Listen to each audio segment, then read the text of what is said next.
Hello there, dear friend. Welcome to Sacred Rest. I'm so glad you've joined me tonight for this gentle journey into peaceful slumber. Before we begin our sleep story, I want to invite you to settle in comfortably. Find that perfect position where your body can fully relax. Perhaps adjust your pillow just so, and allow your blankets to cradle you in warmth. How was your day today? Was it filled with joys or perhaps some challenges? Whatever experiences you carry today, know that now is the time to set them aside. This is your moment for rest and renewal. What time is it for you right now? Late evening? The middle of the night? And where in the world are you resting tonight? Perhaps in a cosy apartment in a bustling city, or maybe a quiet home in the countryside. Wherever you are, I'm grateful that our paths have crossed in this peaceful moment. If you found comfort in tonight's journey, I warmly invite you to subscribe to Sacred Rest. Each night we create a sanctuary of calm together, a gentle refuge from the world's noise.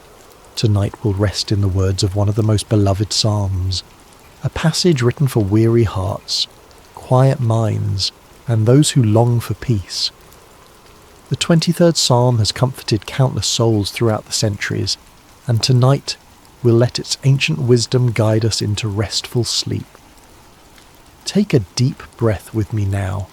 Inhale slowly and exhale completely. Again, breathe in peace and breathe out tension. One more time, breathe in divine rest and exhale all your cares. Let us begin our journey beside still waters. Verse 1. The Lord is my shepherd, I shall not want. Imagine yourself standing at the edge of a vast rolling meadow. The early morning light bathes everything in a soft golden glow. The air is perfectly still, with just the faintest whisper of a breeze caressing your face. Before you stretches an endless carpet of vibrant green grass, so lush and inviting that you can almost feel its softness beneath your feet without even taking a step. Small wildflowers dot the landscape with gentle purples, whites and yellows, not in overwhelming abundance, but in perfect, balanced harmony. In the distance you notice a figure, the shepherd. There is something immediately comforting about this presence. Even from afar you sense profound care, a watchful attention that encompasses you completely. The shepherd moves unhurriedly among a small flock of sheep who graze peacefully, utterly at ease. With each breath you take, feel the certainty growing within you. You are not alone. You are watched over. You are cared for. The Lord is my shepherd. Feel the personal nature of these words. Not just a shepherd, but my shepherd. This relationship is intimate, attentive, and constant. The shepherd knows your name, knows your needs, knows the unique contours of your heart. I shall not want. These words settle over you like a warm blanket. Everything you truly need is provided. There is enough. You are enough. In this moment, all is well. The tension in your shoulders begins to release. Your breathing slows naturally. Your mind grows quieter as you gaze across the meadow, feeling the first gentle waves of true rest washing over you. Let yourself be here fully, in this place of sufficiency and care. There is nothing to strive for, nothing to chase, nothing to fix. The shepherd is present, and that presence changes everything. Verse 2. He makes me lie down in green pastures. He leads me beside still waters. As you continue to gaze across the meadow, you feel a gentle invitation to move forward, to enter fully into this landscape of peace. Your feet begin to carry you forward, almost of their own accord. With each step, you feel the soft grass beneath your feet, cool, yielding, supporting. The morning dew still clings to each blade of grass, catching the sunlight and transforming the ordinary into the extraordinary. Thousands of tiny prisms reflecting light in all directions. As you walk, your passing leaves momentary impressions in the grass and dew, small testimonies that you are here, that you matter, that your presence changes things in small but meaningful ways.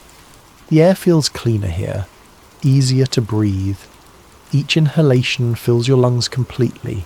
Each exhalation releases something you didn't even realize you were carrying.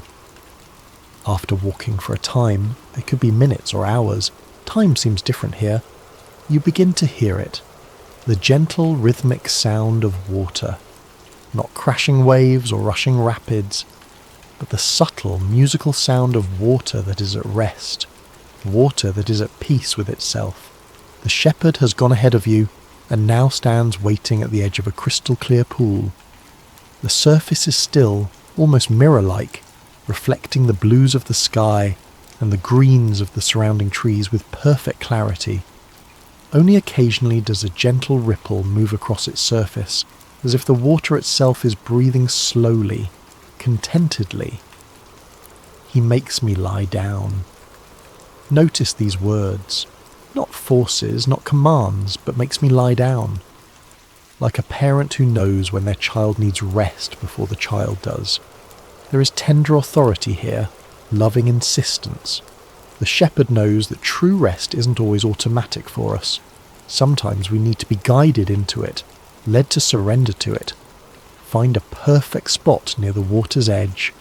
The grass here seems even softer, as if specially prepared for you. Allow yourself to lower down, to release the weight of your body fully into the earth that supports you. Lie back and look up at the vast blue sky above, wisps of white clouds moving with imperceptible slowness across its expanse. He leads me beside still waters. Still waters run deep, they say. There is profound quiet here, but it's not emptiness. It's fullness, completeness. The still waters offer reflection, clarity, and deep refreshment. Listen to the almost imperceptible sounds of the water gently lapping at the shoreline. A rhythm like slow breathing, like a heartbeat. Perhaps your own breathing begins to synchronize with this ancient rhythm. Inhale peace, exhale tension. Inhale trust, exhale worry. Feel the warmth of the sun on your face, the support of the earth beneath you, the watchful presence of the shepherd nearby. You're completely safe, completely held, completely at peace. Verse 3, He restores my soul. He leads me in paths of righteousness for His name's sake. As you rest beside the still waters, something remarkable begins to happen within you. It's subtle at first, like the first light of dawn or the first notes of a distant song. There's a sense of something being repaired, renewed, restored. He restores my soul. Restoration is different from replacement. The shepherd doesn't discard what is worn or broken. Instead, with infinite patience and skill, he mends, strengthens, and beautifies. All the frayed edges of your being, the worries that have worn thin your peace, the hurts that have torn your confidence, the fears that have unravelled your trust, all these are being gathered up by gentle, knowing hands. Imagine this restoration happening now with each breath you take, the scattered pieces of yourself being gathered, the depleted places being refilled, the dimmed lights being rekindled. Your soul, that deepest, truest part of you, being remembered to wholeness. After a time of this peaceful restoration, you become aware that the shepherd is standing nearby, ready to continue the journey. With no urgency but clear purpose, he gestures toward a path that winds away from the still waters, through a grove of ancient trees. Feeling refreshed in a way that seems to reach beyond physical rest, you rise and follow. The path beneath your feet is not wide or imposing, but it is clear, a gentle track worn by the faithful passing of many feet over many years. Those who have walked this way before have left not just their footprints, but something of their faith, their hope, their trust in the shepherd's leading. He leads me in paths of righteousness. As you walk this path, you notice it doesn't always take the easiest route. Sometimes it curves around obstacles rather than removing them. Sometimes it climbs gentle rises that require more effort, but reveal more beautiful vistas. Always, it seems to follow a wisdom beyond what is immediately apparent. The word righteousness floats through your mind, not as a harsh standard of perfection, but as a word that simply means the right way, or the good path. This is a path aligned with goodness, with wholeness, with the way things are meant to be. For his name's sake. These words remind you that the shepherd guides with purpose, with integrity. The path reflects something essential about who the shepherd is: faithful, good, trustworthy. In following, you participate in a story larger than your own, a goodness that ripples outward beyond what you can see.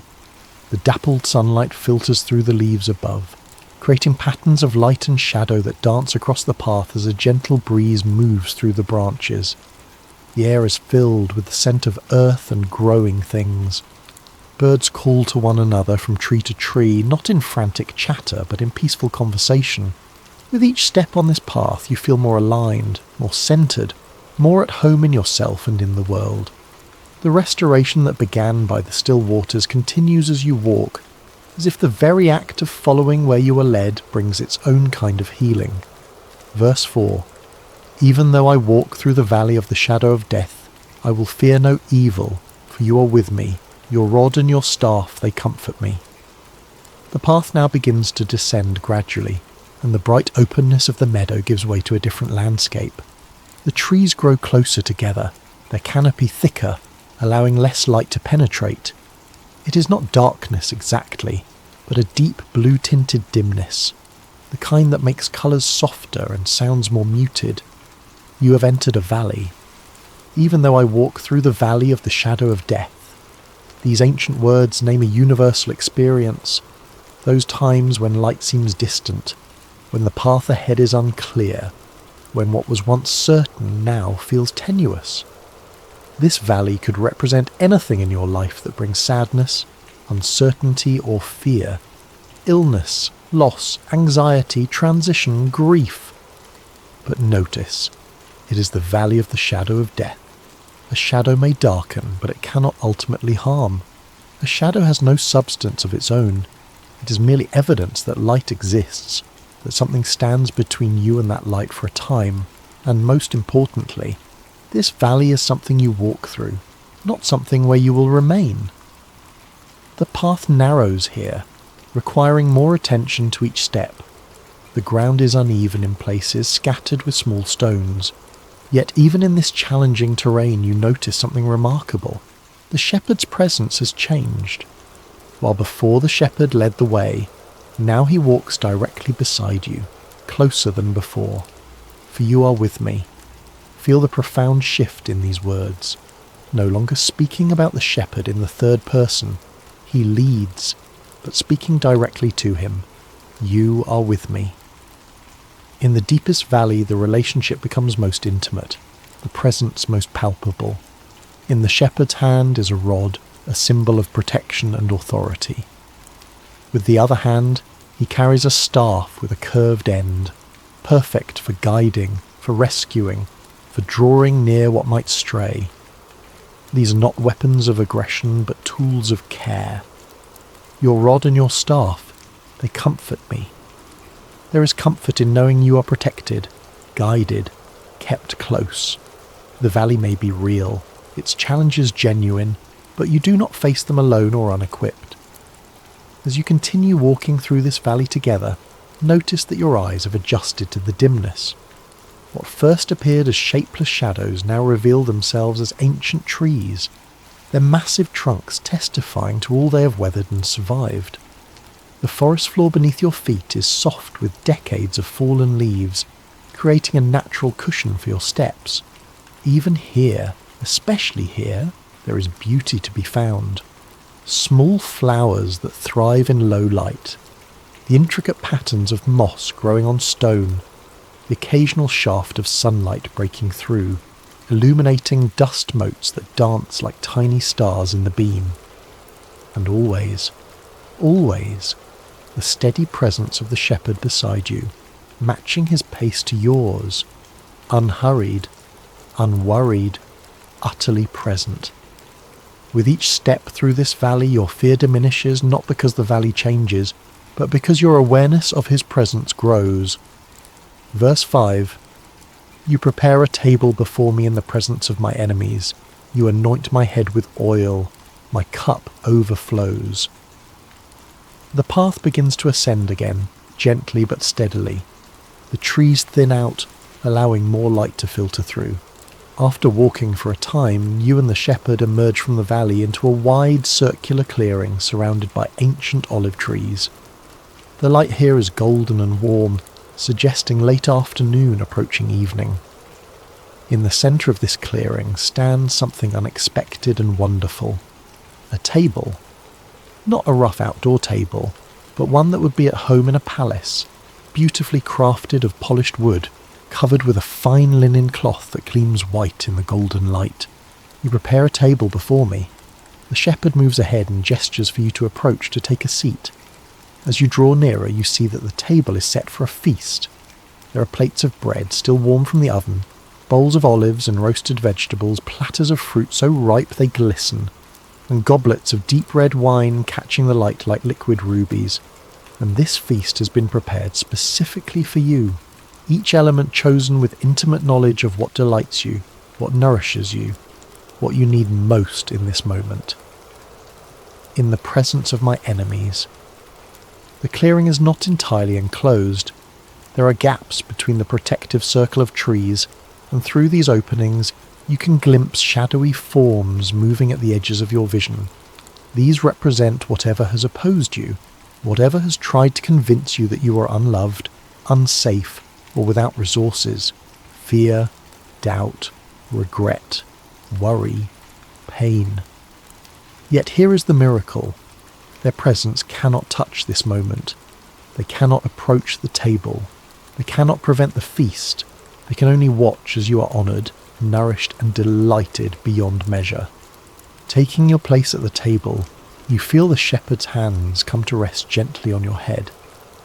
From a small alabaster jar, he pours fragrant oil that runs down warm and soothing. You anoint my head with oil. In ancient times, oil was poured on the heads of honoured guests, of those being healed, and of those being set apart for special purpose. To be anointed is to be distinguished, to be marked for blessing and protection. Feel this oil of gladness seeping into your very thoughts, soothing away tension, bringing clarity and peace. Before you on the table stands a simple clay cup. As you watch, the shepherd fills it with clear, sparkling water that catches the light like diamonds. But he doesn't stop when the cup is full. He keeps pouring until the water spills over the rim, running across the table in rivulets of abundance. My cup overflows. This is not merely enough. This is more than enough. Not scarcity managed, but abundance celebrated. Not just what you need, but what allows you to flourish, to share, to live from a place of rich sufficiency. As the sun begins its slow descent toward the horizon, take time at this table. Taste the bread that satisfies. Drink deeply from the cup that never empties. Feel the warm breeze against your skin, carrying the scent of olive trees and wild herbs. Know yourself seen, provided for, and celebrated in this moment. Verse 6. Surely goodness and mercy shall follow me all the days of my life, and I will dwell in the house of the Lord forever. As the feast comes to its natural conclusion, a profound contentment settles over you. The shepherd rises and extends a hand, inviting you to continue the journey as the day's light begins to soften toward evening. You walk together now along a gently winding path that leads toward a distant hill. The setting sun casts long golden rays across the landscape, illuminating everything with a warm, honeyed glow. Each blade of grass, each leaf, each stone along the path seems outlined in light, revealing beauty that was always present but not always visible. As you walk, something catches your attention, a sound behind you like gentle footsteps. Turning slightly, you glimpse two figures following at a respectful distance. They move with grace and purpose, neither hurrying nor lagging behind. Surely goodness and mercy shall follow me. These are your companions on the journey, not just occasionally, not just when you remember to call for them, but continuously, faithfully, all the days of my life. Goodness, the active force that brings blessing, that aligns circumstances toward your flourishing, that sees and calls forth the best in you and in others. Mercy, the protective presence that catches you when you stumble, that covers your mistakes with grace, that ensures you're never defined by your worst moments or your greatest weaknesses. These are not abstract concepts, but living realities, as real as the path beneath your feet and the shepherd beside you. They accompany you not because you have earned them or achieved them, but simply because they are given, because they are part of what it means to be shepherded by this particular shepherd. As the path crests the hill, you see it in the near distance, a house aglow with warm light pouring from every window. Not an imposing mansion or a cold palace, but a home, the kind that speaks of safety, of belonging, of returning to where you are most fully known and loved. And I will dwell in the house of the Lord forever. This is your destination, not just for tonight, but for all time. The journey leads not to a temporary shelter, but to a permanent belonging, not to a brief respite, but to an eternal home. As you and the shepherd approach, the great wooden door swings open of its own accord, releasing a flood of golden light and the sound of gentle music from within. Standing on the threshold, you can feel the warmth emanating from inside, can sense the welcome that awaits. The word dwell echoes in your mind. Not visit, not stay temporarily, but dwell. To live fully, to be at home, to belong without question or condition, and not just for a season, but forever. Now, as our story draws to its peaceful conclusion, I invite you to return in your mind to that lush green meadow where our journey began. Find again that perfect spot where the grass is softest, where you can lie back and gaze up at the vast canvas of stars now appearing in the darkening sky above. Let go of today. Whatever happened, whatever was said or unsaid, done or undone, release it now. It is finished, complete, and can be set aside. Let go of tomorrow. Whatever awaits you, whatever requires your attention or energy, it will still be there when morning comes. For now, it can wait outside this moment of perfect peace. Be here now, in this sanctuary of rest you've created. Feel the shepherd's peaceful presence nearby, watchful, caring, never slumbering.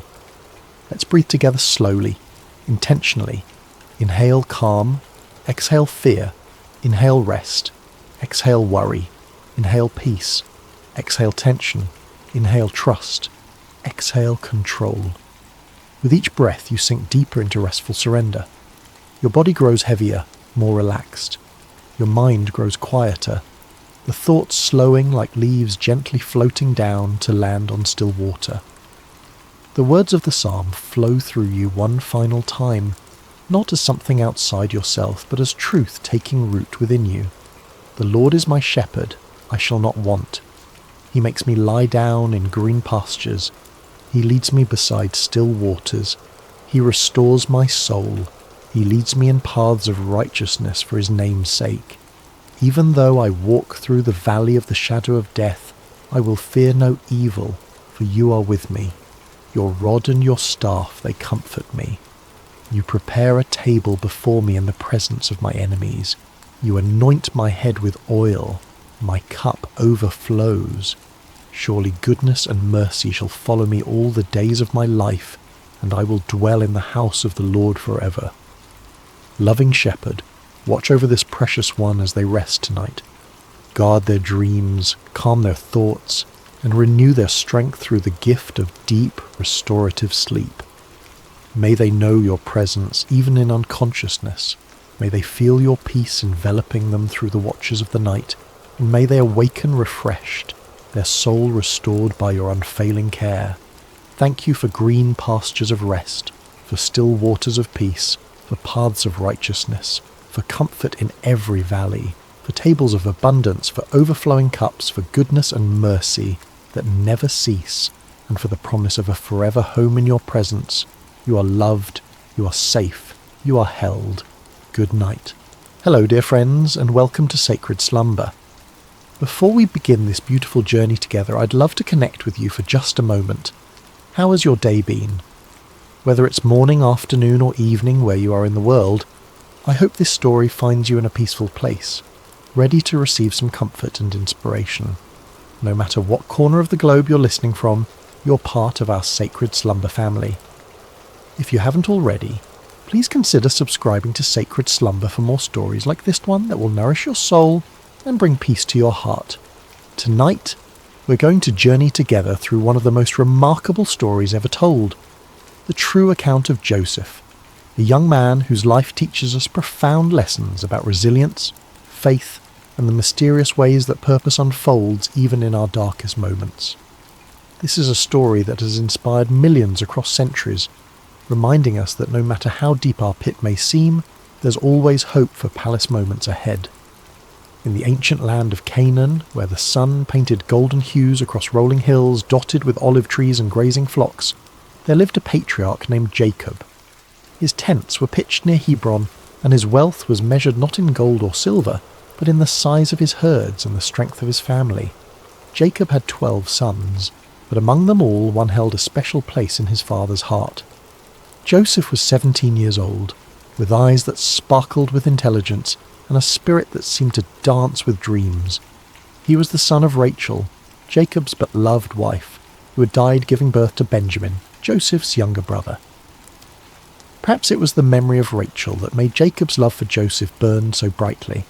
Or perhaps it was something else, a recognition of the extraordinary destiny that seemed to hover around this particular son like morning mist around a mountain peak. The favouritism was evident to everyone in the household. While Joseph's older brothers, Reuben, Simeon, Levi, Judah, Dan, Naphtali, Gad, Asher, Issachar and Zebulun worked hard in the fields tending the flocks, Joseph often remained close to home. His brothers wore the simple, practical garments of shepherds, but Joseph wore something entirely different. One day Jacob called Joseph to his tent. The old man's hands, weathered by years of labour and life, held a garment that took Joseph's breath away. It was a coat of many colours, rich blues like the depths of the sea, vibrant reds like the sunset over the desert, brilliant yellows like fields of grain, and deep purples like the robes of kings. The fabric was fine, the workmanship exquisite. It was not the coat of a shepherd, but the robe of a prince. "My son," Jacob said, his voice thick with emotion as he placed the coat on Joseph's shoulders, "this is for you. You are precious to me beyond measure." Joseph felt the weight of the coat, but more than that, he felt the weight of his father's love and the unspoken promise it contained. As he walked among his brothers wearing this magnificent garment, he could feel their eyes following him, eyes that had grown cold with resentment and hard with jealousy. But the coat was only the beginning. Joseph had always been a dreamer, but now his dreams took on a quality that was both wonderful and troubling. One morning, as the family gathered for their meal, Joseph could no longer contain the vision that had visited him in the night. "Listen to this dream I had," Joseph said, his voice bright with excitement and innocence. "We were binding sheaves of grain out in the field, when suddenly my sheaf rose and stood upright, while your sheaves gathered around mine and bowed down to it." The silence that followed was deafening. His brothers exchanged glances that spoke volumes. Reuben's jaw tightened. Simeon's hands clenched into fists. Judah shook his head in disgust. "Do you intend to reign over us?" Simeon asked, his voice dripping with sarcasm. "Will you actually rule us?" But Joseph, in his youthful enthusiasm, seemed oblivious to the storm clouds gathering around him. Soon after he had another dream, even more vivid than the first. "Listen," he said one evening as the family sat around the fire, the flames casting dancing shadows on their faces. "I had another dream, and this time the sun and moon and 11 stars were bowing down to me." Even Jacob was troubled by this dream. "What is this dream you had?" he asked, his voice carrying a note of concern. "Will your mother and I and your brothers actually come and bow down to the ground before you?" Though Jacob rebuked Joseph publicly, privately he pondered these words in his heart. There was something about his son's dreams that felt different from ordinary night visions. They carried the weight of prophecy, the sense of divine purpose. But for Joseph's brothers, these dreams were the final straw. Their hatred for Joseph grew like a cancer, fed by jealousy and watered by resentment. The brothers could hardly speak a civil word to Joseph anymore. When he approached, conversation stopped. When he tried to join their work, they found reasons to send him away. The coat of many colours became a symbol of everything they despised about their father's favouritism and their brother's apparent arrogance. One day, Jacob sent Joseph to check on his brothers who were grazing the flocks near Dothan, several days' journey from home. As Joseph set out, wearing his beautiful coat and carrying provisions for his brothers, he had no idea that he was walking toward a destiny that would change not only his life, but the course of history itself. The brothers saw him coming from a long distance, the colours of his coat visible even across the rolling hills. As that familiar figure approached, the resentment that had been building for years finally reached its boiling point. "Here comes that dreamer," one of them said with venom. "Let's kill him," another suggested. "We can throw him into one of these cisterns and say that a ferocious animal devoured him. Then we'll see what comes of his dreams." For a moment, murder hung in the air like a storm cloud ready to burst. But Reuben, the eldest, felt the weight of responsibility on his shoulders. "Let's not take his life," he said quickly. "Throw him into this cistern here in the wilderness, but don't lay a hand on him." Privately, Reuben planned to rescue Joseph later and return him to their father. When Joseph finally reached his brothers, he greeted them with a smile, completely unaware of the dark thoughts that had been brewing in their hearts. But instead of the warm welcome he expected, they seized him roughly. Hands that should have embraced him tore at his beautiful coat, stripping it from his body. Before he could fully comprehend what was happening, they had grabbed him and thrown him into an empty cistern. The pit was deep and dry, its walls smooth stone that offered no hope of escape. As Joseph hit the bottom, the breath knocked from his lungs. He looked up to see the circle of sky above growing smaller as his brothers walked away. The silence was overwhelming. One moment he had been walking free under the open sky, and the next he was trapped in a hole in the ground, abandoned by his own family. Above him, his brothers sat down to eat their meal as if nothing had happened. The casual way they consumed their bread and cheese while their brother suffered below spoke volumes about how completely their hearts had been hardened by jealousy. But God's purposes are rarely thwarted by human cruelty. And even as Joseph sat in that pit, wondering if he would die there, divine providence was already at work. In the distance, a caravan of Ishmaelite traders appeared on the horizon, their camels loaded with spices, balm and myrrh bound for Egypt. Judah, perhaps feeling some stirring of conscience, looked at his brothers and said, "What will we gain if we kill our brother and cover up his blood? Come, let's sell him to the Ishmaelites and not lay our hands on him. After all, he is our brother, our own flesh and blood." The brothers agreed, seeing an opportunity to rid themselves of Joseph while making a profit. They pulled Joseph out of the cistern and sold him to the traders for 20 shekels of silver. As the caravan disappeared into the distance with Joseph bound among the slaves, the brothers took his coat of many colours and tore it. Then they killed a goat and dipped the coat in its blood. When they returned home, they presented the bloodied coat to their father. "We found this," they said. "Examine it to see whether it is your son's robe." Jacob recognized it immediately. The colours that had once brought him such joy now brought only anguish. "It is my son's robe," he cried. "Some ferocious animal has devoured him. Joseph has surely been torn to pieces." Jacob tore his clothes in grief and put on sackcloth. He mourned for his son many days, and though all his sons and daughters came to comfort him, he refused to be comforted.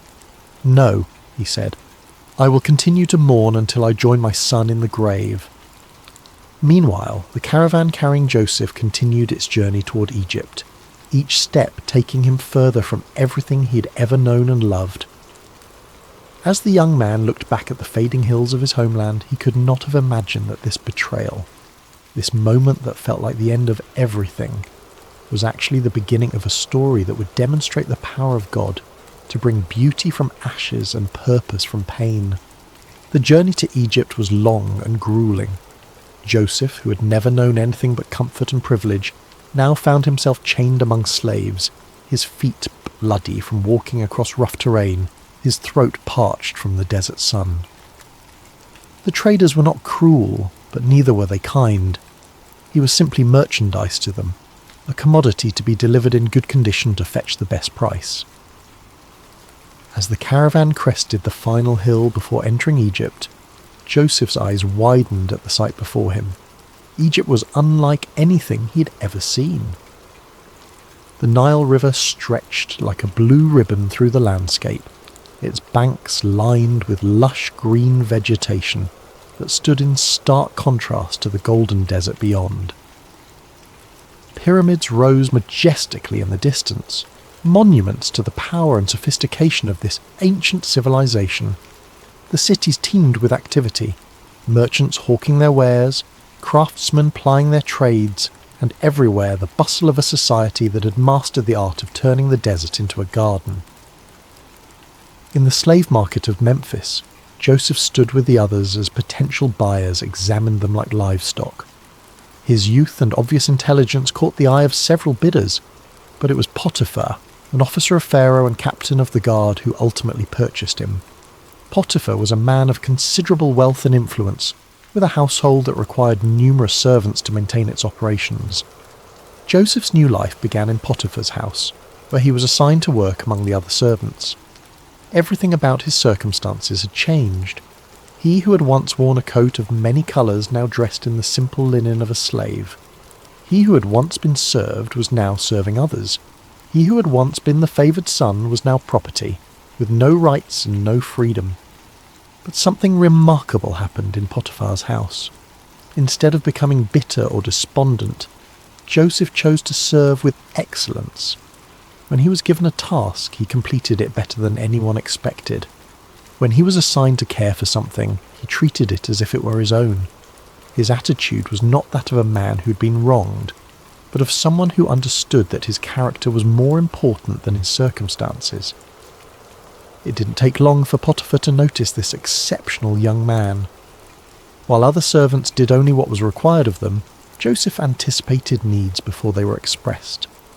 He learned the Egyptian language with remarkable speed, mastered the customs of the household, and demonstrated an administrative ability that was far beyond his years. Most importantly, there was something about Joseph's presence that seemed to bring blessing wherever he went. Potiphar began to entrust Joseph with greater responsibilities. First, he made him his personal attendant. Then he put him in charge of his household affairs. Before long, Joseph was managing all of Potiphar's possessions, his property, his servants, his business dealings. The Egyptian captain of the guard had never seen anything like it. Everything that Joseph touched seemed to prosper. Years passed, and Joseph grew from a teenager into a handsome young man.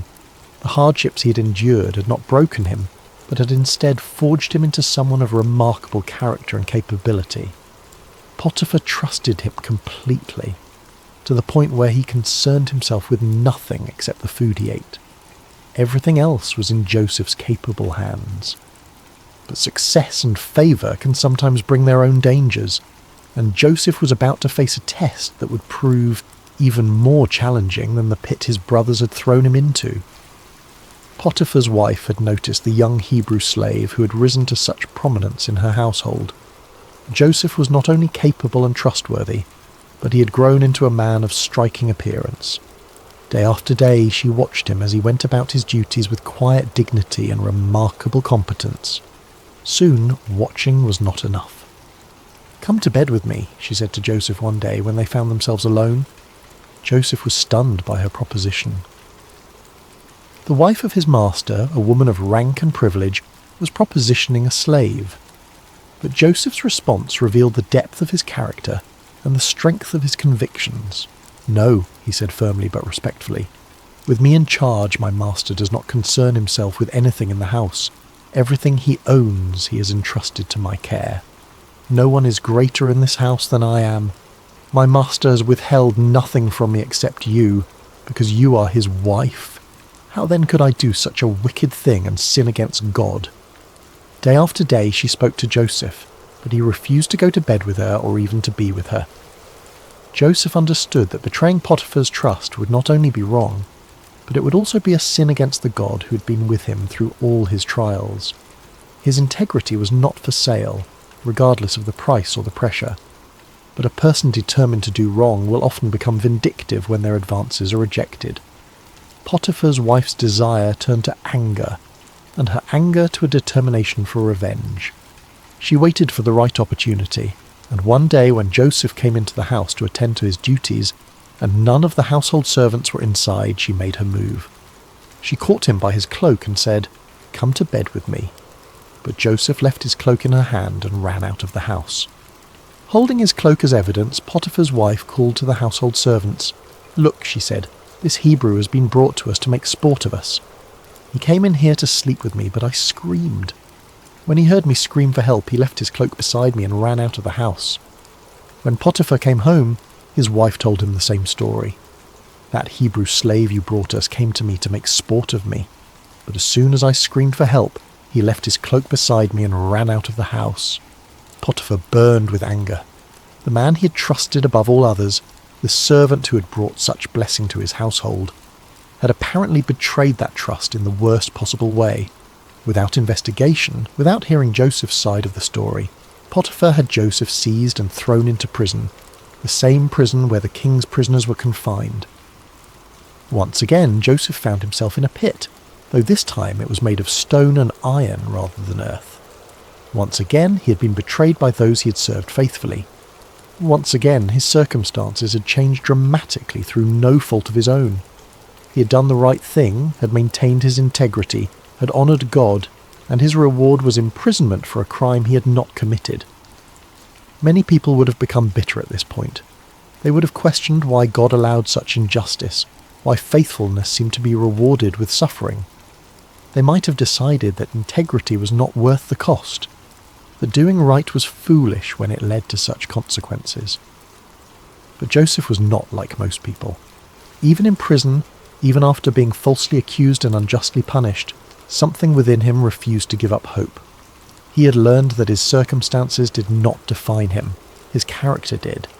He had discovered that God's presence was not dependent on favourable conditions, but was available even in the darkest places. And remarkably, even in prison, Joseph began to prosper. The warden noticed this unusual prisoner who carried himself with such dignity, who treated others with such respect, who seemed to bring order and blessing wherever he went.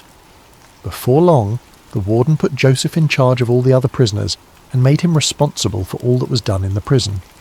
The warden paid no attention to anything under Joseph's care because the Lord was with Joseph and gave him success in whatever he did.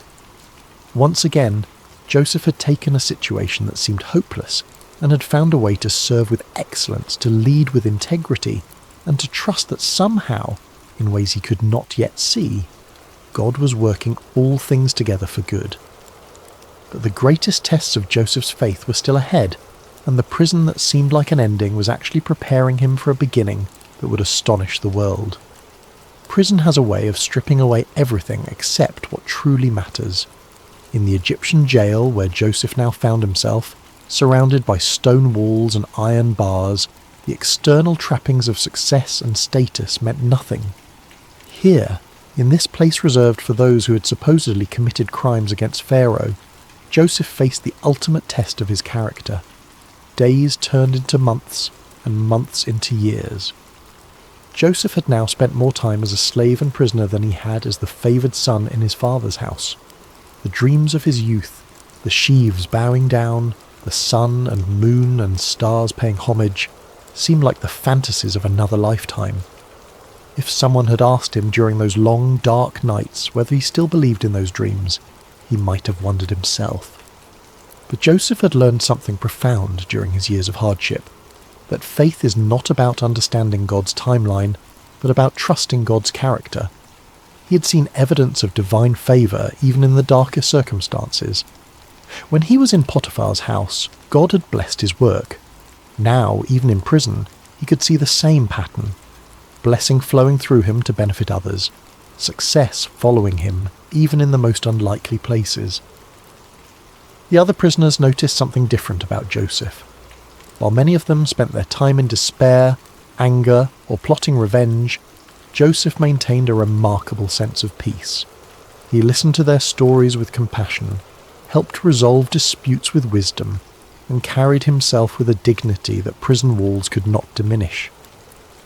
The warden had made him the unofficial leader among the prisoners, and everyone, guards and inmates alike, respected him. One morning, Joseph noticed that two of his fellow prisoners seemed particularly troubled. They were not ordinary criminals, but former members of Pharaoh's household, the chief cupbearer and the chief baker. Both had been imprisoned for offences against their royal master, and both carried themselves with the dignity of men, accustomed to positions of privilege and responsibility. "Why do you look so sad today?" Joseph asked them. The cupbearer answered, "We both had dreams, but there is no one to interpret them." In the ancient world, dreams were considered messages from the gods, and their interpretation was a specialized skill typically reserved for trained priests and wise men. To have a significant dream and no way to understand its meaning was a source of genuine distress. Joseph's response revealed both his humility and his faith. "Do not interpretations belong to God? Tell me your dreams." The chief cupbearer went first. "In my dream," he said, "I saw a vine in front of me, and on the vine were 3 branches. As soon as it budded, it blossomed, and its clusters ripened into grapes. Pharaoh's cup was in my hand, and I took the grapes, squeezed them into Pharaoh's cup, and put the cup in his hand." Joseph listened carefully, and as the cupbearer spoke, understanding came to him with a clarity that felt like sunrise after a long night. "This is what it means," Joseph said. "The 3 branches are 3 days. Within 3 days, Pharaoh will lift up your head and restore you to your position, and you will put Pharaoh's cup in his hand, just as you used to do when you were his cupbearer." The cupbearer's face lit up with hope. Joseph continued, "But when all goes well with you, remember me and show me kindness. Mention me to Pharaoh and get me out of this prison. I was forcibly carried off from the land of the Hebrews, and even here I have done nothing to deserve being put in a dungeon." When the chief baker saw that Joseph had given a favourable interpretation to the cupbearer's dream, he eagerly shared his own vision. "I too had a dream," he said. "On my head were 3 baskets of bread. In the top basket were all kinds of baked goods for Pharaoh, but the birds were eating them out of the basket on my head." Joseph's expression grew grave as he received understanding of this dream as well. The interpretation was not pleasant, but Joseph knew he had to speak the truth. "This is what it means," he said gently. "The 3 baskets are 3 days. Within 3 days, Pharaoh will lift off your head and impale your body on a pole, and the birds will eat away your flesh."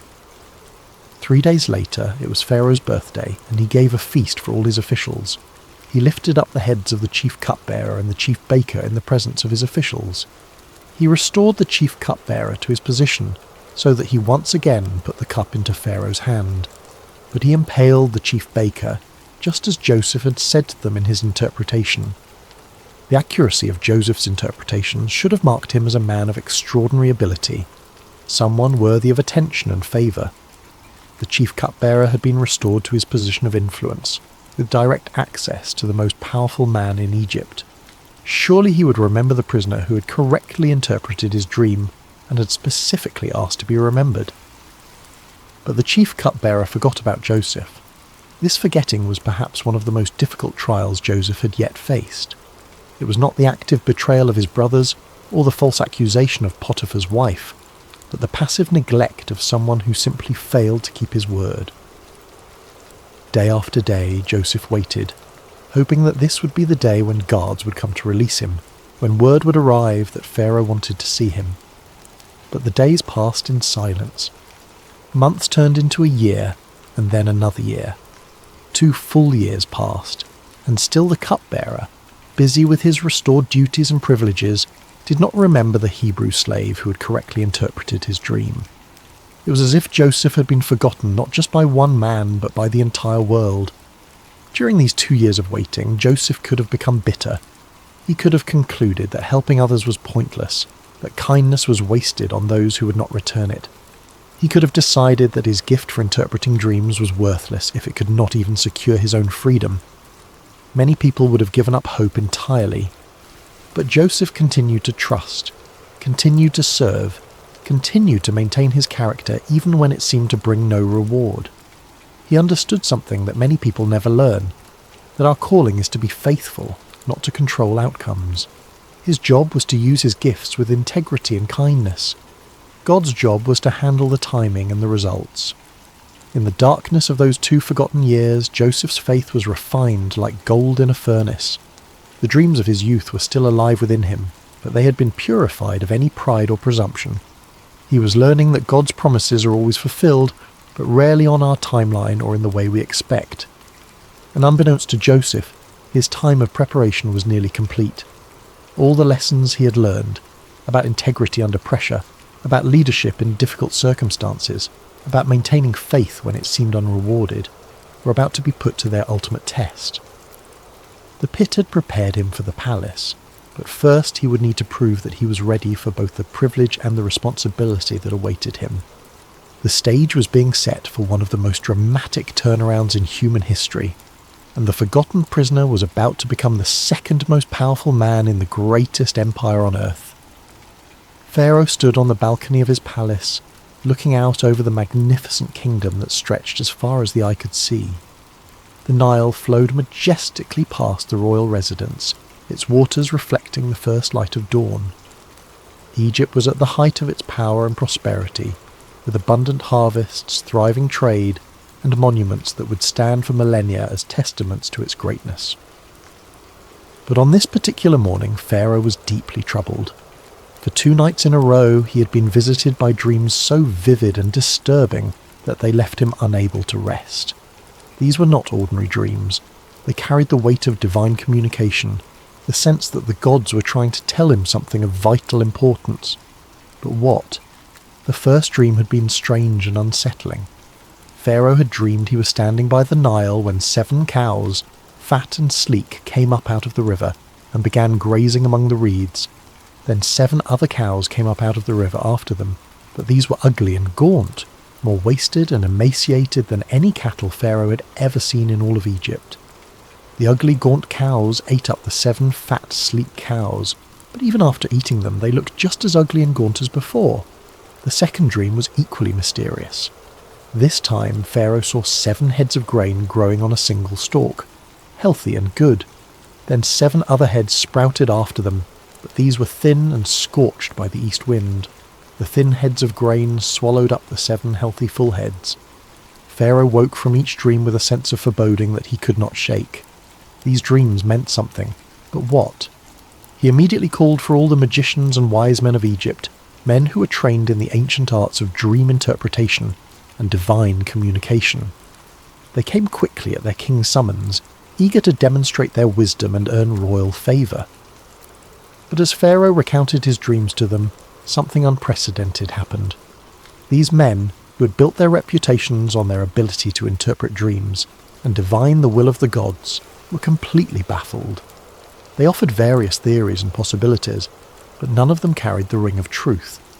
Pharaoh could sense their uncertainty, their fumbling attempts to provide answers they simply did not have. It was in this moment of royal frustration and growing anxiety that the chief cupbearer suddenly remembered something, or rather someone, he had forgotten for 2 long years. "Today I'm reminded of my shortcomings," the cupbearer said, approaching Pharaoh with obvious embarrassment. "Pharaoh was once angry with his servants, and he imprisoned me and the chief baker in the house of the captain of the guard. Each of us had a dream the same night, and each dream had a meaning of its own. Now a young Hebrew was there with us, a servant of the captain of the guard. We told him our dreams, and he interpreted them for us, giving each man the interpretation of his dream, and things turned out exactly as he interpreted them to us. I was restored to my position, and the other man was impaled." Pharaoh's eyes sharpened with interest. A Hebrew slave who could interpret dreams with perfect accuracy, when his own wise men were stumped. "Send for him immediately," Pharaoh commanded. Guards rushed to the prison and found Joseph. "Pharaoh wants to see you," they announced. "Quickly, make yourself presentable." Joseph could hardly believe what he was hearing. After more than a decade in Egypt, first as a slave, then as a prisoner, he was suddenly being summoned to appear before the most powerful man on earth. He shaved, changed his clothes, and tried to prepare himself mentally for whatever was about to happen. As Joseph was led into the royal presence, he could not help but be awed by the magnificence that surrounded him. The palace was a testament to Egypt's wealth and sophistication, with soaring columns, intricate carvings, and precious metals gleaming everywhere. Pharaoh himself sat on a throne that seemed to embody the power and mystery of the gods, dressed in robes that spoke of unimaginable authority. "I had a dream," Pharaoh said without preamble, "and no one can interpret it. But I have heard it said of you that when you hear a dream you can interpret it." Joseph's response revealed the humility and faith that had sustained him through all his trials. "I cannot do it," Joseph replied, "but God will give Pharaoh the answer he desires." This was a remarkable statement for several reasons. First, Joseph gave no credit to himself, acknowledging that any ability he had came from God. Second, he was confident that God would provide the interpretation, even though he had not yet heard the dreams. Third, he was willing to stand before the most powerful man on earth and speak about his Hebrew God, a courageous act that could have had serious consequences if Pharaoh had taken offense. Pharaoh proceeded to tell Joseph both of his dreams in detail, describing the fat and gaunt cows, the healthy and withered grain. As he spoke, Joseph listened with the same careful attention he had given to the dreams of his fellow prisoners years earlier. When Pharaoh finished, Joseph spoke with clarity and confidence that amazed everyone present. "The dreams of Pharaoh are one and the same," he said. "God has revealed to Pharaoh what he's about to do. The 7 good cows are 7 years, and the 7 good heads of grain are 7 years. It is one and the same dream. The 7 lean, ugly cows that came up afterward are 7 years, and so are the 7 worthless heads of grain scorched by the east wind. They are 7 years of famine." Joseph continued, his voice carrying the authority of divine revelation. "It is just as I said to Pharaoh. God has shown Pharaoh what he's about to do. 7 years of great abundance are coming throughout the land of Egypt, but 7 years of famine will follow them. Then all the abundance in Egypt will be forgotten, and the famine will ravage the land. The abundance in the land will not be remembered, because the famine that follows it will be so severe. The reason the dream was given to Pharaoh in 2 forms is that the matter has been firmly decided by God, and God will do it soon." But Joseph did not stop with the interpretation. Drawing on his years of experience in administration and his natural wisdom, he offered practical advice for dealing with the crisis that was coming. "And now let Pharaoh look for a discerning and wise man and put him in charge of the land of Egypt. Let Pharaoh appoint commissioners over the land to take 1/5 of the harvest of Egypt during the 7 years of abundance. They should collect all the food of these good years that are coming and store up the grain under the authority of Pharaoh, to be kept in the cities for food. This food should be held in reserve for the country, to be used during the 7 years of famine that will come upon Egypt, so that the country may not be ruined by the famine." The plan was brilliant in its simplicity and scope. During the 7 years of abundance, Egypt would systematically store 1/5 of each harvest. This would require massive organisational skills, enormous storage facilities, and careful distribution networks. It would be one of the most ambitious administrative undertakings in human history. Pharaoh and his officials were amazed not only by the interpretation, which had the unmistakable ring of truth, but also by the comprehensive plan Joseph had outlined. Here was a man who could not only understand divine communication, but could also translate that understanding into practical action. "Can we find anyone like this man?" Pharaoh asked his officials. "One in whom is the Spirit of God?" Then Pharaoh said to Joseph, "Since God has made all this known to you, there is no one so discerning and wise as you. You shall be in charge of my palace, and all my people are to submit to your orders. Only with respect to the throne will I be greater than you." And so, in a single day, Joseph went from being a forgotten prisoner to being the 2nd most powerful man in Egypt, Pharaoh took his signet ring from his finger and put it on Joseph's finger. He dressed him in robes of fine linen and put a gold chain around his neck. He had him ride in a chariot as his second in command, and people shouted before him, "Make way!" Pharaoh also gave Joseph an Egyptian name, Zaphenath-Paneah, and gave him Asenath, the daughter of Potipharah, priest of On, to be his wife. Joseph was 30 years old when he entered the service of Pharaoh, king of Egypt. 13 years had passed since his brothers had thrown him into that pit in Dothan. 13 years of slavery, false accusation, imprisonment, and being forgotten. But now those years of preparation were revealed as exactly that. Preparation for a responsibility that would affect not just Egypt, but the entire known world. As Joseph began his new role, organising the massive project of storing grain for the coming famine, he could not help but remember the dreams of his youth. The sheaves bowing down, the sun and moon and stars paying homage. Those dreams had seemed so impossible during the dark years of his trials. But now he was beginning to see how God had been weaving a story of redemption that was far grander than anything he could have imagined as a 17-year-old boy in his father's house. The 7 years of abundance began exactly as Joseph had predicted, and Egypt's harvests were more bountiful than anyone could remember. Under Joseph's careful supervision, vast storehouses were built in every city, and grain was collected and preserved on an unprecedented scale. The administrative system he designed was so efficient and comprehensive that it became a model for future generations. During this time, Joseph and his wife Asenath were blessed with 2 sons. He named the first Manasseh, saying, "It is because God has made me forget all my trouble and all my father's household." The second son he named Ephraim, saying, "It is because God has made me fruitful in the land of my suffering." These names revealed Joseph's heart. He was grateful for the blessing of forgetting the pain of his past, but he also recognized that God had made him fruitful precisely in the place where he had suffered most. His trials had not been meaningless. They had been the very soil in which his greatest purpose had grown. As the 7 years of abundance came to an end and the 7 years of famine began, Joseph's careful preparations proved their worth. While neighbouring countries struggled with crop failures and starvation, Egypt had grain in abundance.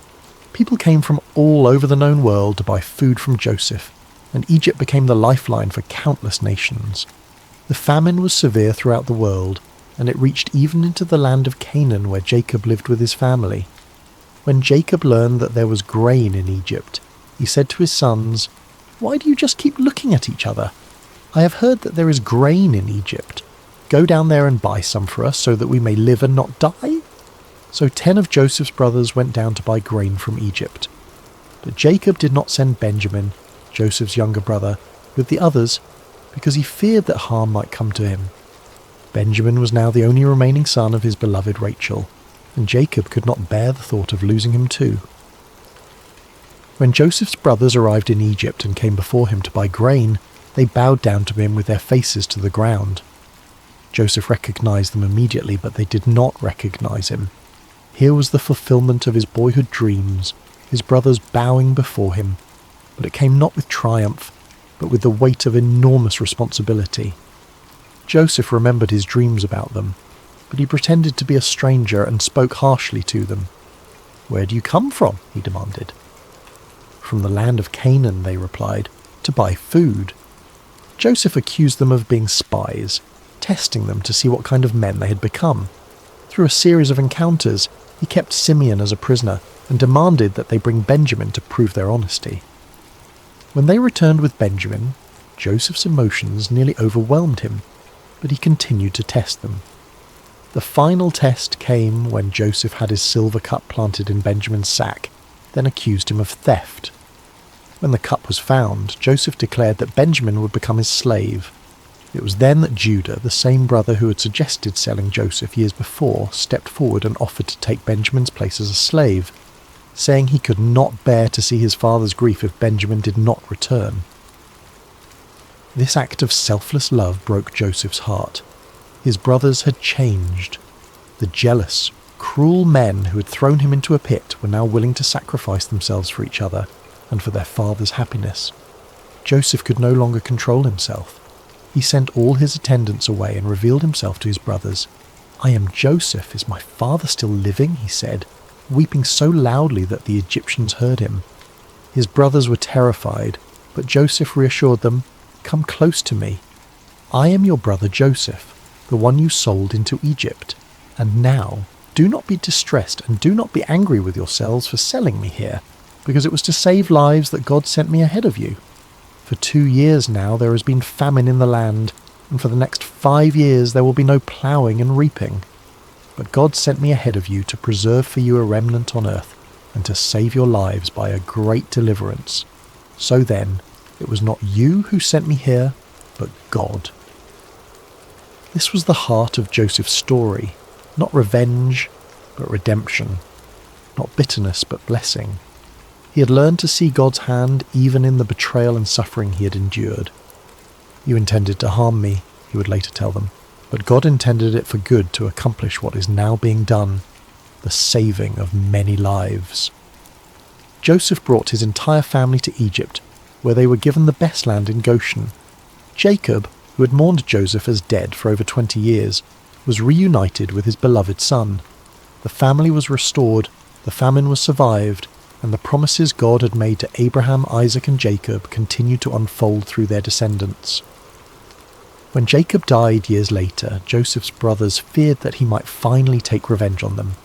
But Joseph wept and said, "Don't be afraid. Am I in the place of God? You intended to harm me, but God intended it for good to accomplish what is now being done, the saving of many lives. So then, don't be afraid. I will provide for you and your children." Joseph lived to be 110 years old, seeing his family multiply and prosper in Egypt. Before he died, he made his brothers promise that when God eventually led them back to the Promised Land, they would carry his bones with them. Even in death, Joseph's faith looked forward to the fulfillment of God's promises. Joseph's story teaches us that God can use even the worst circumstances to accomplish his greatest purposes. The pit prepared Joseph for the palace, but more importantly, it prepared his heart for forgiveness. His sufferings were not meaningless. They were the very experiences that shaped him into a man capable of saving nations and reconciling families. In our own lives, we may face betrayal, false accusations, forgotten promises, and years of waiting that seem endless. But Joseph's story reminds us that God is always working, even when we cannot see his hand. Our calling is not to understand his timeline, but to trust his character and remain faithful in whatever circumstances we find ourselves. The dreams God gives us may take decades to fulfill, and they may come to pass in ways we never expected. But his promises are sure, his purposes are good, and his love never fails. From the pit to the palace, from slavery to salvation, from betrayal to blessing. This is the pattern of redemption that runs through Joseph's story, and through our own lives when we place our trust in the God who makes all things work together for good. Rest well tonight, dear friends of Sacred Slumber, knowing that your story too is being written by a loving God who specializes in turning mourning into dancing, ashes into beauty, and the deepest valleys into the highest mountains of purpose and joy. Sweet dreams, and may you find peace in knowing that no matter what pit you may find yourself in today, God is already preparing your palace for tomorrow. There are moments when the silence becomes unbearable, when the voices of doubt grow louder than any prayer, when the strongest among us discover that faith, no matter how fierce, cannot shield us from our own humanity. This is the story of a man who called down fire from heaven, yet found himself broken beneath a desert tree, begging for an end. This is the story of Elijah, not at his most powerful, but at his most human. And this is the story of a God who speaks not always in thunder, but sometimes in a whisper so gentle it can only be heard by the utterly broken. When faith grows weary, the ancient world knew exhaustion. It knew the weight of standing alone against empires, the burden of witnessing truth rejected, the agony of fighting battles that seemed to bring no lasting change. But perhaps no one in the sacred texts understood this weariness quite like Elijah the Tishbite, a prophet whose name meant "My God is Yahweh," a declaration of identity that would become both his greatest strength and his heaviest burden. We often speak of faith as if it were armour, impenetrable and constant. We imagine biblical heroes as superhuman, their trust in God unshakable, their courage limitless. But the scriptures tell a different story. They tell us of men and women who believed deeply, yet struggled profoundly, who performed miracles yet battled despair, who heard the voice of God yet felt utterly alone. Elijah's story is not one of constant victory. It is a story of peaks and valleys, of triumph followed by terror, of divine power interrupted by very human fear. It is a story that echoes through millennia because it speaks to a truth we all recognise. Even the most faithful can feel empty, afraid, and abandoned. But most importantly, it is a story about how God meets us in our weakness, not always with spectacle, not always with obvious intervention, sometimes with something far more precious, the quiet, steady assurance of his presence when everything else has fallen away. Chapter 1. Elijah at the height of power. The northern kingdom of Israel had fallen into darkness.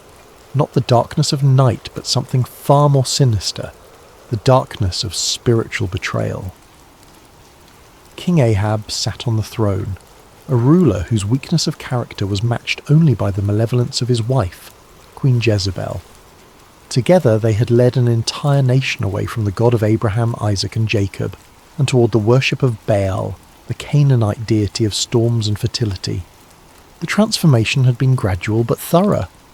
What began as political compromise, marrying a foreign princess to secure alliances, had metastasized into wholesale apostasy. Jezebel had not simply brought her gods with her from Phoenicia. She had systematically worked to replace the worship of Yahweh with the worship of Baal throughout the kingdom. Temples to Baal dotted the landscape, their architecture foreign and imposing, their rituals designed to appeal to the basest, human desires and fears. Hundreds of prophets served at tables laden with royal provisions, spreading their false doctrines across the land. These were not humble seekers of truth, but well-fed beneficiaries of royal patronage, men who had discovered that telling people what they wanted to hear was far more profitable than proclaiming what they needed to know. The altars of the Lord lay in ruins. The priests of Yahweh had been driven into hiding or killed outright. The sacred sites where generations had worshipped were now overgrown with weeds or repurposed for idolatrous ceremonies. The true prophets were hunted like criminals, forced to hide in caves and cisterns, dependent on the few remaining faithful for food and shelter. The faithful themselves were scattered and afraid. To openly worship Yahweh was to invite persecution, to risk property, position, even life itself. Many had compromised, attending the festivals of Baal, while perhaps maintaining private devotion to the God of their fathers. Others had simply drifted away, finding it easier to follow the crowd than to stand against the tide.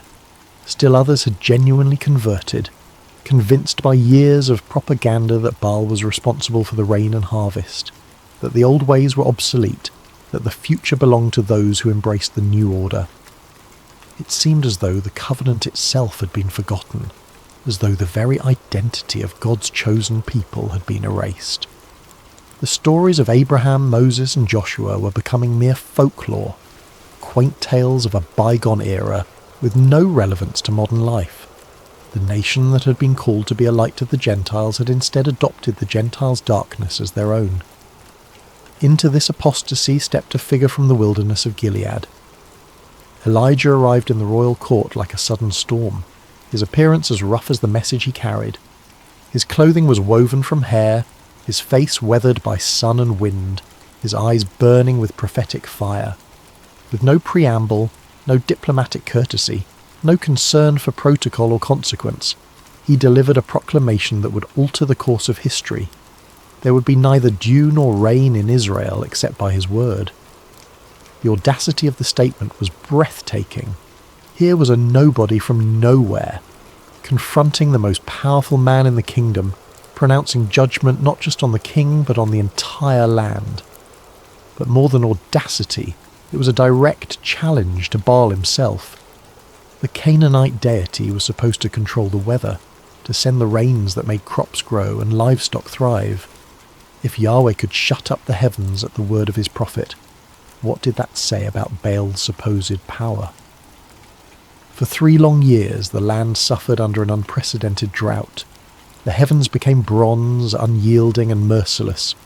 The earth turned to dust beneath the relentless sun. What began as concern grew into alarm, then into desperation, then into catastrophe. Crops failed year after year. Livestock died for lack of water and fodder. Springs and wells dried up. Famine stalked the land like a spectre, claiming the weak, the young, the old. The people cried out to Baal. They performed the prescribed rituals, offered the required sacrifices, participated in the sacred processions. The prophets of Baal assured them that their God would answer, that the drought was merely a test, that faithfulness would be rewarded. But the skies remained mercilessly clear, day after day, week after week, month after month. In the 3rd year of drought, with the nation on the brink of complete collapse, Elijah emerged once more from hiding. He went to King Ahab with a proposition so audacious it bordered on madness. On Mount Carmel, before the assembled people of Israel, there would be a contest. The prophets of Baal, 450 of them, would call on their God. Elijah alone would call on Yahweh.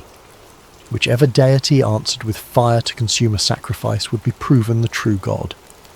Ahab, desperate for any solution to the crisis destroying his kingdom, agreed.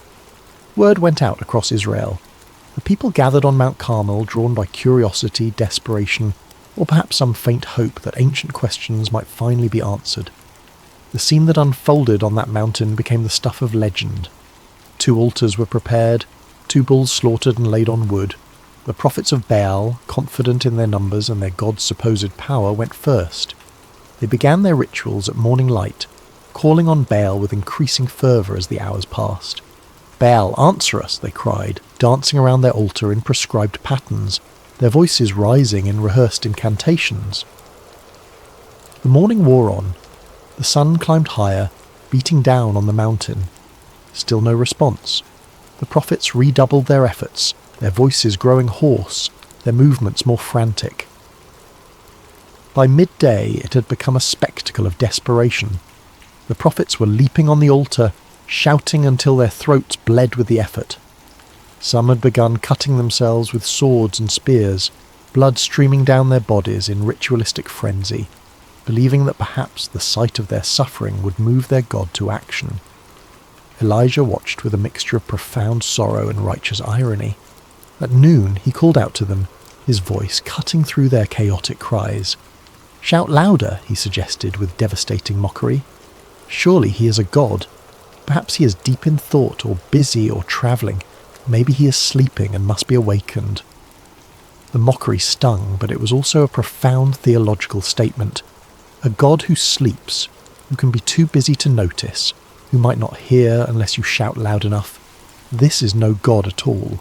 This is an idol, a projection of human limitation onto the divine, a creation of imagination rather than the creator of all reality. The prophets of Baal continued their frantic efforts through the afternoon, their voices now barely whispers, their bodies exhausted and bloodied. They cried and cut themselves until the time for the evening sacrifice approached, but there was no voice, no answer, no response whatsoever. The silence from heaven was absolute and damning. Then it was Elijah's turn. In the gathering evening light, before a crowd that had watched hours of futile religious theatre, he set about repairing the altar of the Lord that had been torn down. He took 12 stones, one for each of the tribes of Israel, a powerful reminder of national identity, of who they once were, who they were meant to be.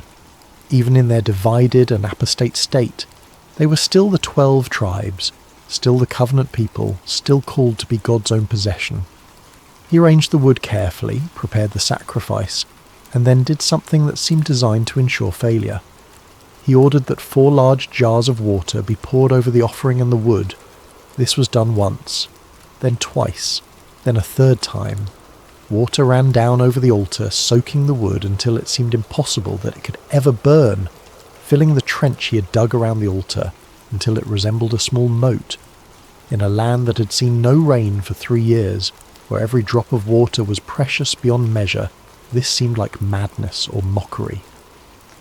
But Elijah was making a point. When God moved, there would be no room for doubt, no possibility of natural explanation, no way to dismiss what happened as coincidence or trickery.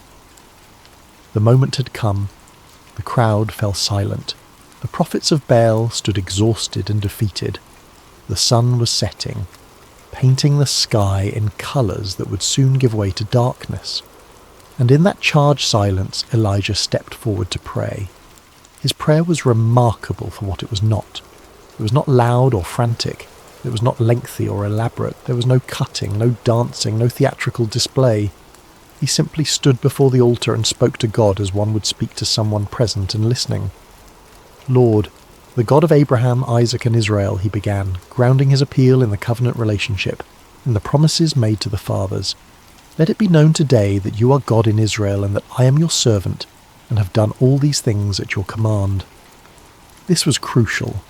Elijah was not acting on his own authority, pursuing his own agenda, trying to make a name for himself. He was a servant following orders, a messenger delivering a message that had originated with God himself. "Answer me, Lord, answer me," he continued, "so these people will know that you, Lord, are God, and that you are turning their hearts back again." Notice what Elijah asked for. Not vindication for himself, not judgment on his enemies, but that the people would know God and experience the turning of their hearts. The entire spectacle, the entire contest, had one purpose: restoration. God wanted his people back. The response was immediate and overwhelming. Fire fell from heaven. Not a small flame slowly kindled, not a gradual ignition, but a consuming inferno that descended with terrible swiftness and power. It devoured the sacrifice, the wood, the stones of the altar, the dust around it, and even the water in the trench. Nothing remained but scorched earth and the undeniable evidence of divine intervention. The people fell on their faces, the cry bursting from thousands of throats simultaneously. "The Lord, he is God! The Lord, he is God!" It was confession, recognition, repentance, and worship, all in one overwhelming moment. Everything they had witnessed over the previous hours, the impotence of Baal, the futility of human religious effort, the terrifying power of the living God, crystallized into that single cry of acknowledgement. What followed was swifter justice. The prophets of Baal, who had led the nation astray, who had grown fat on royal patronage while the people starved, who had promised what they could not deliver, they were seized and executed. It was brutal, but it was also necessary. The cancer had to be cut out if the body was to heal. Then, finally, after 3 years of drought, Elijah told Ahab that rain was coming. He climbed to the top of Carmel, bent down to the ground, and put his face between his knees in prayer. 7 times he sent his servant to look toward the sea. 7 times the servant returned with the same report. Nothing. But on the 7th time a cloud appeared on the horizon, small as a man's hand. That small cloud grew rapidly into a massive storm system.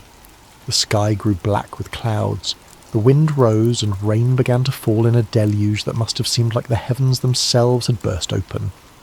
3 years of withheld blessing came pouring down in torrents. Ahab rushed to his chariot to reach Jezreel before the rain made the roads impassable, and Elijah, strengthened by the power of the Lord, ran ahead of the king's chariot, covering the distance on foot faster than horses could pull the royal conveyance. It was a moment of complete triumph. The drought was broken, the false prophets defeated, the people acknowledging God once more. Elijah appeared unstoppable, invincible, a living symbol of what unwavering faith could accomplish. Surely now the nation would turn back to God. Surely now the reforms would begin. Surely now everything would change.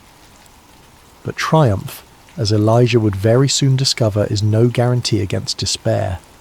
And the greatest threats sometimes come not from the battlefield, but from the quiet moments afterward, when the adrenaline fades and reality sets in.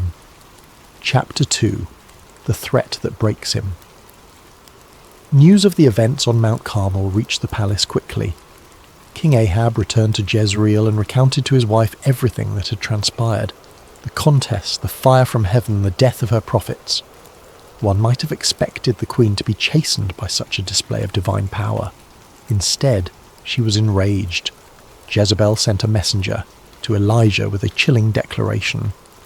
By this time tomorrow, she vowed, his life would be like the lives of those prophets he had executed. It was not a veiled threat or a political maneuver. It was a promise of death, delivered with the cold certainty of one who held absolute power and had never known defeat. Something within Elijah shattered at that moment. Just hours earlier, he had stood fearless before hundreds of false prophets and an entire nation. He had challenged the religious establishment, mocked their impotence, and witnessed the spectacular vindication of God's power. He had been invincible. Now, confronted with the threat of one woman, he did something that seemed incomprehensible. He ran. This is where the humanity of Elijah emerges in stark relief. This is where the story becomes not just ancient history, but a mirror in which we can see our own reflections. Because fear does not always make sense. Burnout does not follow logical patterns. The mind and body, pushed beyond their limits, can break in unexpected ways. Elijah had spent years standing alone, years of being hunted, hiding, relying on God for supernatural provision, years of carrying the weight of an entire nation's spiritual crisis on his shoulders. The confrontation on Carmel had been the culmination of all that pressure, all that responsibility. And while God had shown up powerfully, Elijah had poured everything he had into that moment. Now there was nothing left. The adrenaline had faded. The crowd had dispersed.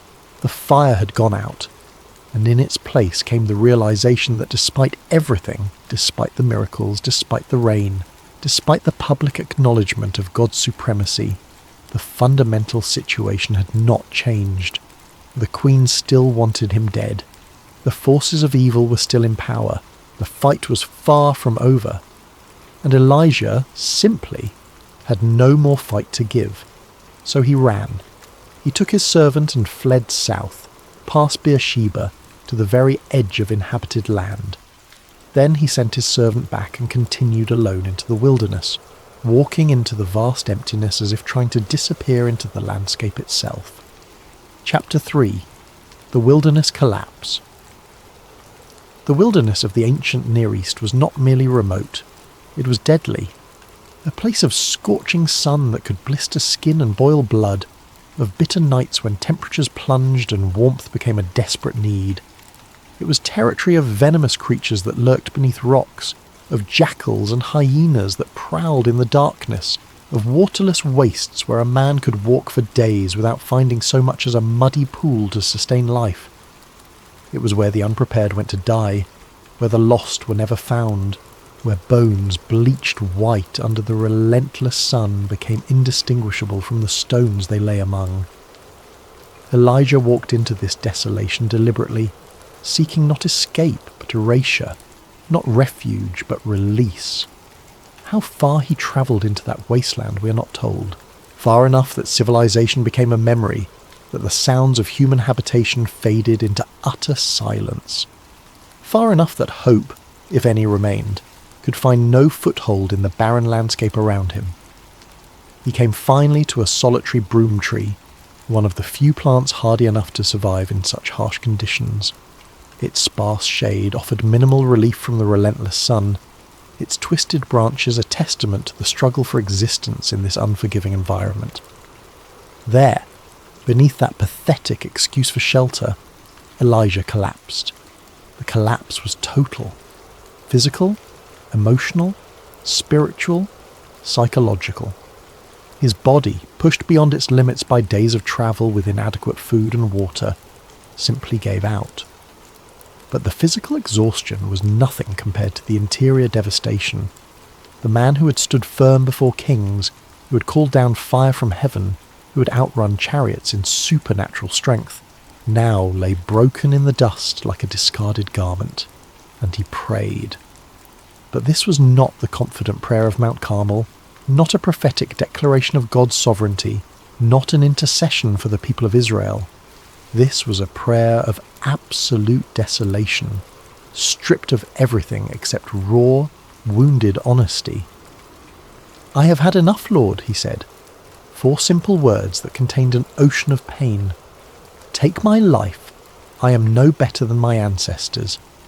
Those words carry a weight that echoes across centuries, resonating with anyone who has ever reached the absolute end of their endurance. I have had enough. Not enough victory, not enough provision, not enough evidence of God's power, but enough pain, enough fear, enough of the crushing weight of standing alone, enough of fighting battles that seem to produce no lasting change, enough of being Elijah, the prophet, the lonely voice crying in a wilderness that refused to listen. This moment demands our careful attention because it reveals something crucial about spiritual exhaustion that religious culture often wants to hide or explain away. Elijah was not turning his back on God. He was not denying what he had witnessed or experienced. He had not lost his faith in God's existence or power. But he had lost something perhaps even more fundamental. He had lost his ability to continue. This is burnout in its purest, most devastating form. Not rebellion against God's authority, not doubt in the traditional sense of questioning God's existence or goodness, but a profound, bone-deep weariness that makes even the next breath feel like an impossible burden, the next step an insurmountable obstacle. Consider what Elijah had endured. For 3 years he had lived as a fugitive, dependent on divine provision for survival. He had hidden by a brook, fed by ravens, birds considered unclean, scavengers, yet serving as God's delivery system for bread and meat. When the brook dried up, he had been sent to Zarephath, to a widow's house, where he witnessed her last measure of oil and flour become supernaturally sustained, where he raised her son from death. Then came the confrontation on Carmel, the mental and emotional energy required to stand alone before hundreds of false prophets, before a hostile king, before a nation that had largely abandoned the faith of their fathers. The stress of that moment would have been crushing. The relief when fire fell, when the people acknowledged God, when rain returned. That release of tension might have been almost as overwhelming as the tension itself. And now, mere hours later, a single threat from a queen had undone it all. The victory suddenly seemed hollow. The miracle seemed meaningless. If Jezebel still ruled, if the structures of idolatry remained intact, if his life was still in danger despite everything God had done, what had been accomplished? What had changed? Elijah had given everything, his safety, his comfort, his youth, his very identity, to serving God and calling Israel back to faithfulness. And now, convinced that it had all been futile, that he stood alone as the last believer in a dying faith, he simply wanted it to end. "I am no better than my ancestors," he said. This was not false humility. It was the cry of a man who believed he had failed in the mission that defined his existence. His ancestors had struggled and ultimately died without seeing the fulfillment of God's promises. Now Elijah saw himself in the same position. One more name in a long line of people who had tried and failed to turn Israel's heart back to God. The despair was complete. The darkness was total. And in that darkness, Elijah did the only thing his exhausted body could manage. He slept. The sleep of the utterly depleted. The sleep of one who has nothing left to give and nowhere left to go. The sleep of someone who hoped, perhaps, that rest might become permanent, that closing his eyes might mean never having to open them again to face another day of futile struggle. But God had other plans, and his response to his broken prophet would reveal something fundamental about divine character that transforms how we understand both faith and failure. Chapter 4. God's Gentle Provision. What happened next is remarkable not for its drama, but for its tenderness. God did not appear in a whirlwind to rebuke Elijah for his fear. Fire did not descend to shock him back to courage. Thunder did not roll to remind him of divine power.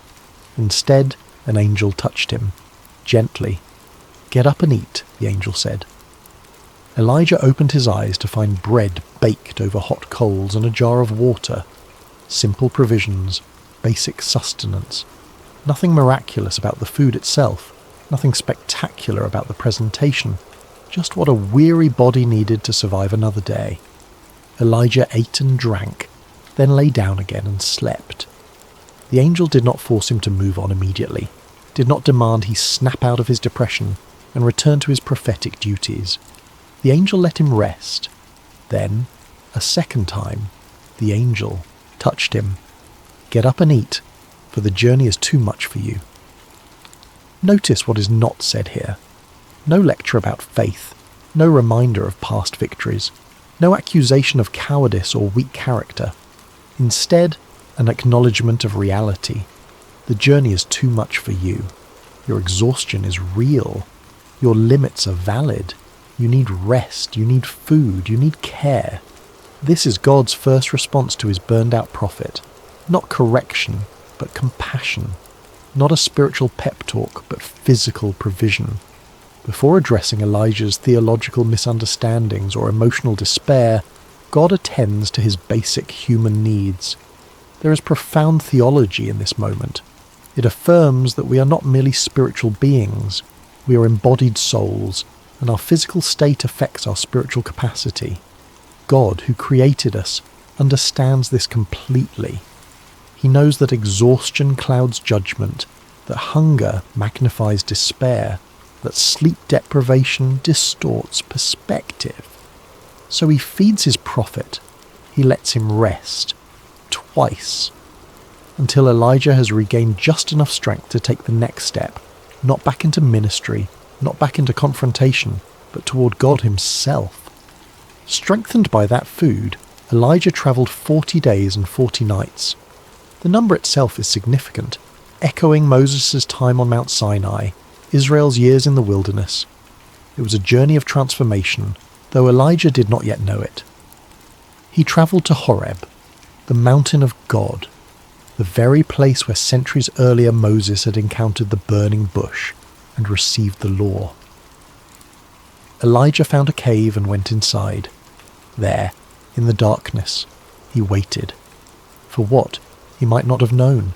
Perhaps for answers, perhaps for an end, perhaps simply because he had nowhere else to go. Chapter 5. The Journey to Horeb.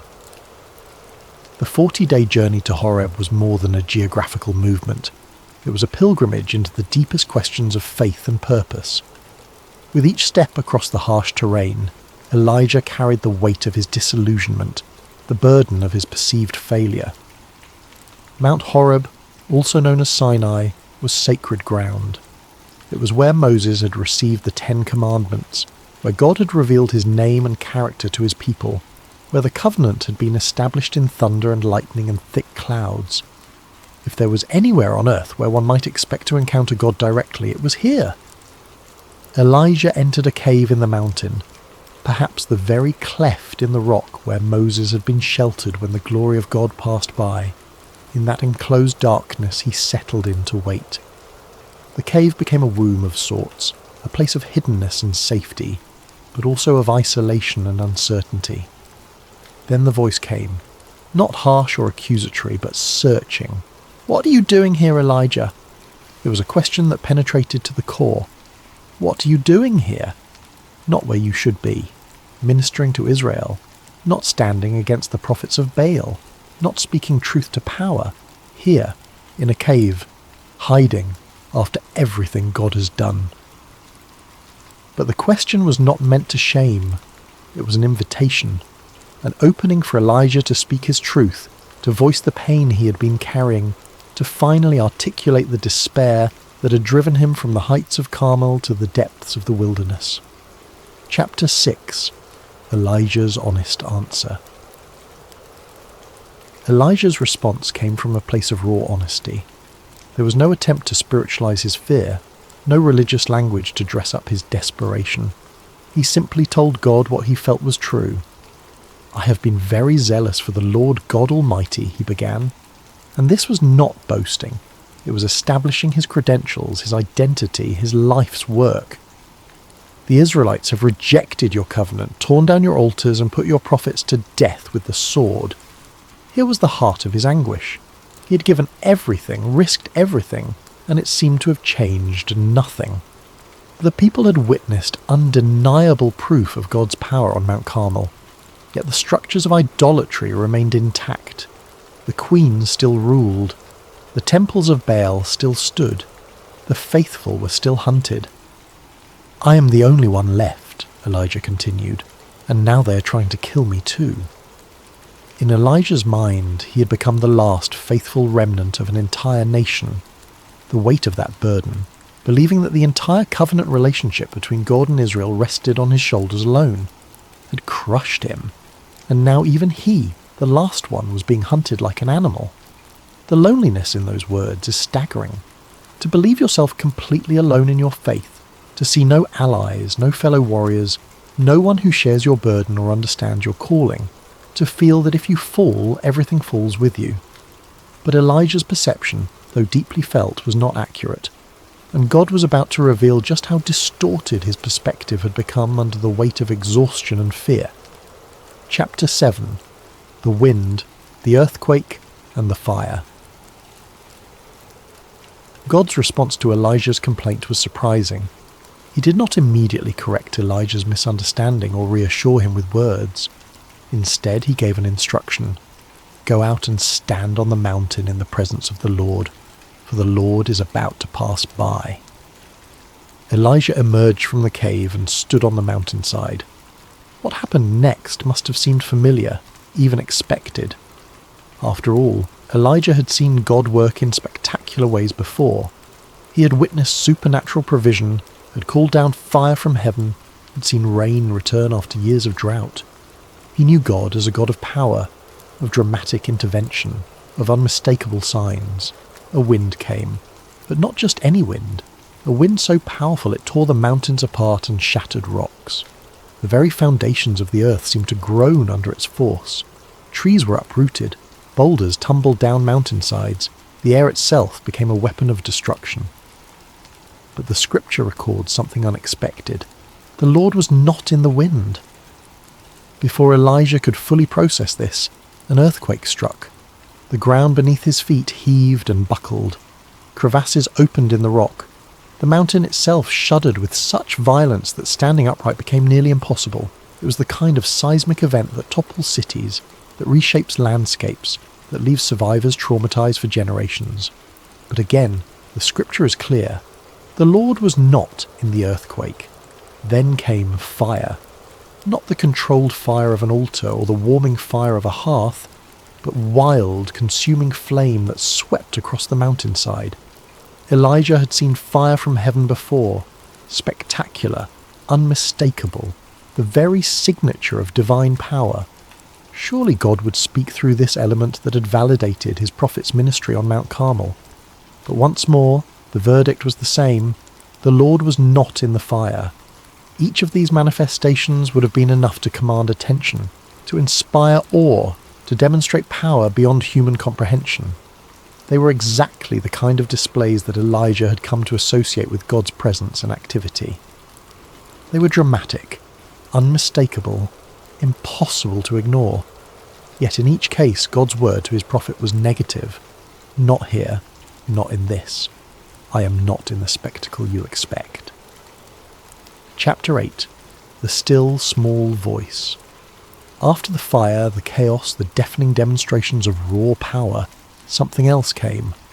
Or perhaps it would be more accurate to say that something else was revealed, something that had been there all along but could only be perceived in the absence of noise and fury. Silence. Deep, profound, complete silence. The kind of silence that settles after a storm, when even the wind seems to hold its breath, when the world itself appears to pause in anticipation. And in that silence, a sound. But not a sound in the ordinary sense. The Hebrew phrase used here is difficult to translate perfectly. Some versions call it a still small voice. Others render it a gentle whisper, or a soft murmuring sound, or even the sound of sheer silence. It was something barely audible, easily missed, requiring complete attention to perceive. When Elijah heard it, or perhaps felt it, or recognized it in some way beyond ordinary hearing, he immediately pulled his cloak over his face. This was the gesture of one standing in the direct presence of the holy, the instinctive response of a human confronted with the divine. He had not covered his face during the wind or the earthquake or the fire, but this gentle whisper, this quiet sound, this was where he encountered God himself. He went and stood at the mouth of the cave, still covered, still overwhelmed by the realization of what he was experiencing, and the voice came again, asking the same question as before. "What are you doing here, Elijah?" Elijah gave the same answer. Word for word he repeated his complaint about his zeal, Israel's rejection, the death of the prophets, his isolation, the threat against his life. His circumstances had not changed. His feelings had not suddenly evaporated. He was still afraid, still exhausted, still convinced of his own solitude. But something fundamental had shifted. In the wind and earthquake and fire, God had deconstructed Elijah's expectations about how he works. The God who could send fire from heaven to consume a sacrifice, who could shut up the sky for 3 years and then open it with torrential rain, who could do anything with spectacular power. This God chose to speak in a whisper. The lesson was profound. God's presence is not measured by the volume of his voice or the drama of his intervention. The quiet word is no less divine than the earthquake. The gentle whisper carries no less authority than the thunder. In fact, the whisper requires something the earthquake does not. Stillness, attention, a willingness to listen carefully. Chapter 9. Correction without condemnation. God's response to Elijah's repeated complaint was direct but remarkably gentle. There was no rebuke for his fear, no criticism of his flight into the wilderness. Instead, God gave him concrete direction and corrected his distorted perspective. "Go back the way you came," God instructed. The journey was not over. The calling had not been rescinded. There was still work to do, still purpose to fulfill. Elijah was to anoint new leaders, Hazael as king over Aram, Jehu as king over Israel, and Elisha to succeed him as prophet. These were not minor assignments. They were nation-shaping tasks, the kind of responsibilities given to someone God still trusted, still valued, still intended to use. Elijah, who had believed himself finished, was being told he had essential work yet to complete. But then came the revelation that addressed the very heart of Elijah's despair. "Yet I reserve 7,000 in Israel, all whose knees have not bowed down to Baal and whose mouths have not kissed him." 7,000. Faithful. Hidden perhaps, scattered certainly, but present. Real. Elijah was not alone. He had never been alone. While he had focused on the prophets of Baal, on Jezebel's threats, on the apparent triumph of idolatry, God had preserved a remnant of thousands who remained faithful. Elijah's perception had been shaped by exhaustion and isolation. He had lost sight of the bigger picture, had allowed his fear to narrow his vision until all he could see was enemies and opposition. But his limited perspective did not change the reality of what God was doing. This is perhaps the gentlest correction imaginable. God did not shame Elijah for his ignorance, or accuse him of faithlessness for not knowing about these 7,000. He simply revealed the truth. You're not the only one. You never were. The burden you thought was yours alone has been shared all along by thousands of others. The relief of this revelation must have been overwhelming. The crushing weight of believing himself, the last faithful servant, a burden that had driven him to despair and thoughts of death, was lifted by the simple truth that he was part of something larger than he had imagined. Chapter 10. Renewal and New Purpose. Elijah descended from the mountain a different man than the one who had ascended. Not because his circumstances had changed. Jezebel still ruled. The forces of idolatry still held power in Israel. But because his perspective had been transformed. He returned north, travelling back through the wilderness he had fled through in terror. But this time he travelled with purpose, with direction, with a mission that extended beyond himself. He was going to find his successor, to begin preparing the next generation, to invest in someone who would carry on the work when he was gone. He found Elisha son of Shaphat ploughing a field with 12 yoke of oxen. Elisha was a man of some means, engaged in the ordinary work of agriculture, with no apparent expectation that his life was about to change forever. Elijah approached and threw his cloak around him, a symbolic gesture of calling and authority. Elisha understood immediately. He asked only for permission to say goodbye to his parents, then burned his ploughing equipment and slaughtered his oxen, using the wood from the yoke to cook the meat. It was a gesture of complete commitment, of burning bridges, of irrevocable change. Then he set out to follow Elijah and became his servant. This moment marked a profound shift in Elijah's story. For years he had operated alone, the solitary prophet standing against an entire nation's apostasy. Now he had a companion, a student, someone to invest in and mentor. The burden that had seemed unbearable in isolation became manageable when shared. The remainder of Elijah's ministry, as recorded in Scripture, shows a different kind of prophet. Still bold, still faithful, but no longer carrying the crushing weight of solitary responsibility.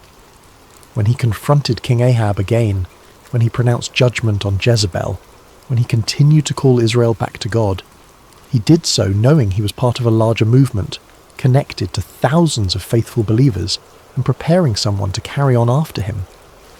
Years later, when it came time for Elijah to depart from this earth, he did not simply die and disappear like other mortals.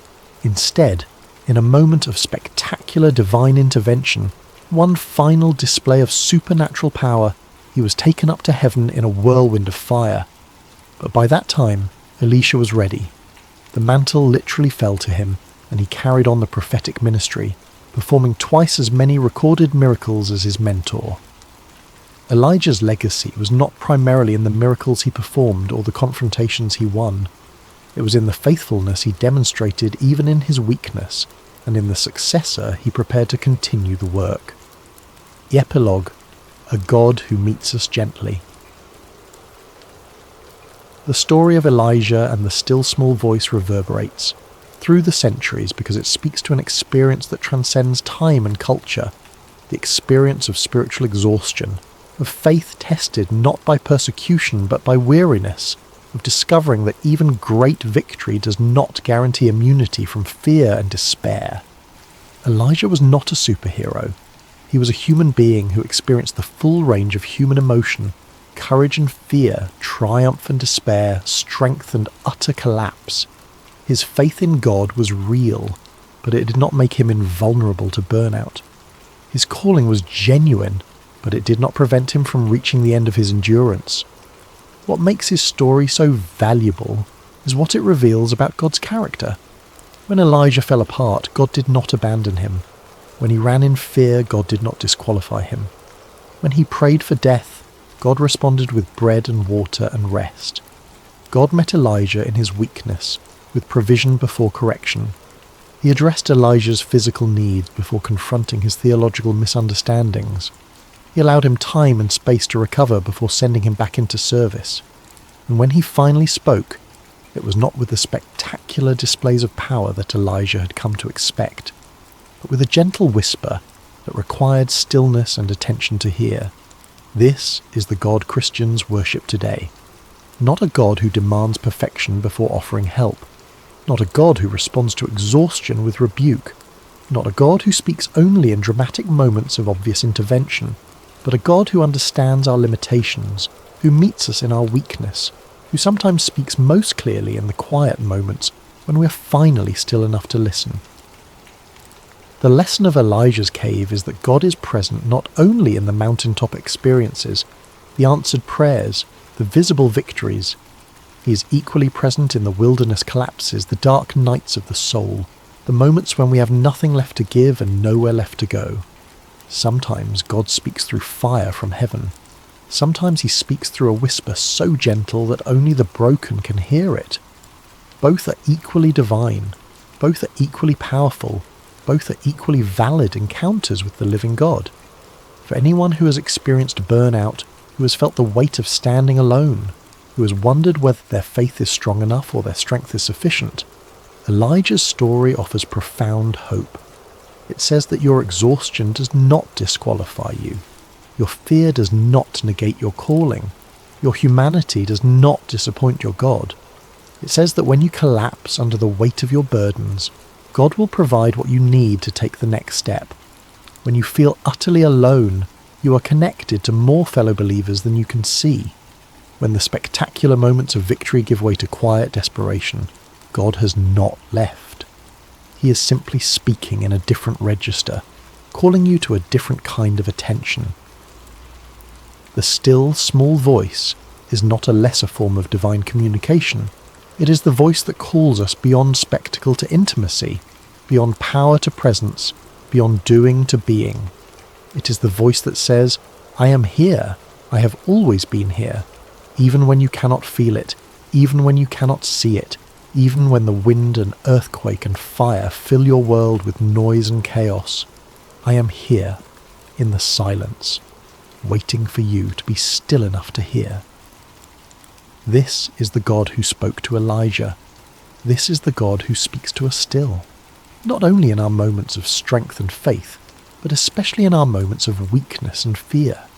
For it is in the whisper, more than in the whirlwind, that we encounter the truth about who he is and who we are. Beloved, limited, exhausted, afraid, and yet called, valued, sustained, and never ever alone.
There are moments in history that split time itself, moments so profound that everything before them fades into shadow and everything after them burns with new meaning. This is the story of such a moment, a night when the sky trembled with divine purpose, a night when shepherds abandoned their flocks, a night when the fabric between heaven and earth grew impossibly thin. This is not a fairy tale, this is not mythology.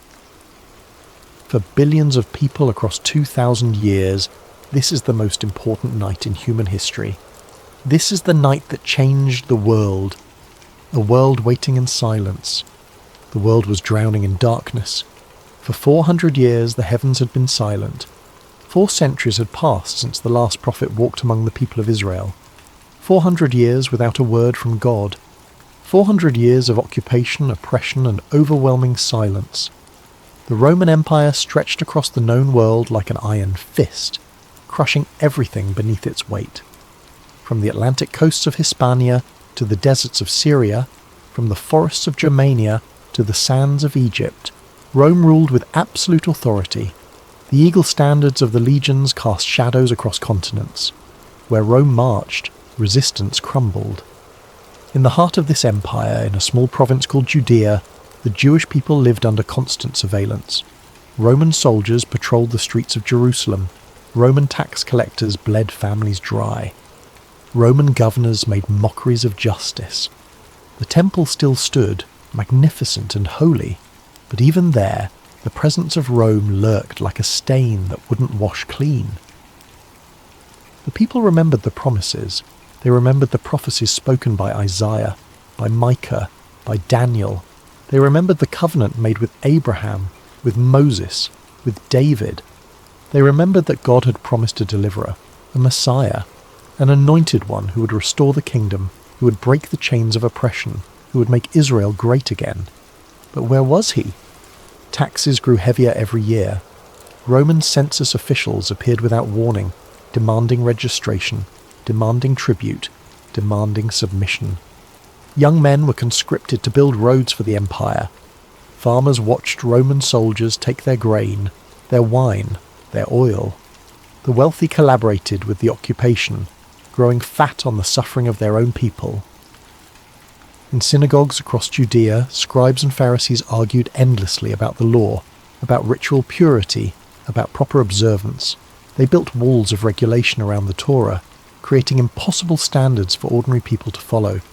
Religion had become a burden rather than a comfort. Faith felt like another form of taxation, and still, heaven remained silent. Some lost hope entirely. They stopped attending synagogue. They stopped observing the festivals. They stopped teaching their children the stories of Moses and the prophets. What was the point? God had abandoned them to Rome. The promises were empty. The covenant was broken. Others clung to hope with desperate intensity. They gathered in secret, whispering about revolution. They sharpened swords in hidden places. They waited for a signal, for a leader, for the moment when God would finally act. Their Messiah would come with fire and sword, they believed. He would drive Rome into the sea. He would restore the throne of David. He would make their enemies bow before them. They imagined glory. They imagined conquest. They imagined vindication. They never imagined a stable. The spiritual atmosphere was suffocating. Sin had become normalized. Corruption had become expected. Violence had become commonplace. The world was waiting, but it didn't truly know what it was waiting for. In the city of Rome, far from the dusty roads of Judea, Caesar Augustus sat on his throne and believed himself to be the most powerful man who had ever lived. His word was law from the Pillars of Hercules to the Euphrates River. Kings and queens came to him with tribute and trembling. The Roman Senate existed to serve his will. He had brought peace to the empire through overwhelming military force, and that peace bore his name, the Pax Romana. Augustus had no idea that he was about to play a role in the greatest story ever told. He had no idea that a decision he would make for purely administrative purposes would set in motion the fulfillment of prophecies older than Rome itself. He had no idea that his empire, for all its marble and military might, was about to be confronted with a kingdom that would outlast it by millennia. The stage was set. The world was waiting. And in a small town called Nazareth, in a house no different from 1,000 others, a young woman was about to receive a visit that would echo through eternity.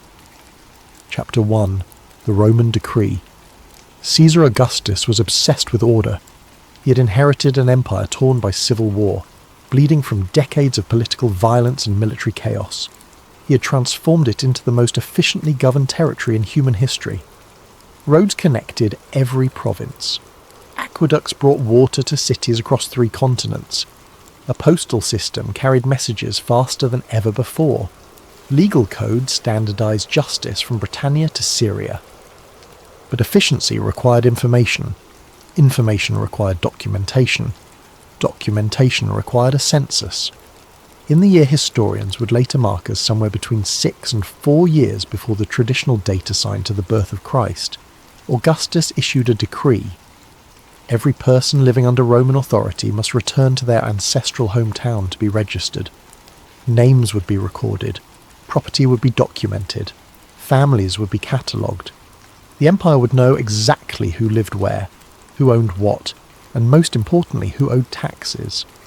To Augustus, this was simply good governance. To the bureaucrats who implemented the decree across the provinces, it was an administrative challenge. To the millions of ordinary people who would be forced to travel during winter, abandoning their work and their homes, it was another burden added to an already crushing load. But to the architects of eternity, it was the key that would unlock ancient prophecies. 700 years earlier, the prophet Micah had declared a mystery. The Messiah, the promised deliverer, would be born in Bethlehem, not in Jerusalem, the city of the temple, not in any of the major cities of Israel, but in Bethlehem, a small town barely worth mentioning. Bethlehem, where David had been born. Bethlehem, where Ruth had found redemption. Bethlehem, whose name meant house of bread. The problem was that the family God had chosen lived in Nazareth, nearly 90 miles north of Bethlehem. Nazareth was a nowhere town, a place of poor reputation, so insignificant that it barely appeared on maps. When people later heard that the Messiah came from Nazareth, they would ask mockingly, "Can anything good come from Nazareth?" But God does not share humanity's obsession with reputation and status. God does not measure worth by geography or social standing. And God can use the decrees of emperors to fulfill promises made before those emperors' ancestors drew breath. The census decree reached every corner of the empire. In Judea, Roman officials began organizing the registration. Announcements were made in marketplaces and synagogues.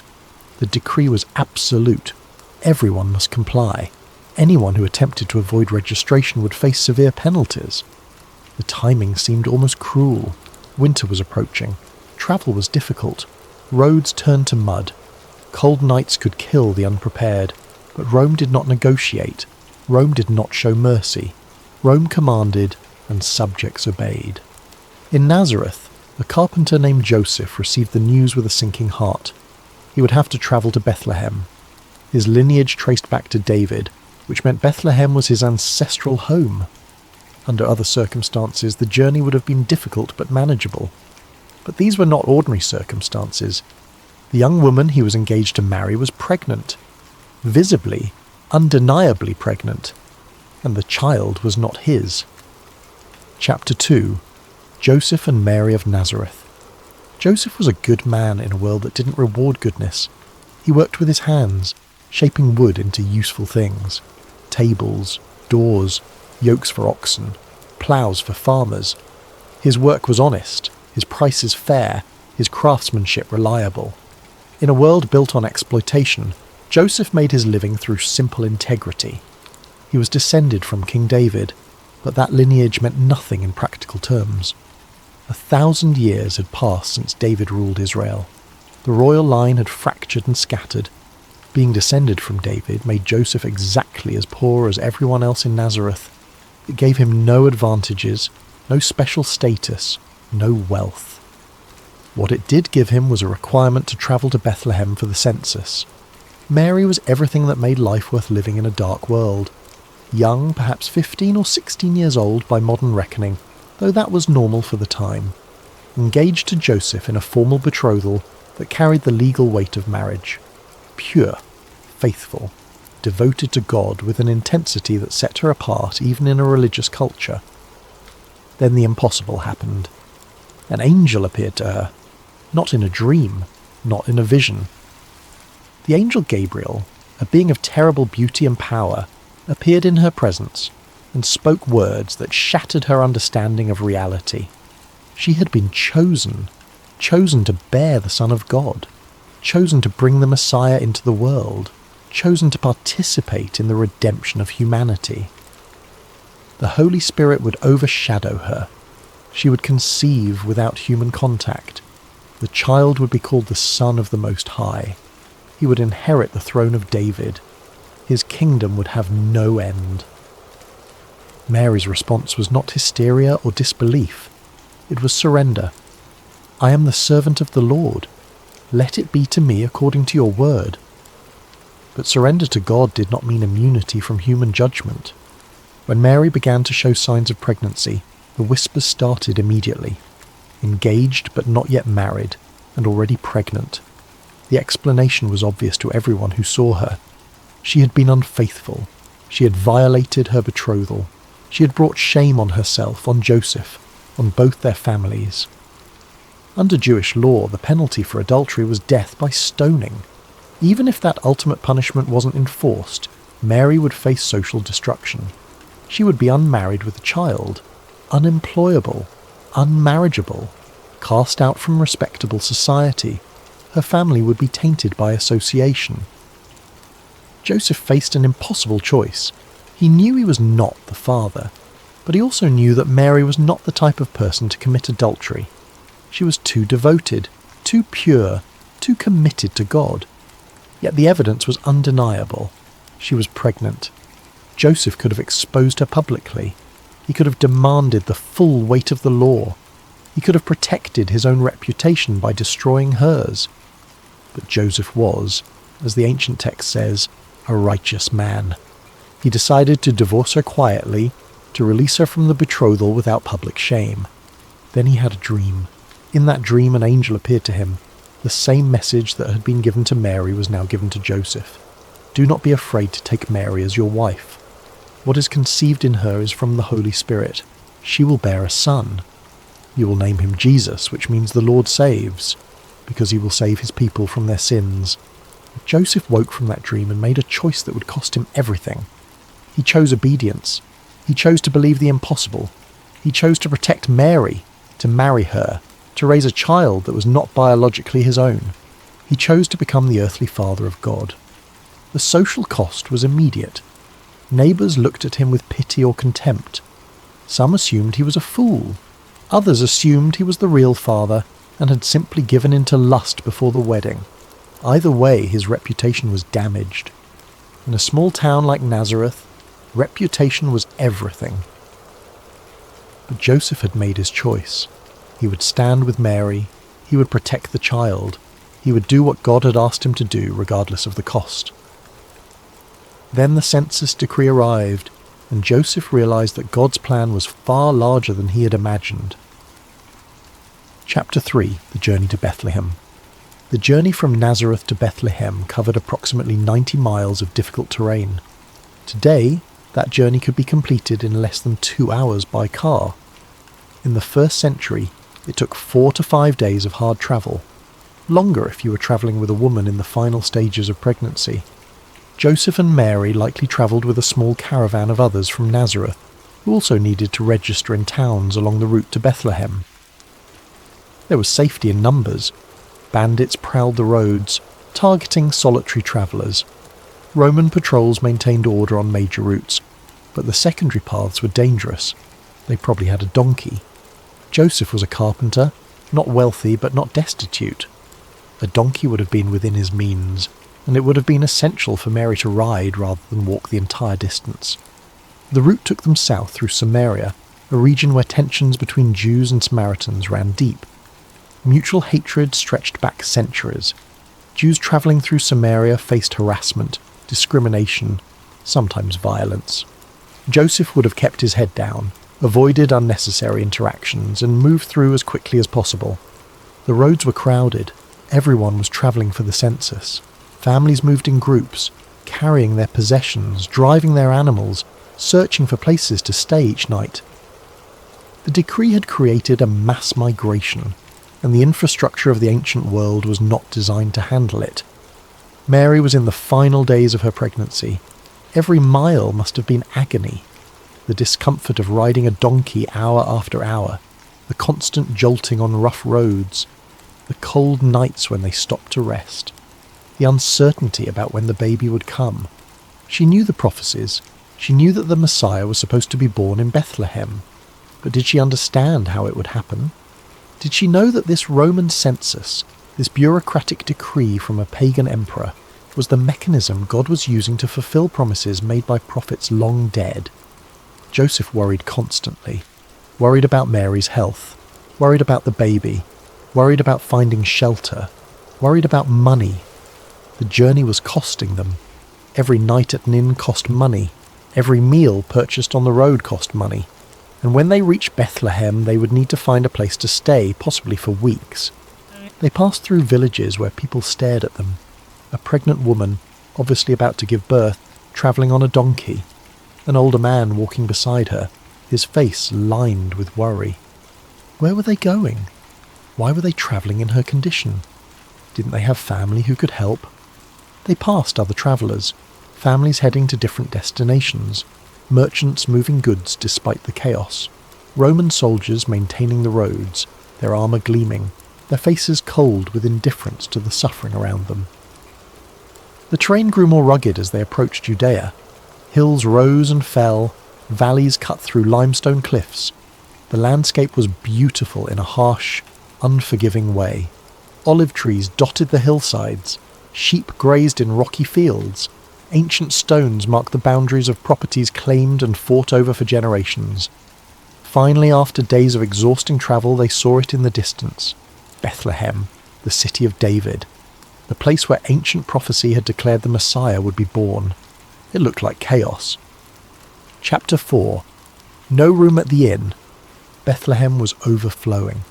The small town had probably never seen so many people at once. Every family descended from David had to register there. The streets were packed with travellers. The noise was overwhelming. Children crying, animals bleating, men arguing, women trying to organise sleeping arrangements for their families. Every public building was full. Every available room had been claimed. Extended families crammed into houses meant for half as many people. The wealthier visitors had secured the best accommodations days earlier. Those arriving late, like Joseph and Mary, faced a desperate situation. Joseph went from place to place, knocking on doors, asking innkeepers, pleading with anyone who would listen. His wife was about to give birth. They needed shelter, they needed privacy, they needed help. The answers were all the same: no room, already full, try somewhere else, check the next street, maybe someone has space in their courtyard. The desperation must have been crushing. Mary was in labour or very close to it. She needed to lie down. She needed warmth. She needed safety. And Joseph could not provide any of those things. Imagine the fear. Imagine the sense of failure. Joseph had taken on the responsibility of protecting Mary and the child. He had accepted a divine mission. And now, at the moment when protection mattered most, he was failing. His wife was about to give birth in the street. Finally, someone took pity on them. The details are not recorded precisely, but the traditional understanding is that an innkeeper or property owner offered them shelter where the animals were kept. Not a barn in the modern sense, but more likely a cave or a lower level of a house, where livestock were brought in at night for warmth and security. It was better than the street. Barely. The space smelled of animals, sheep, goats, maybe a cow or two. The floor was dirt or rough stone. The air was cold. There was no privacy, no comfort, no dignity. This was where the King of Kings would make his entrance into the world. The contrast is almost unbearable. Every expectation shattered. Every assumption about how God works completely overturned. The Messiah, the promised deliverer, the one who would save his people and establish an eternal kingdom, was about to be born in a place where animals slept. No palace, no attendants, no physicians, no royal announcement, no ceremony, no witnesses except a terrified carpenter and a young woman in the worst pain of her life. If you had been alive in that moment and someone had told you that the salvation of the world was taking place in that stable, you would have laughed. If someone had told you that the baby about to be born in those conditions would change history more than Caesar Augustus, more than any emperor or king or conqueror, you would have dismissed them as insane. But that is exactly what was about to happen. Mary's labour progressed. Joseph did what he could to help, though he must have felt utterly helpless. There were no midwives, no experienced women to guide the process. Just a young mother giving birth for the first time in the most difficult circumstances imaginable. And then, In the darkness of that stable, in the poverty and the pain and the absolute humility of that moment, Jesus Christ entered the world. Chapter 5. The Birth of Jesus. The baby's cry pierced the cold night air. Jesus was born, fully God and fully human, the eternal Word made flesh, the one through whom all things were created, now entering his own creation as a helpless infant. The cosmic scope of this moment is beyond human comprehension. Mary held him for the first time, her son, her saviour, her God, the weight of it all crushing and beautiful at the same time.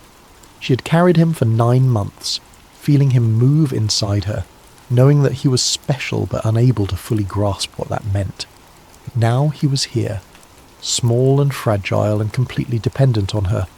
She wrapped him in swaddling cloths, long strips of cloth wound tightly around his tiny body. This was standard practice for newborns in that culture, believed to help the baby feel secure and develop properly. But even this simple act carried symbolic weight. Wrapped in cloths like a human child, completely vulnerable, completely dependent. Joseph watched, overwhelmed by emotions he couldn't name, relief that Mary had survived, wonder at the baby, fear about what came next, responsibility pressing down on him like a physical weight. They needed somewhere to lay the baby. In a normal house there would have been a cradle, a bed, somewhere safe and soft. Here there was nothing designed for a human infant. They used a manger, a feeding trough for animals, a box or carved out space where hay and grain were placed for sheep and cattle to eat. Someone, probably Joseph, cleaned it out as best he could, filled it with fresh straw, and created a makeshift bed. The Son of God lay in a feeding trough surrounded by animals, in a stable in Bethlehem. The humility of it is staggering. God did not arrive with fanfare. He did not announce himself to the powerful. He did not demand recognition or proper treatment. He simply came, in the most vulnerable form possible, into the darkest and poorest circumstances imaginable. This was intentional. This was the point. God was demonstrating something that would define everything Jesus would later teach. The kingdom of God does not operate according to human values. Power comes through weakness. Greatness comes through service. Glory comes through humility. The world expected a Messiah who would arrive in strength, who would command armies, who would overthrow Rome and establish Israel as the dominant world power. Instead, God sent a baby, born in poverty, laid in a feeding trough, completely dependent on the love and care of 2 ordinary people. In the silence of that stable, as Mary and Joseph looked at the baby, the world did not know that everything had just changed. Rome continued its business. Herod continued his paranoid rule in Jerusalem. The priests continued their temple duties. Life went on exactly as before, but nothing would ever be the same. The light had entered the darkness. The Word had become flesh. The promise had been fulfilled. The waiting was over, and the only witnesses to this cosmic event were 2 exhausted parents and some confused animals trying to sleep. God was making a statement about what matters, about who matters, about how salvation would come, not through military conquest, not through political manoeuvring, not through wealth or power or human wisdom, through love, through sacrifice, through humility, through a baby in a manger. But the announcement was about to expand. The circle of witnesses was about to grow, and the first people to receive the news were not kings or priests or scholars. They were shepherds. Chapter 6. Shepherds in the Fields.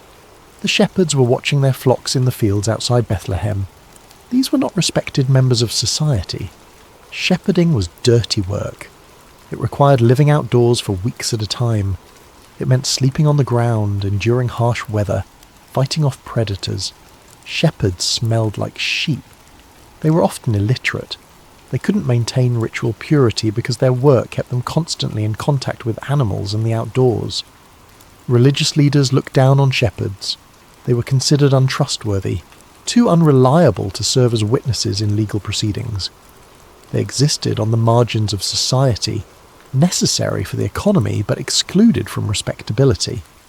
These particular shepherds were probably watching flocks designated for temple sacrifice. Bethlehem was close to Jerusalem, and many of the lambs used in the temple rituals came from flocks kept in the surrounding fields. The irony is beautiful. These men were watching over lambs that would be sacrificed for sin, and they were about to be told about the Lamb of God who would take away the sins of the world. The night was cold. The sky was clear, filled with more stars than modern people in light-polluted cities can imagine. The shepherds huddled around a small fire, taking turns staying awake to watch for predators or thieves. Then the sky exploded with light. An angel appeared. Not a distant vision, not a dream. An actual angel standing before them, radiating the glory of God. The light was blinding. The presence was overwhelming. The shepherds fell to the ground in absolute terror. The angel spoke, "Do not be afraid." But how could they not be afraid? They were ordinary men, sinful and flawed and completely unprepared for a direct encounter with the divine. The gap between the holy and the profane had just disappeared, and they were on the wrong side of that gap. The angel continued, "I bring you good news of great joy that will be for all people. Today in the town of David a Saviour has been born to you. He is the Messiah, the Lord, the Messiah, born today in Bethlehem. The promise fulfilled, the waiting ended, the deliverer arrived." But how would they find him? Bethlehem was full of people. There had to be dozens of babies in town. The angel gave them a sign. "You will find a baby wrapped in cloths and lying in a manger." A manger! The Messiah would be in a manger, not a palace. Not even a proper house, a feeding trough for animals.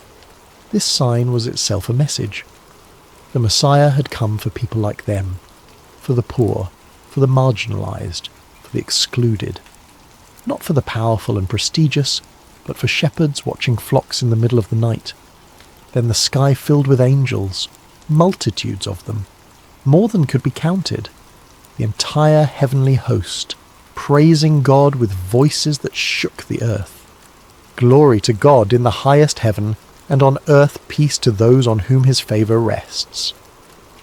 The shepherds lay on the ground, unable to process what they were experiencing. The boundary between heaven and earth had dissolved. The divine realm had broken through into the physical world. The angels were singing, and the sound was like nothing they had ever heard. Beautiful and terrible, overwhelming and glorious. Then, as suddenly as it had begun, it ended. The angels disappeared. The light faded. The sky returned to normal. The night was dark again. The stars shone as they had before. The sheep stood nervously, disturbed by the commotion. The shepherds looked at each other, their faces pale, their hands shaking. What had just happened? Had they all seen the same thing? Was it real? They made a decision. They had to go to Bethlehem. They had to find this baby. They had to see if the angel's message was true. They left their flocks. This was not a small decision. Leaving sheep unguarded could mean losing them to predators or thieves. Their livelihood was at risk, but the message was too important. They had to know. They ran toward Bethlehem, their hearts pounding, their minds racing. They had received a message from God. They, the lowest of the low, had been chosen to hear the announcement of the Messiah's birth. Not the priests, not the scholars, not the wealthy. Them. Chapter 7. The shepherds visit the child. Finding the baby was easier than they expected. How many infants in Bethlehem would be lying in a manger? The sign the angel had given them was specific and unusual. They searched the lower levels of houses, the caves where animals were kept, the rough shelters where overflow visitors had been forced to stay. And then they found them, Mary and Joseph. The baby wrapped in cloths, lying in a manger, exactly as the angel had said. The shepherds stood in the doorway uncertain. They were filthy from their work. They smelled of sheep and smoke. They had no gifts to bring, no credentials to present. They were nobody. But they had a message. They told Mary and Joseph everything. The angel appearing in the field, the blinding light, the announcement of the Saviour's birth, the multitude of angels singing, the specific sign about the manger. Mary listened to every word. Her heart must have been overflowing. Confirmation, validation, proof that this was real. that her son was who the angel had told her he would be. She treasured these things in her heart, the text says. She pondered them, she held on to them. Joseph must have felt relief washing over him. He had taken so much on faith. The dream, the angel's message, the decision to marry Mary despite the scandal, the journey to Bethlehem, the humiliating search for shelter, the birth in a stable. All of it had required trust in things he couldn't see or prove. And now here were shepherds, rough men from the fields, confirming that heaven itself had announced this child's importance. Joseph wasn't crazy. Mary hadn't been unfaithful. This baby was special. This baby was the Messiah. The shepherds looked at the baby in the manger. He looked like any other newborn, tiny, fragile, helpless. But they had heard the angels. They had received the message. This child was the Saviour. This child was the Lord. They worshipped. These rough, unrefined men who were not allowed to participate fully in temple worship. They worshipped. They praised God. They gave thanks. They recognized that they were in the presence of something holy. Then they left. They returned to their fields, to their flocks, to their ordinary lives. But they were not the same. They could not keep silent. They told everyone they met. They spread the news throughout the region. A Saviour had been born. The Messiah had arrived. And they had seen him with their own eyes. People were amazed when they heard the shepherd's story. Some believed, some were sceptical. Some dismissed it as the ravings of uneducated men who had probably hallucinated from exhaustion or too much wine. But the shepherds knew what they had experienced. They had seen angels. They had heard the announcement. They had found the baby exactly where the angel said he would be. Their lives were forever changed. They would remember that night for the rest of their lives, the night heaven broke through, the night God spoke to them, the night they became the first evangelists, the first witnesses, the first to spread the good news of Jesus Christ. Mary and Joseph stayed in Bethlehem. They could not return to Nazareth immediately. Mary needed time to recover from childbirth. They needed to complete the census registration, and they needed to follow Jewish law regarding purification after birth. Days turned into weeks. They found better accommodations, though still modest. Joseph worked when he could, earning money to support his new family. Mary cared for Jesus, nursing him, watching him grow, marvelling at this child who was both her son and her God. The story could have ended there. A quiet life in Bethlehem, a carpenter's family living in obscurity. But God was not finished revealing his son to the world. The next visitors would come from much farther away, and they would bring gifts fit for a king. Chapter 8. The Visit of the Magi. Far to the east, beyond the borders of the Roman Empire, wise men studied the stars. These were not simple astrologers or fortune-tellers. They were scholars, possibly from Persia or Babylon. They studied astronomy, mathematics, ancient texts, and prophecies. They were educated, wealthy, and respected in their own lands. They observed something unusual in the sky, a star, or perhaps a planetary conjunction, that appeared at a significant time and in a significant position. To them, this celestial event signalled the birth of a king. A great king, perhaps the greatest king ever born. They knew about the prophecies. Jewish communities existed throughout the East, exiled there centuries earlier by the Babylonians and Persians. The Hebrew scriptures had been translated into other languages. The prophecies about a Messiah, a king who would rule not just Israel but all nations, were known to scholars who studied such things. The Magi made a decision. They would travel to Judea, they would find this king, they would pay him homage. This was not a short journey. It likely took months. They travelled with servants, guards, supplies. They brought expensive gifts appropriate for royalty. Their arrival in Jerusalem created a stir. Wealthy foreigners asking about a newborn king. This was news. This was potentially dangerous news. They went to the obvious place, the palace of Herod the Great. Herod was old, paranoid, and ruthless. He had murdered members of his own family when he suspected them of plotting against him.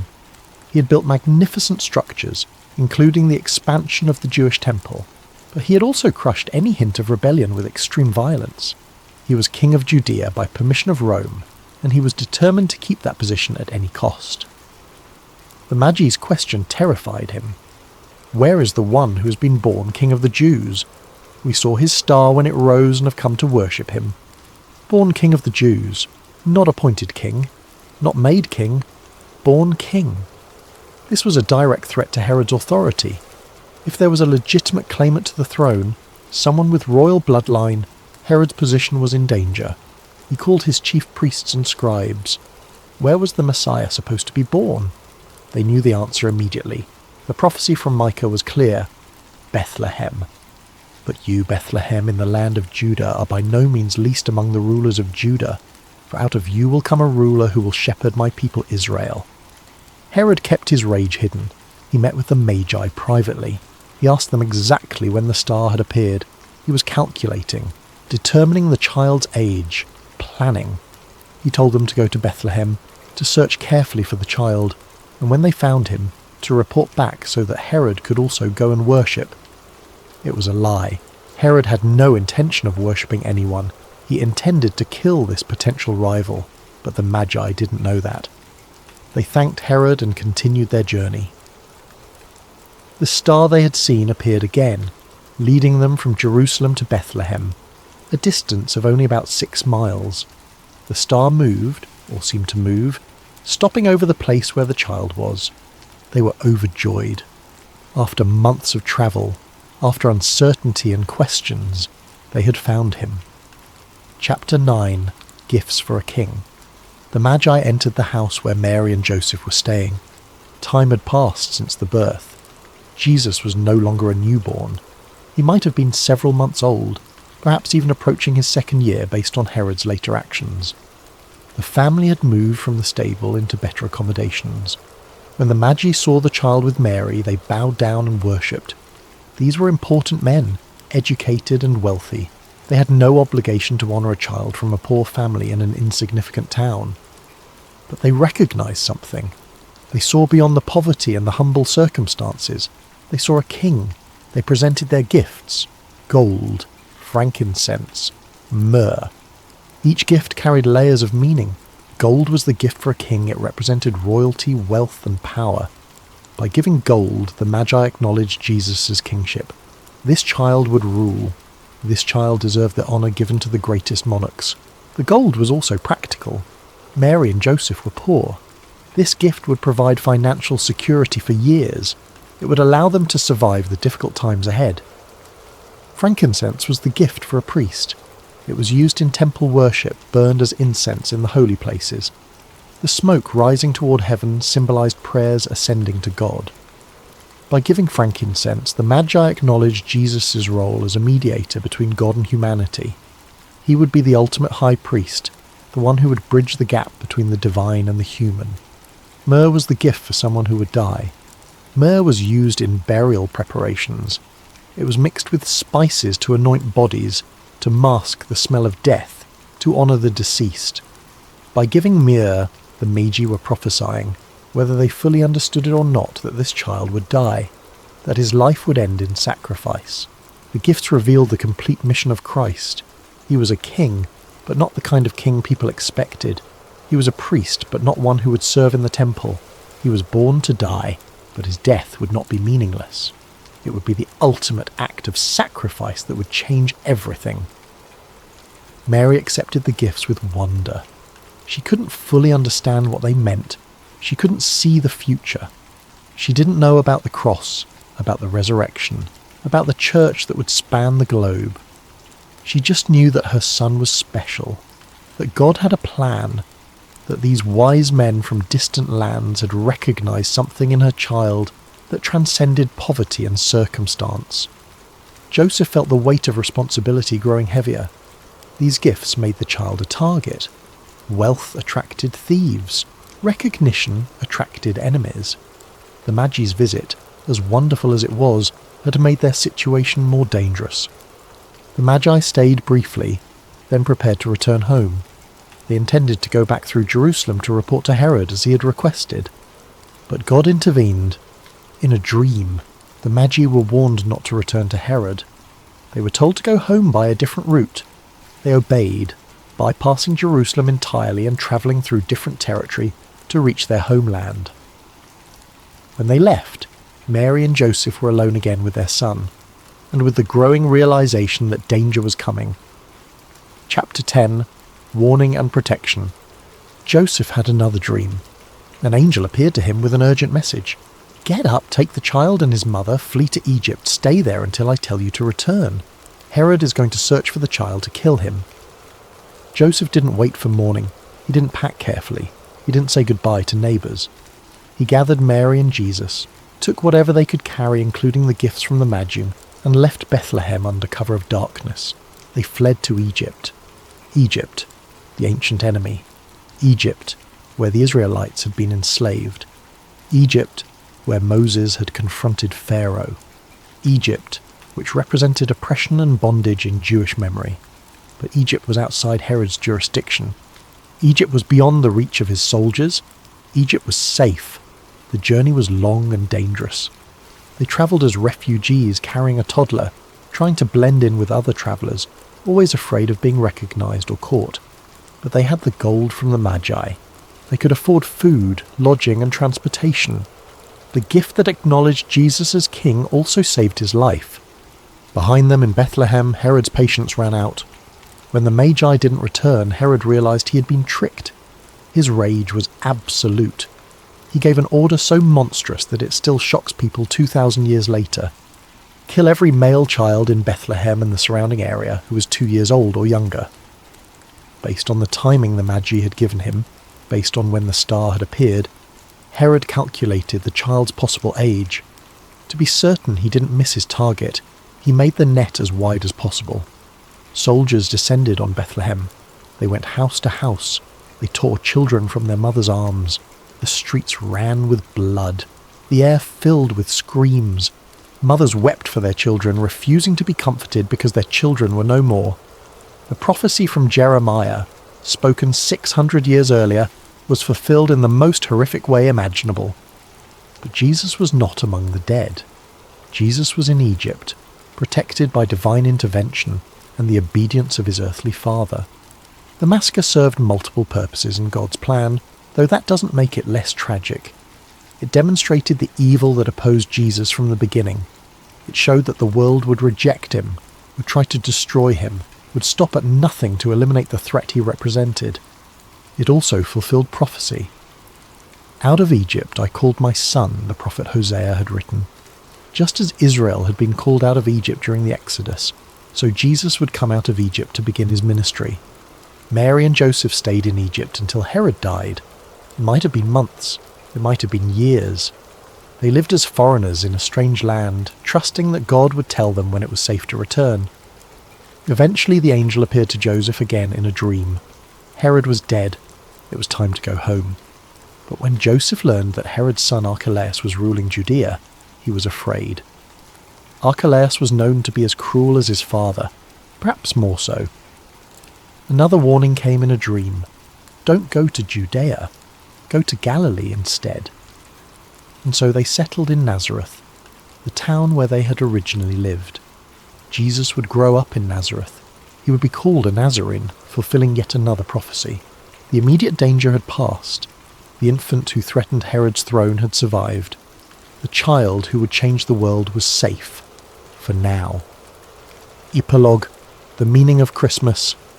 The Christmas story is not what we expect. We expect triumph. We get humility. We expect power. We get vulnerability.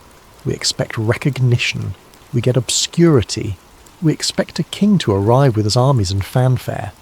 Instead, God sends a baby to a feeding trough in a stable. This is the pattern that defines everything Jesus would later do. He didn't come to conquer through military force. He came to conquer through love. He didn't come to destroy his enemies. He came to die for them. He didn't come to be served. He came to serve. The Christmas story begins in darkness. 400 years of divine silence, Roman occupation, heavy taxation, spiritual oppression, a world waiting but not knowing what it was waiting for. Into that darkness a light appeared, not in a palace in Rome, not in the temple in Jerusalem, but in a stable in Bethlehem. a light so small and fragile that it seemed like it could be snuffed out at any moment, but that light could not be extinguished. Herod tried. The religious leaders would try. The Roman Empire would try. Death itself would try. And all of them would fail. The baby in the manger would grow into a man who would teach with authority, heal the sick, raise the dead, and forgive sins. He would challenge every assumption about power and greatness. He would say that the first will be last and the last will be first, that the greatest must be the servant of all, that the kingdom of God belongs to the poor in spirit. He would be rejected by the religious establishment, betrayed by his own disciples, arrested on false charges, tortured by Roman soldiers, and executed on a cross like a common criminal. And 3 days later he would rise from the dead, defeating death itself, proving that everything he said was true. The Christmas story is not complete without Easter. The baby in the manger came to die and rise again. The gifts of the Magi pointed forward to this: gold for a king who would rule forever, frankincense for a priest who would mediate a new covenant, myrrh for a sacrifice that would take away the sins of the world. Christmas is not about sentimentality. It's not about warm feelings or nostalgia or family traditions, as good as those things may be. Christmas is about God entering his creation, the infinite becoming finite, the eternal entering time, the Creator becoming part of creation. It's about God refusing to remain distant, refusing to simply issue commands from heaven, refusing to send prophets or angels or visions.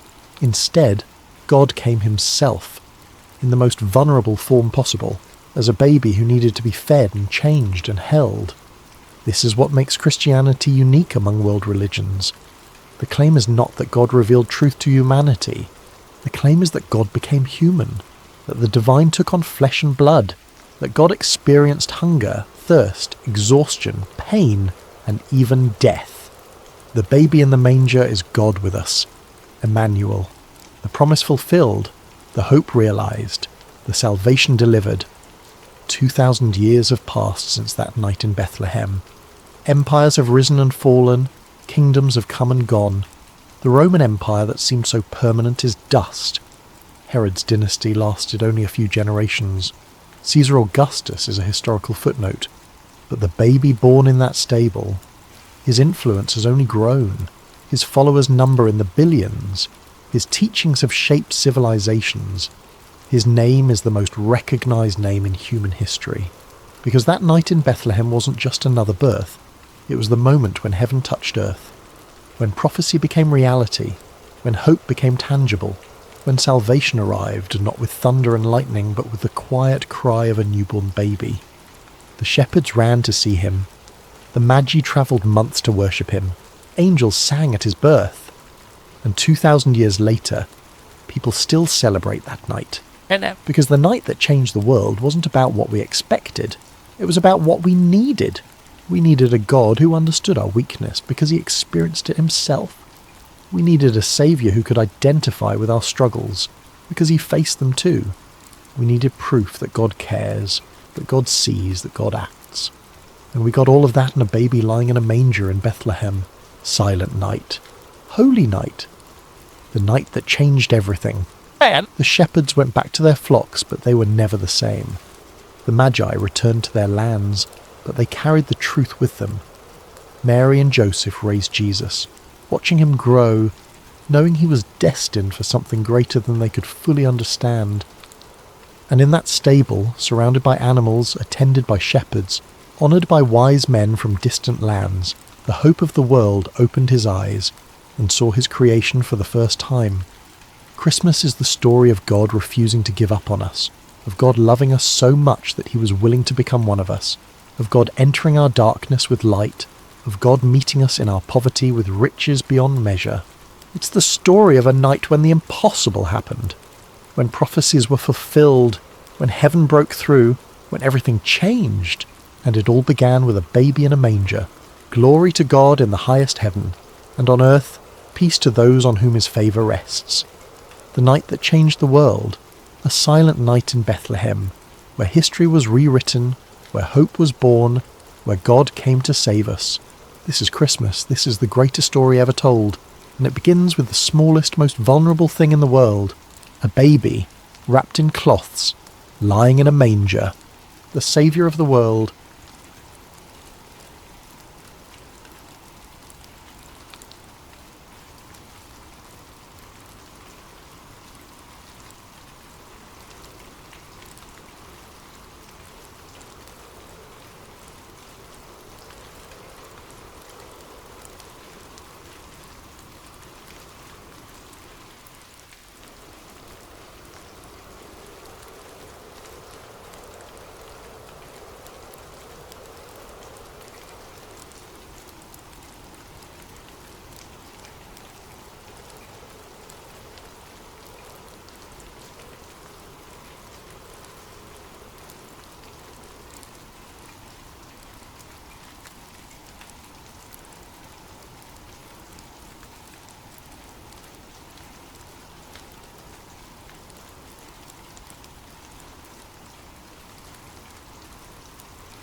Hello, dear listener, and welcome to Sacred Slumber.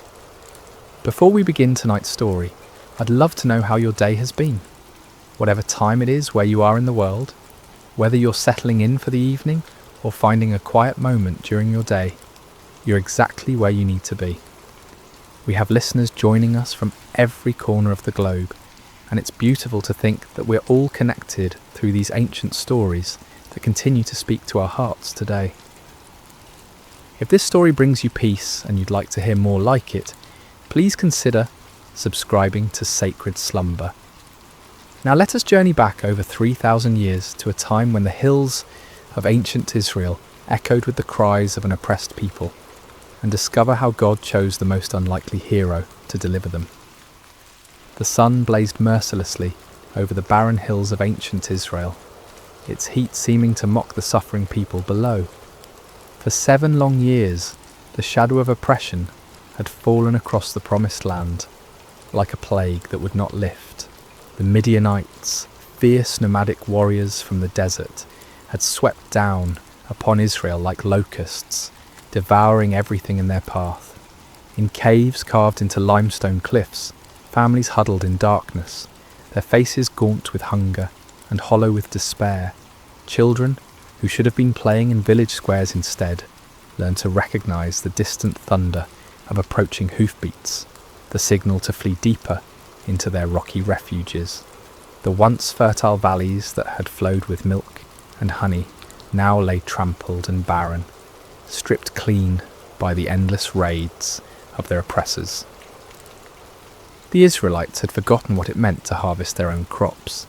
Each year they would plant in hope, tending their fields with trembling hands, always listening for the sound that would send them running. And each year, just as the grain began to ripen, the Midianites would come. They arrived like a sandstorm, their camels innumerable as the sand by the sea, their warriors dark silhouettes against the burning sky. They took everything, left nothing, and vanished back into the wilderness, leaving behind only dust and desperation. In this time of darkness, when hope seemed as distant as the stars, there lived a young man named Gideon. He was not what anyone would call a mighty warrior. His hands, though calloused from labour, had never gripped a sword in battle. His shoulders, though broad from years of farm work, had never carried the weight of armour. His eyes, though keen from watching the horizon for danger, had never gazed unflinchingly into the face of an enemy. On this particular day, Gideon found himself doing what had become all too common among his people. Hiding. He was in his father's wine press, a stone basin carved deep into the earth, meant for treading grapes. But instead of the purple stain of harvest, this hollow held only wheat stalks and the sound of desperate threshing. Gideon worked quickly, quietly, glancing nervously toward the rim of the pit above him. This was no place to thresh grain, but it was hidden from watching eyes, concealed from raiders who might snatch away even this meagre portion of food.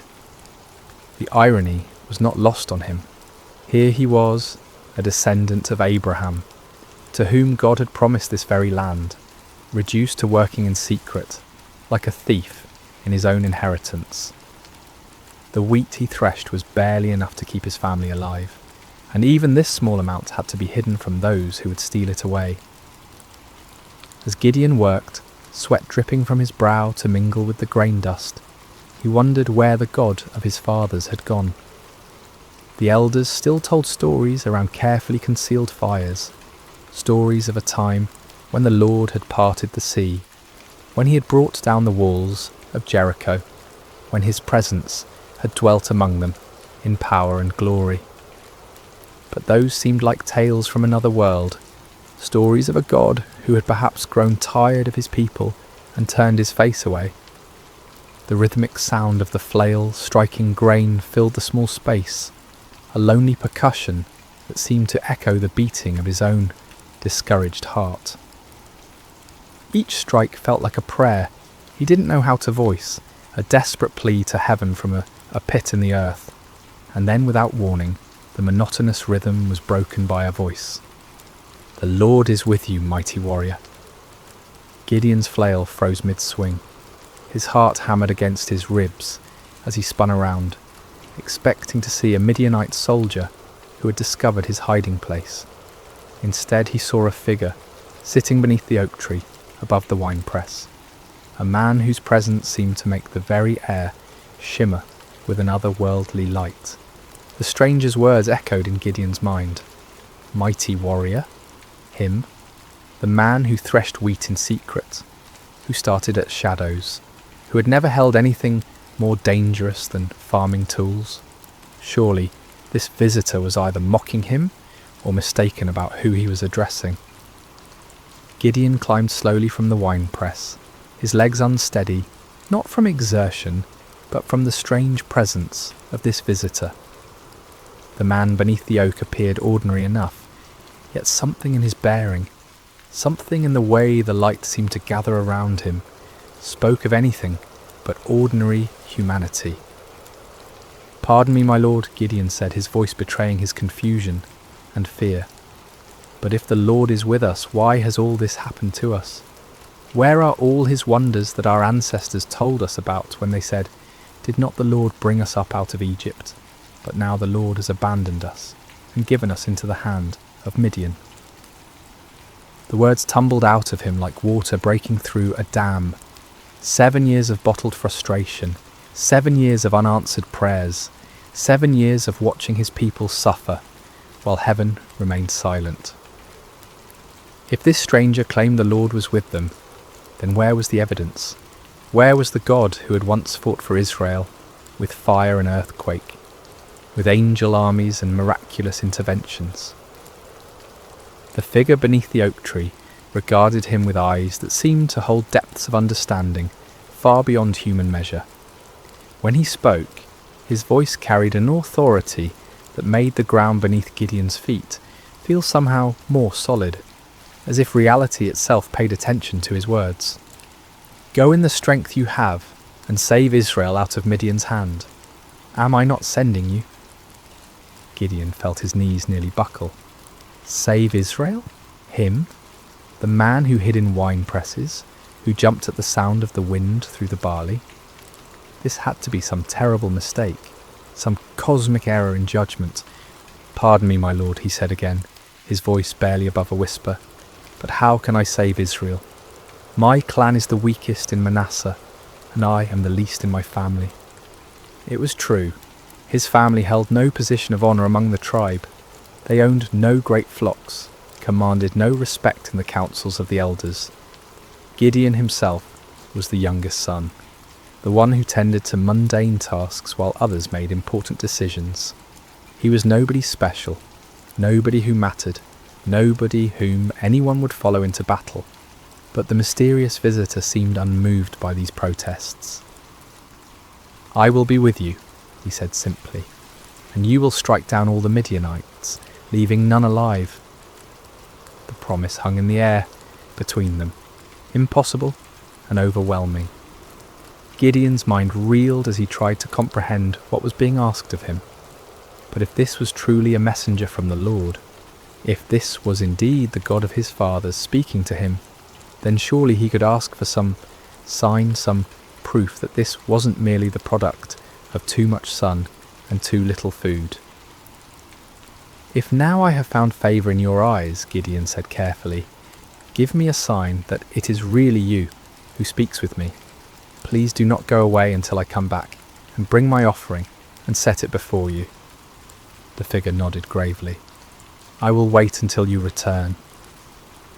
Gideon hurried to his house, his heart pounding with a mixture of terror and desperate hope. He prepared what he could offer: a young goat, unleavened bread made from precious flour, broth to complete the meal. It was a significant sacrifice for a family that had so little, but if there was even the slightest chance that the God of Israel was truly speaking to him, no cost was too great. When he returned to the oak tree, the stranger was still there, patient as stone, eternal as the hills. Gideon set the meat on a rock, poured out the broth, and waited to see what would happen. The visitor extended the staff in his hand and touched the meat and bread. Instantly, fire flared up from the rock, consuming the offering completely. In the same moment, the figure vanished from sight, leaving Gideon alone with the blackened stone and the certain terrifying knowledge that he had been speaking with an angel of the Lord. "Alas, sovereign Lord," Gideon cried out, falling to his knees, "I have seen the angel of the Lord face to face."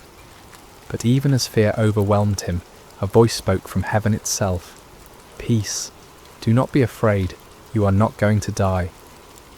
Gideon built an altar there and called it "The Lord is Peace," but peace was far from what he felt in his heart. That very night, the Lord spoke to him again, commanding him to tear down his father's altar to Baal and cut down the Asherah pole beside it. It was to be his first act of obedience, his first step toward the impossible task that lay ahead. Under cover of darkness, accompanied by 10 servants, Gideon did as he was commanded. They worked quietly, dismantling the stone altar and chopping down the wooden symbol of false worship. In their place, Gideon built an altar to the Lord and offered a bull as a sacrifice, using the wood from the Asherah pole as fuel for the fire. When morning came, the men of the town discovered what had been done. Their rage was immediate and fierce. They demanded that Joash, Gideon's father, bring out his son to be killed for destroying the altar of Baal, but Joash surprised everyone, including his son, with his response. "Are you going to plead Baal's cause?" he asked the angry crowd. "If Baal really is a god, he can defend himself when someone breaks down his altar." From that day on, Gideon was called Jerub-Baal, meaning Let Baal contend with him. But even after this first victory, even after seeing fire consume his sacrifice and hearing the voice of the Lord, doubt still gnawed at Gideon's heart like a persistent wound. When the Midianites assembled once again for their annual raid, gathering in the valley like a dark sea of destruction, Gideon knew the time had come. Yet still he hesitated, still he needed more assurance. That night he took a wool fleece and placed it on the threshing floor. "If you will save Israel by my hand as you have promised," he prayed, "look, I will place a wool fleece on the threshing floor. If there is dew only on the fleece and all the ground is dry, then I will know that you will save Israel by my hand, as you said." In the morning the fleece was soaked with dew, while the ground around it was completely dry. Gideon wrung out the fleece and filled a bowl with water, but still he doubted. Still, he feared he was deceiving himself. "Do not be angry with me," he prayed again. "Let me make just one more request. Allow me one more test with the fleece, but this time make the fleece dry and let the ground be covered with dew." And God, patient with his fearful servant, did exactly as Gideon asked.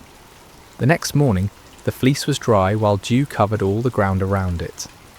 Finally, Gideon could doubt no longer. The signs were clear, the calling was certain. The God of Israel had indeed chosen him, the least and the weakest, to deliver his people from their oppressors. But as Gideon would soon discover, God's ways of winning battles were as unexpected as his choice of champions. Word spread quickly through the hill country of Israel. Gideon, son of Joash, had called for warriors to gather at the spring of Harod. The response was overwhelming. Men came from every tribe, every village, every cave where families had been hiding. They came carrying whatever weapons they could find. Old swords passed down from fathers, farming implements that could serve as spears, slings and stones gathered from riverbeds. 32,000 men answered the call. It was a significant force, larger than any army Israel had mustered in years. As Gideon looked out over the sea of faces, weathered by years of oppression, but now bright with hope, he felt a stirring of confidence. Perhaps this task wouldn't be as impossible as it had seemed. But even as he counted his forces, Gideon knew they were still vastly outnumbered. In the valley below, the Midianites and their allies spread across the landscape like a plague of locusts. Their camels were indeed as numerous as the sand on the seashore. Their warriors a dark tide that seemed to stretch to the horizon. Conservative estimates put their numbers at over 100,000 fighting men, but some said there were twice that many. Gideon was contemplating these daunting odds when the Lord spoke to him once again, and the words he heard made his blood run cold. "You have too many men," the Lord said. "I cannot deliver Midian into their hands, or Israel would boast against me. My own strength has saved me. Now announce to the army, anyone who trembles with fear may turn back and leave Mount Gilead." Too many men? Gideon stared out at his army, then down at the vast enemy host in the valley. How could 32,000 be too many when facing such overwhelming odds? But the Lord's reasoning became clear. If Israel won this battle with such numbers, they would attribute the victory to their own military might, rather than to God's power. With a heavy heart, Gideon stood before his assembled forces. These men had left their families, their hiding places, their small measures of safety to answer his call. Now he had to tell some of them to go home. "Men of Israel," he called out, his voice carrying across the gathered warriors. "The Lord has spoken to me. Anyone among you who is afraid, anyone who trembles with fear, may return to his home. There is no shame in this. Go in peace." A murmur rippled through the crowd. Some men looked relieved, others confused, still others ashamed. But slowly, surely, men began to step forward, to gather their belongings, to turn away from the camp. What started as a trickle became a stream, then a flood. By evening, 22,000 men had departed for their homes. leaving only 10,000 behind. Gideon watched them go with a mixture of understanding and dread. He couldn't blame them for their fear, not after 7 years of running and hiding, but now his army was less than a third of its original size, facing an enemy that seemed to grow larger with every passing hour. Surely now the Lord would be satisfied with the numbers. Surely now they could plan their attack, develop their strategy, prepare for battle. But as the sun set over the camp, painting the sky the colour of blood, the voice of the Lord came to Gideon once more. "There are still too many men," the Lord said. "Take them down to the water, and I will thin them out for you there." Gideon felt as if the ground was shifting beneath his feet. Still too many? 10,000 men were still too many to face 100,000? What kind of battle was the Lord planning? The next morning Gideon led his remaining men down to the spring of Harod.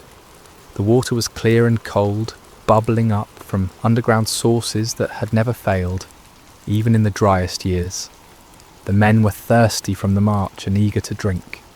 Separate those who lapped the water with their tongues, as a dog laps from those who kneel down to drink, the Lord instructed.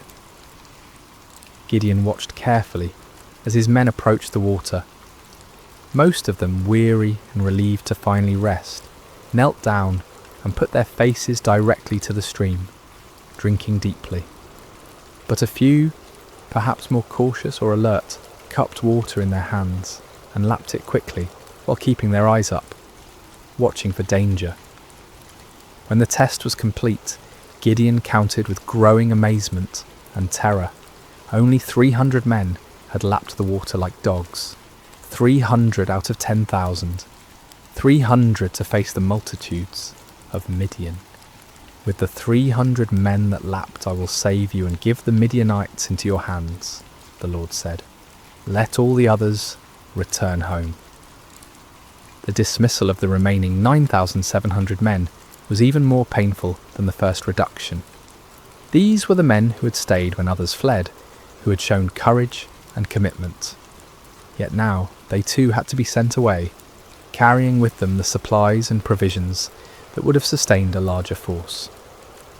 As evening fell over the camp, Gideon found himself staring at his tiny army. 300 men sat around small fires, their faces illuminated by flickering flames.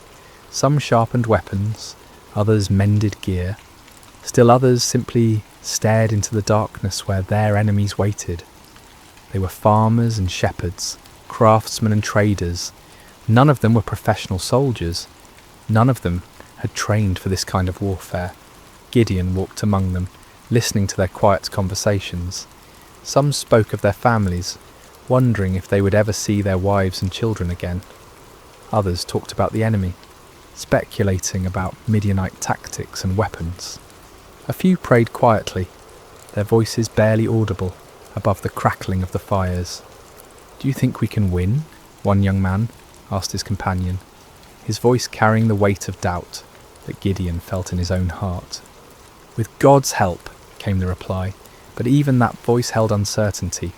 As Gideon continued his circuit of the camp, he felt the familiar weight of fear settling on his shoulders like a heavy cloak. 300 men. It was impossible. It was madness. It was a recipe for massacre, not victory. But even as doubt assailed him, Gideon remembered the fire that had consumed his sacrifice, the signs with the fleece, the voice that had called him mighty warrior when he was anything but mighty.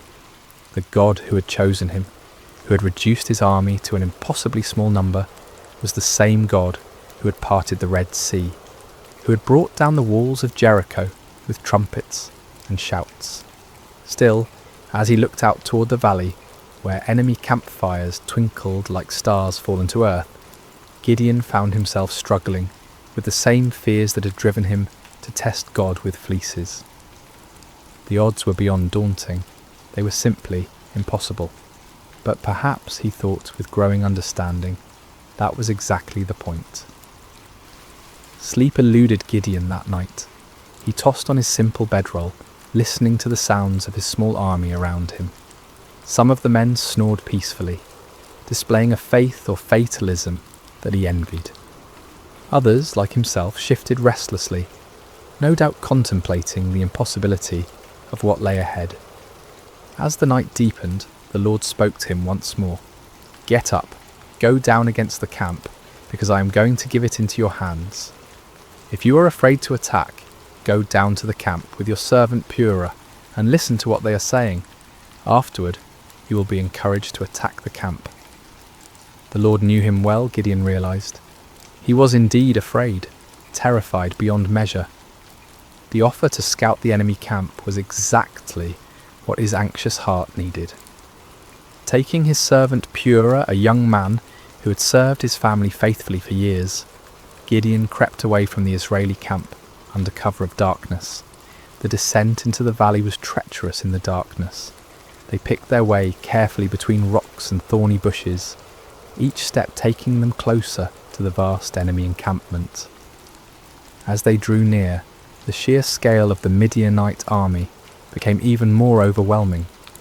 Their campfires stretched as far as the eye could see in every direction, creating a galaxy of light in the darkness of the valley floor. The smell hit them first, thousands of camels, horses and men, creating a pungent mixture that hung heavy in the still night air. Then came the sounds, snoring, quiet conversations, the shuffling of animals, the occasional clank of weapons or armour. It was like approaching a vast, slumbering beast that could wake at any moment and devour them. Gideon and Purah crept to the edge of the camp, staying low among the rocks and scrub brush that dotted the valley floor.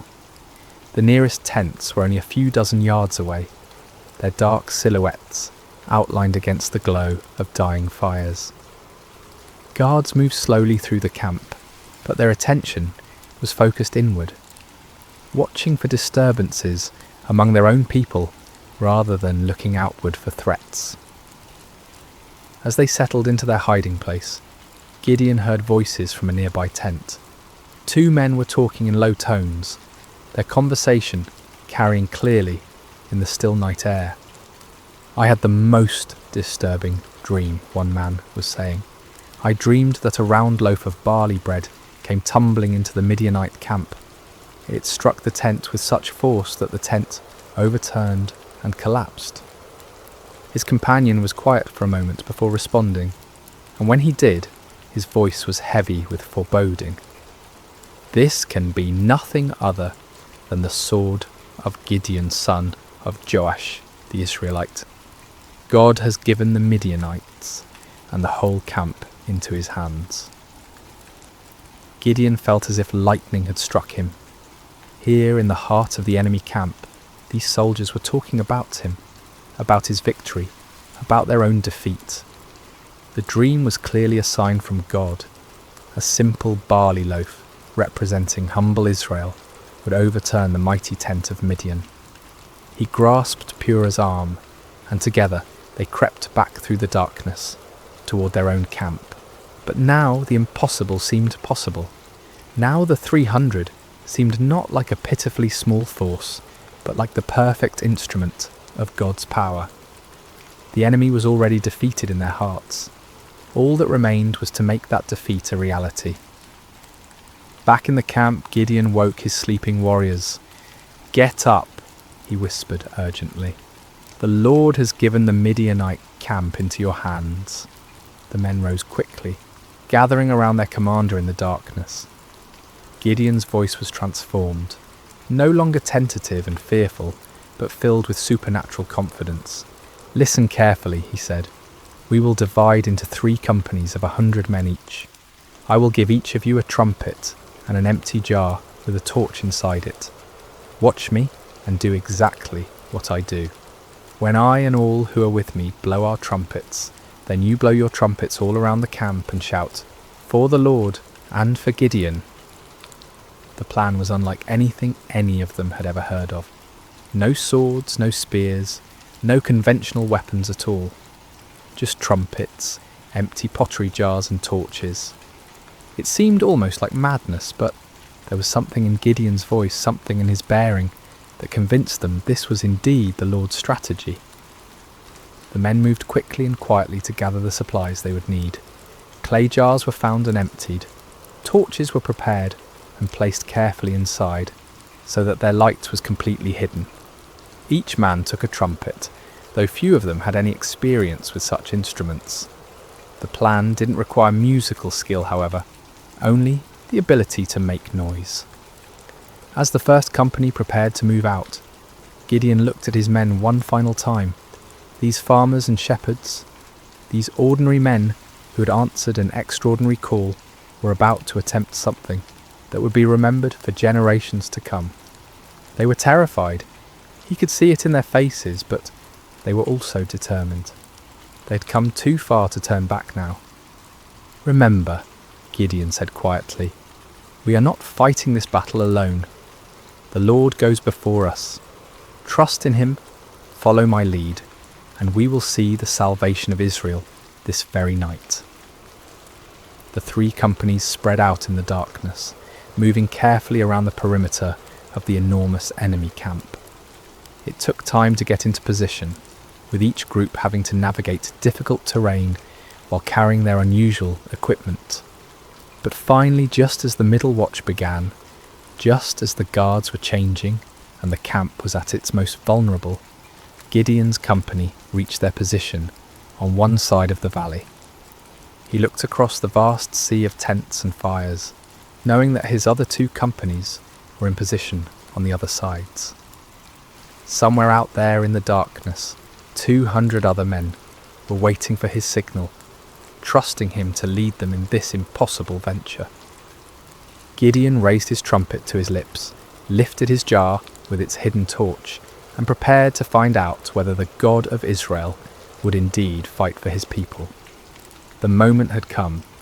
300 men were about to challenge an army of over 100,000, armed with nothing but faith and the most unusual weapons in the history of warfare. The fate of Israel hung in the balance, suspended in the darkness between doubt and faith, between human impossibility and divine power.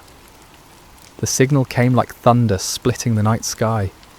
Gideon's trumpet blast echoed off the hills surrounding the valley, a piercing note that seemed to come from heaven itself. In the same instant, he smashed his clay jar against a rock, releasing the torch inside to blaze forth like a star suddenly born in the darkness. "A sword for the Lord and for Gideon," he shouted at the top of his lungs. The response was immediate and devastating. All around the perimeter of the vast Midianite camp, 299 other men followed their commander's example. The sound was indescribable. 300 trumpets blowing at once, creating a wall of noise that seemed to shake the very foundations of the earth. 300 clay jars smashed simultaneously, the sound like thunder crashing over and over again.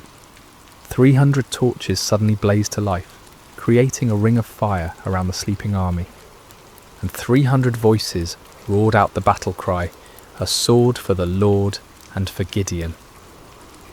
The effect on the Midianite camp was catastrophic. Men who had been sleeping peacefully moments before were jolted awake by the tremendous noise, their minds struggling to comprehend what was happening. In the darkness, disoriented and terrified, they saw only the ring of torches surrounding them, and heard only the overwhelming sound of trumpets and shouting. To their sleep-clouded minds, it seemed as if they were surrounded by a vast army.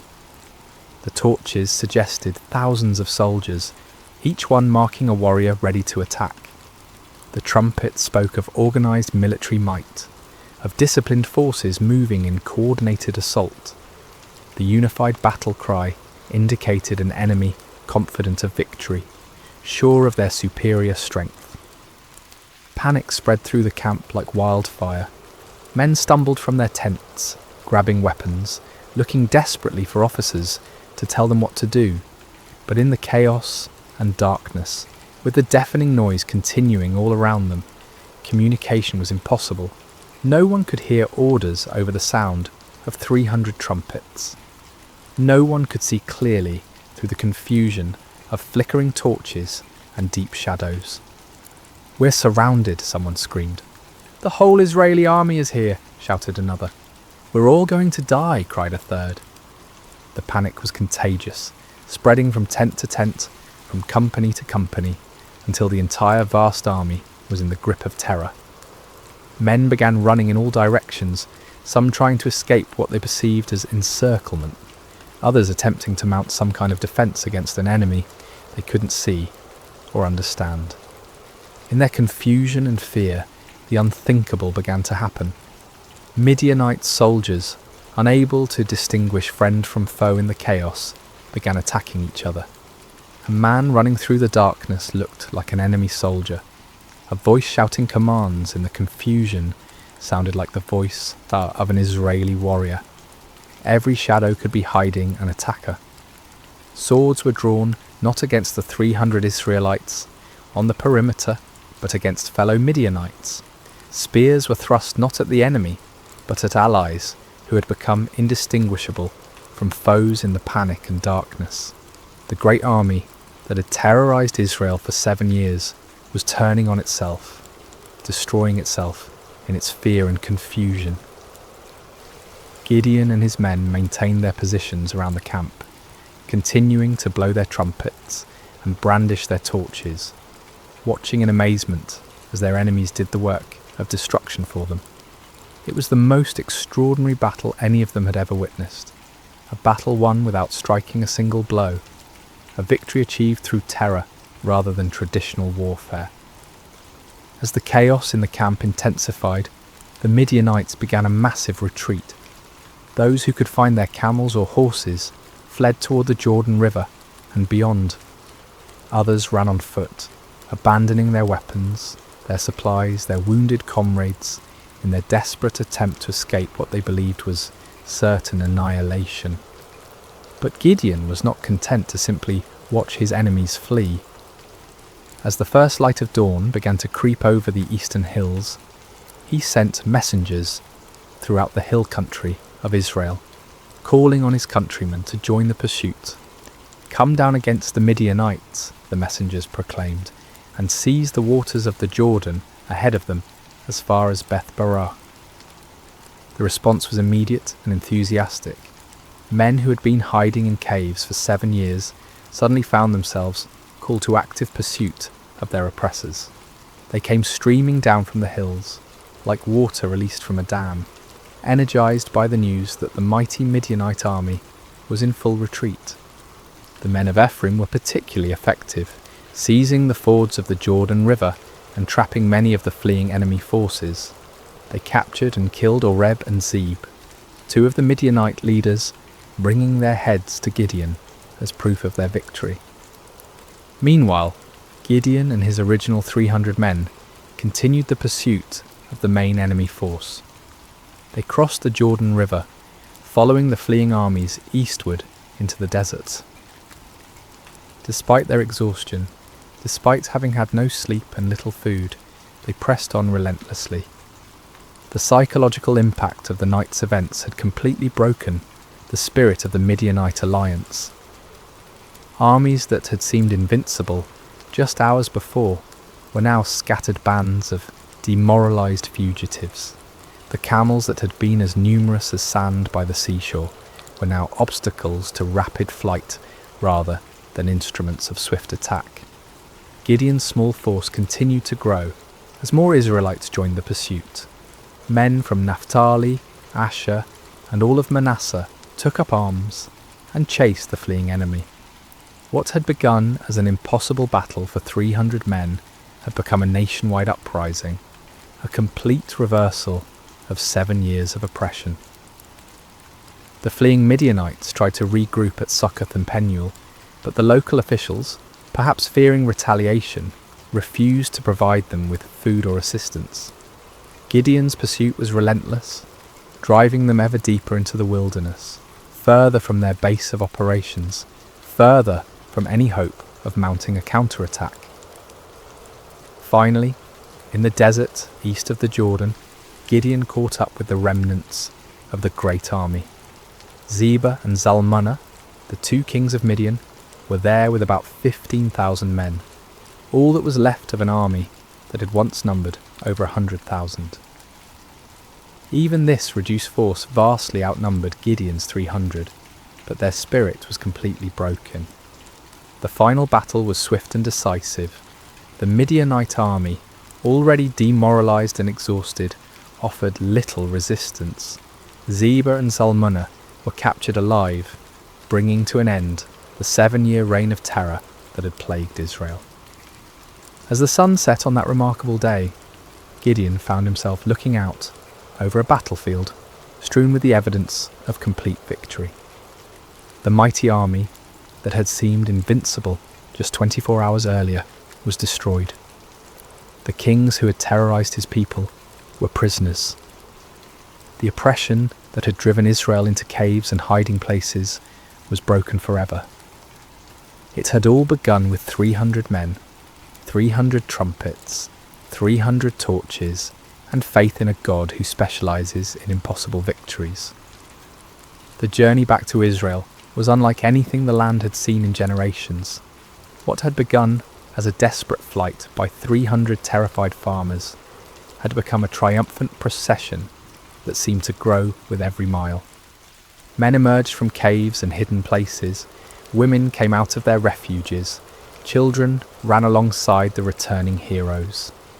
The roads that had been empty for 7 years, too dangerous for normal travel, were now filled with celebration.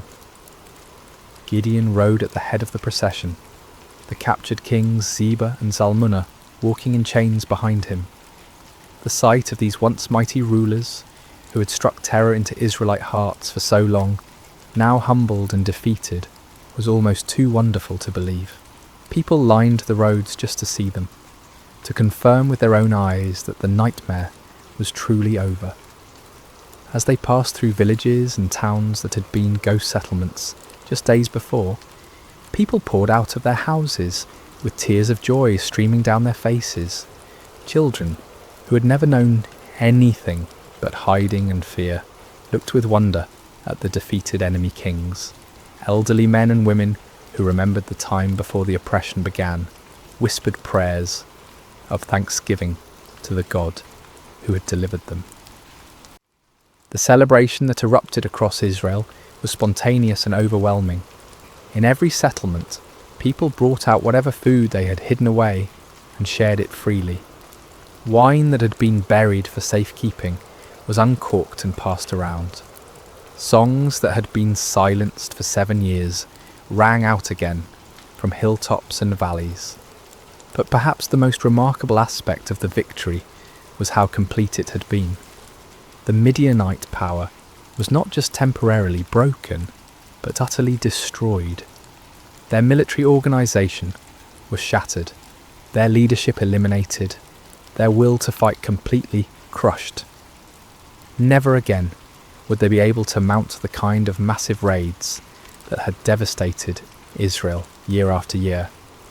The psychological impact was equally profound.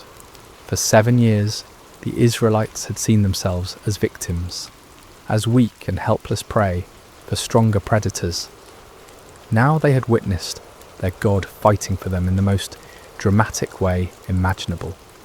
The story of the 300 and their trumpets would be told and retold around campfires for generations to come. A permanent reminder that no enemy is too strong when the Lord chooses to fight for his people. When Gideon finally reached his homeland, representatives from all the tribes of Israel came to meet him. They came with a proposal that on the surface seemed like the natural conclusion to his remarkable victory. "Rule over us," they said, their voices filled with genuine admiration and gratitude. "You, your son, and your grandson, because you have saved us from the hand of Midian." It was an offer of kingship, of dynastic rule that would establish Gideon's family as the permanent rulers of Israel. After centuries of loose tribal confederation, of judges who arose in times of crisis only to fade from prominence when the emergency passed, the people were ready for something more permanent, more stable, and who better to serve as their king than the man who had delivered them from their greatest enemy? The offer was tempting beyond measure. Gideon had gone from threshing wheat in secret to being offered the crown of all Israel. The boy who had hidden in wine presses was being invited to sit on a throne. The man who had doubted his own worth was being told that he was worthy to found a royal dynasty. But Gideon's response revealed the depth of his spiritual growth during this incredible journey. The fearful farmer who had needed multiple signs and confirmations had become a man who understood something fundamental about the nature of God's kingdom. "I will not rule over you," he declared firmly, "nor will my son rule over you. The Lord will rule over you." It was a profound statement of faith and wisdom. Gideon recognized that Israel's true king was the Lord himself, and that any human ruler would be merely a steward of God's authority.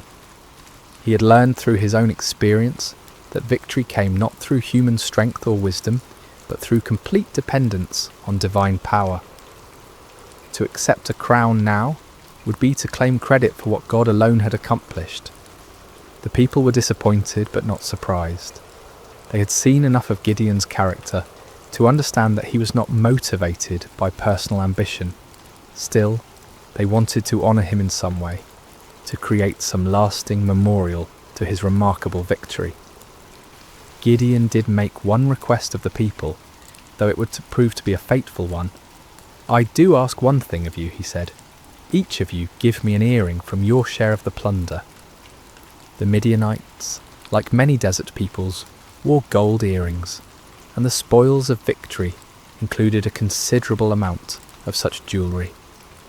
The Israelites were happy to comply with this modest request. They spread out a garment, and each man threw a gold earring onto it. When all the contributions were gathered, the weight of the gold was 1,700 shekels, an enormous fortune by the standards of the time. In addition to the earrings, there were ornaments, pendants, and purple garments worn by the Midianite kings, as well as chains from their camels' necks. With this gold, Gideon made an ephod, a ceremonial garment similar to what the high priest wore. His intentions may have been pure, perhaps wanting to create a memorial to God's victory or a way for the people to seek divine guidance. But the results were tragic. All Israel prostituted themselves by worshipping it there, and it became a snare to Gideon and his family.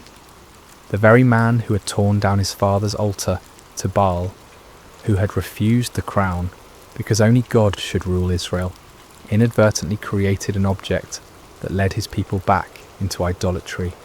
It was a sobering reminder of how easy it is for even the most faithful to stumble, how quickly victory can turn to spiritual defeat. The golden ephod, created from the spoils of a battle won by faith alone, became a false god that drew the people's hearts away from the true God who had delivered them. Yet despite this failing, the primary result of Gideon's victory endured. The land had peace for 40 years during his lifetime. The Midianites never recovered from their devastating defeat. Other potential enemies, seeing what had happened to the mighty Desert Confederation, thought twice before threatening Israel.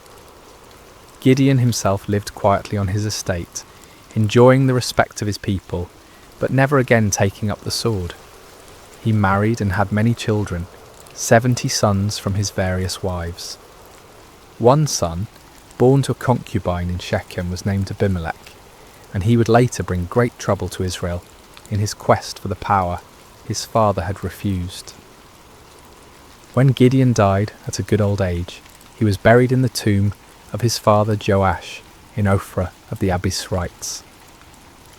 His death marked the end of an era, the passing of a man who had embodied both the highest faith and the deepest human frailty. As we reach the end of this ancient story, told now across thousands of years and countless retellings, the lessons of Gideon's life continue to resonate with profound relevance. His journey, from fearful farmer to victorious leader, speaks to truths that transcend time and culture, offering wisdom for anyone who has ever felt inadequate for the tasks before them. The first and most striking lesson is how God chooses his instruments.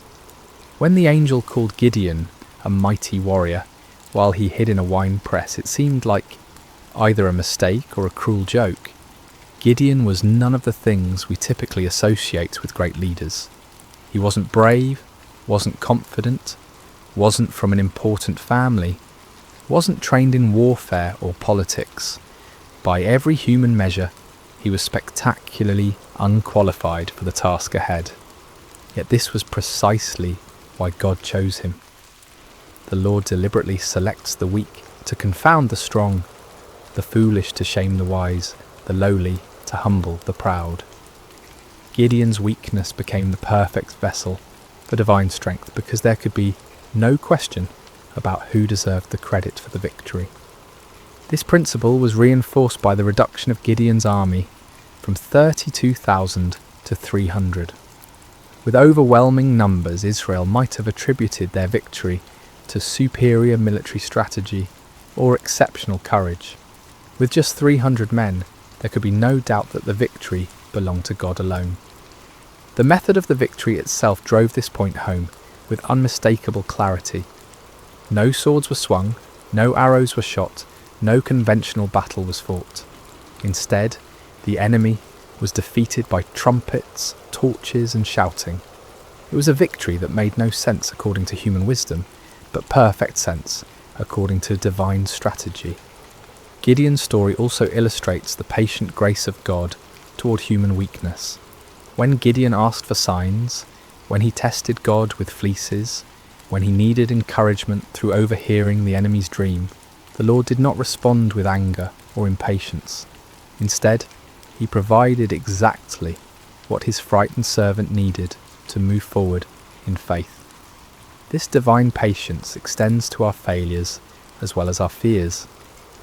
Even when Gideon created the golden ephod that led Israel into idolatry, even when his victory was tainted by this spiritual stumble, God's larger purposes were not thwarted.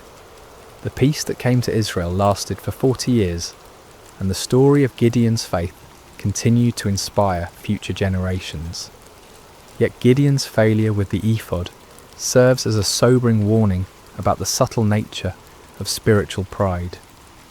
The man who had refused a crown could still fall into the trap of creating an object that drew worship away from God.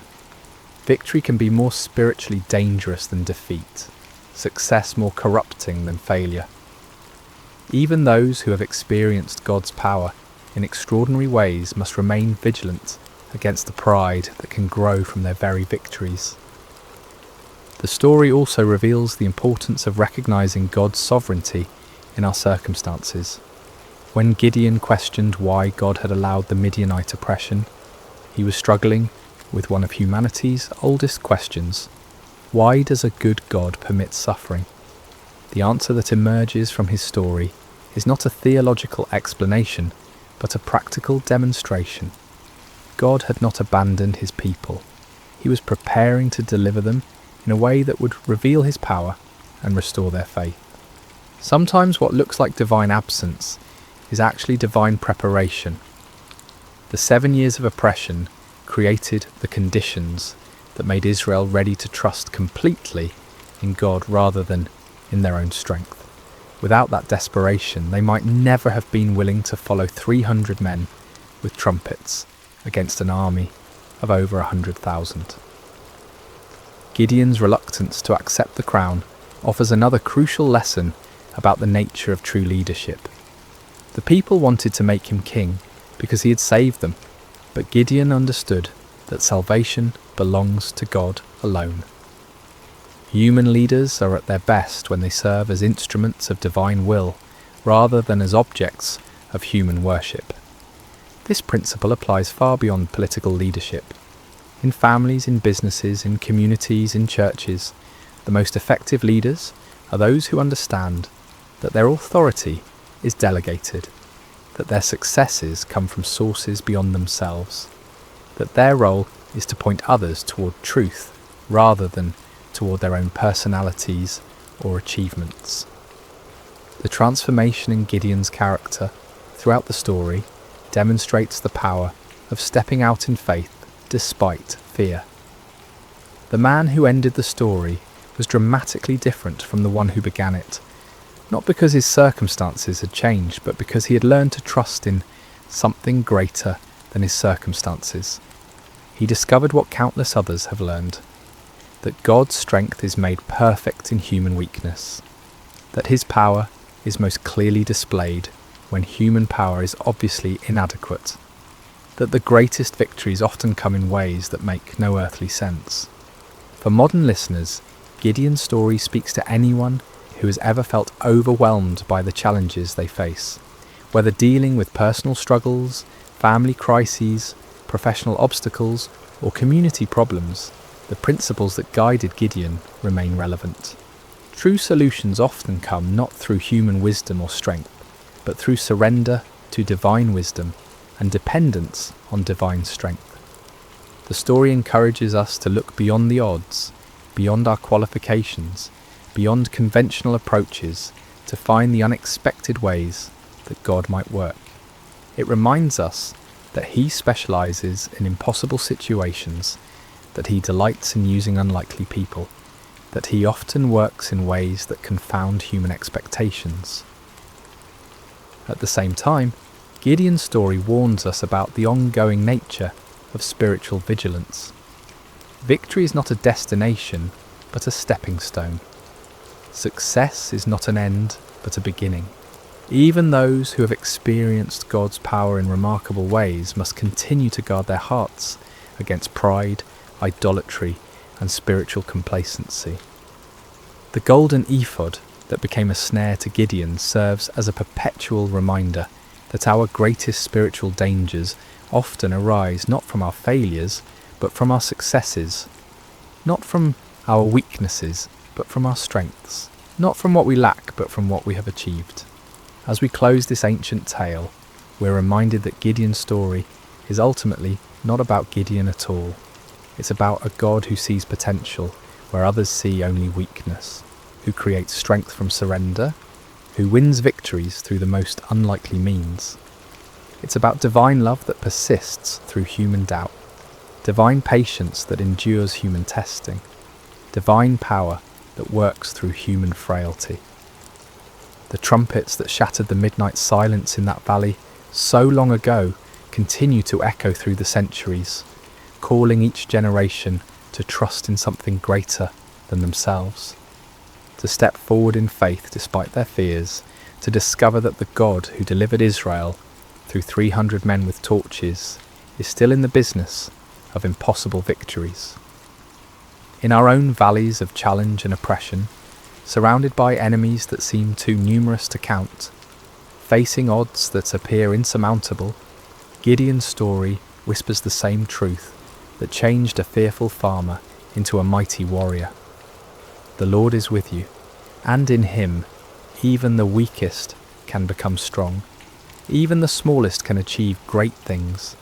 Even the most unlikely can be used for extraordinary purposes. The battle belongs to the Lord, and in him, victory is always possible. And so we end where we began, with a simple truth that transcends time and circumstance. When God chooses to fight for his people, no enemy can stand, no odds are too great, and no victory is impossible. The story of Gideon continues to unfold in every generation, in every heart that learns to trust, not in human strength, but in divine power, not in earthly wisdom, but in heavenly guidance, not in what we can see, but in what God can do. May this ancient story find new life in modern hearts. May its lessons take root in contemporary soil, and may its timeless truths continue to inspire faith, courage, and hope in all who hear it. For the God who called Gideon from his hiding place continues to call ordinary people to extraordinary purposes, continues to choose the weak, to confound the strong, and continues to win impossible victories through the most unlikely means.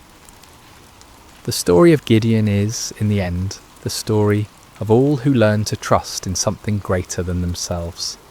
It is the story of divine love that never gives up, divine power that never fails, and divine grace that transforms fearful hiding into mighty victory. This has been the story of Gideon and the battle against Midian, shared with you tonight through sacred slumber. May it bring you peace, may it strengthen your faith, and may it remind you that no challenge is too great when faced with divine help. Sleep well, dear listener, and may your dreams be filled with the trumpets of victory and the light of hope that never dies.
Hello dear listener and welcome to Sacred Slumber.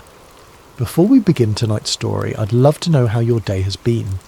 Whether it was filled with joy or challenges, you're exactly where you need to be right now. What time is it where you are in the world? Are you settling down for the evening, or perhaps finding a quiet moment in the middle of your day?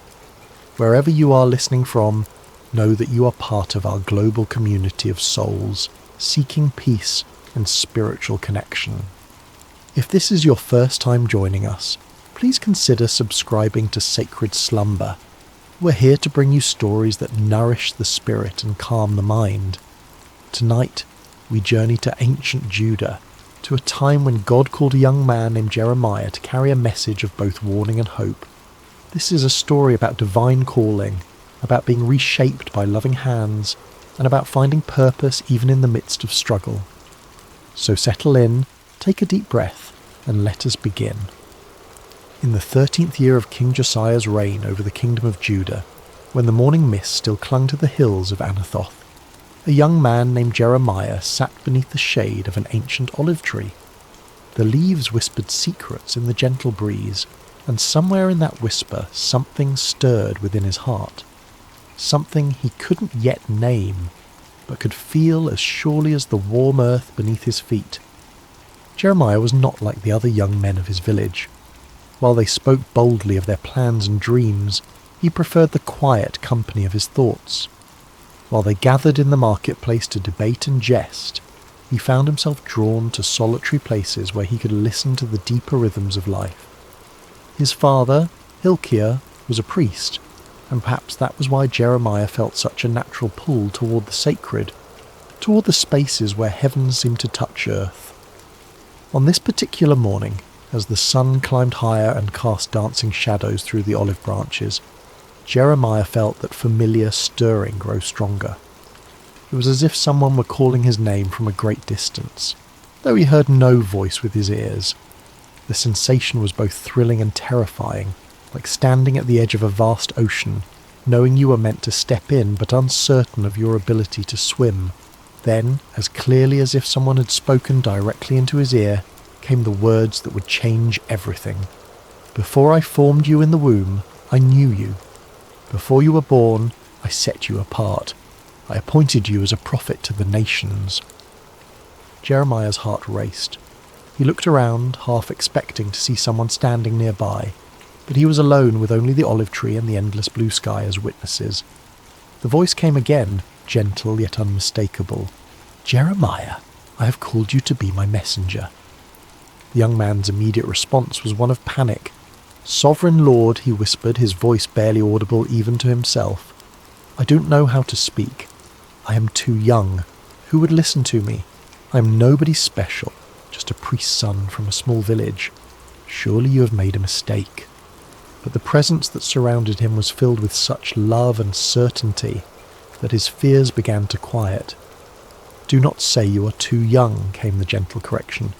"You must go to everyone I send you to and say whatever I command you. Do not be afraid of them, for I am with you and will rescue you." In that moment, Jeremiah felt something touch his lips. Not a physical touch, but something deeper, more real than anything he had ever experienced. "I have put my words in your mouth," the voice continued. "See, today I appoint you over nations and kingdoms to uproot and tear down, to destroy and overthrow, to build and to plant."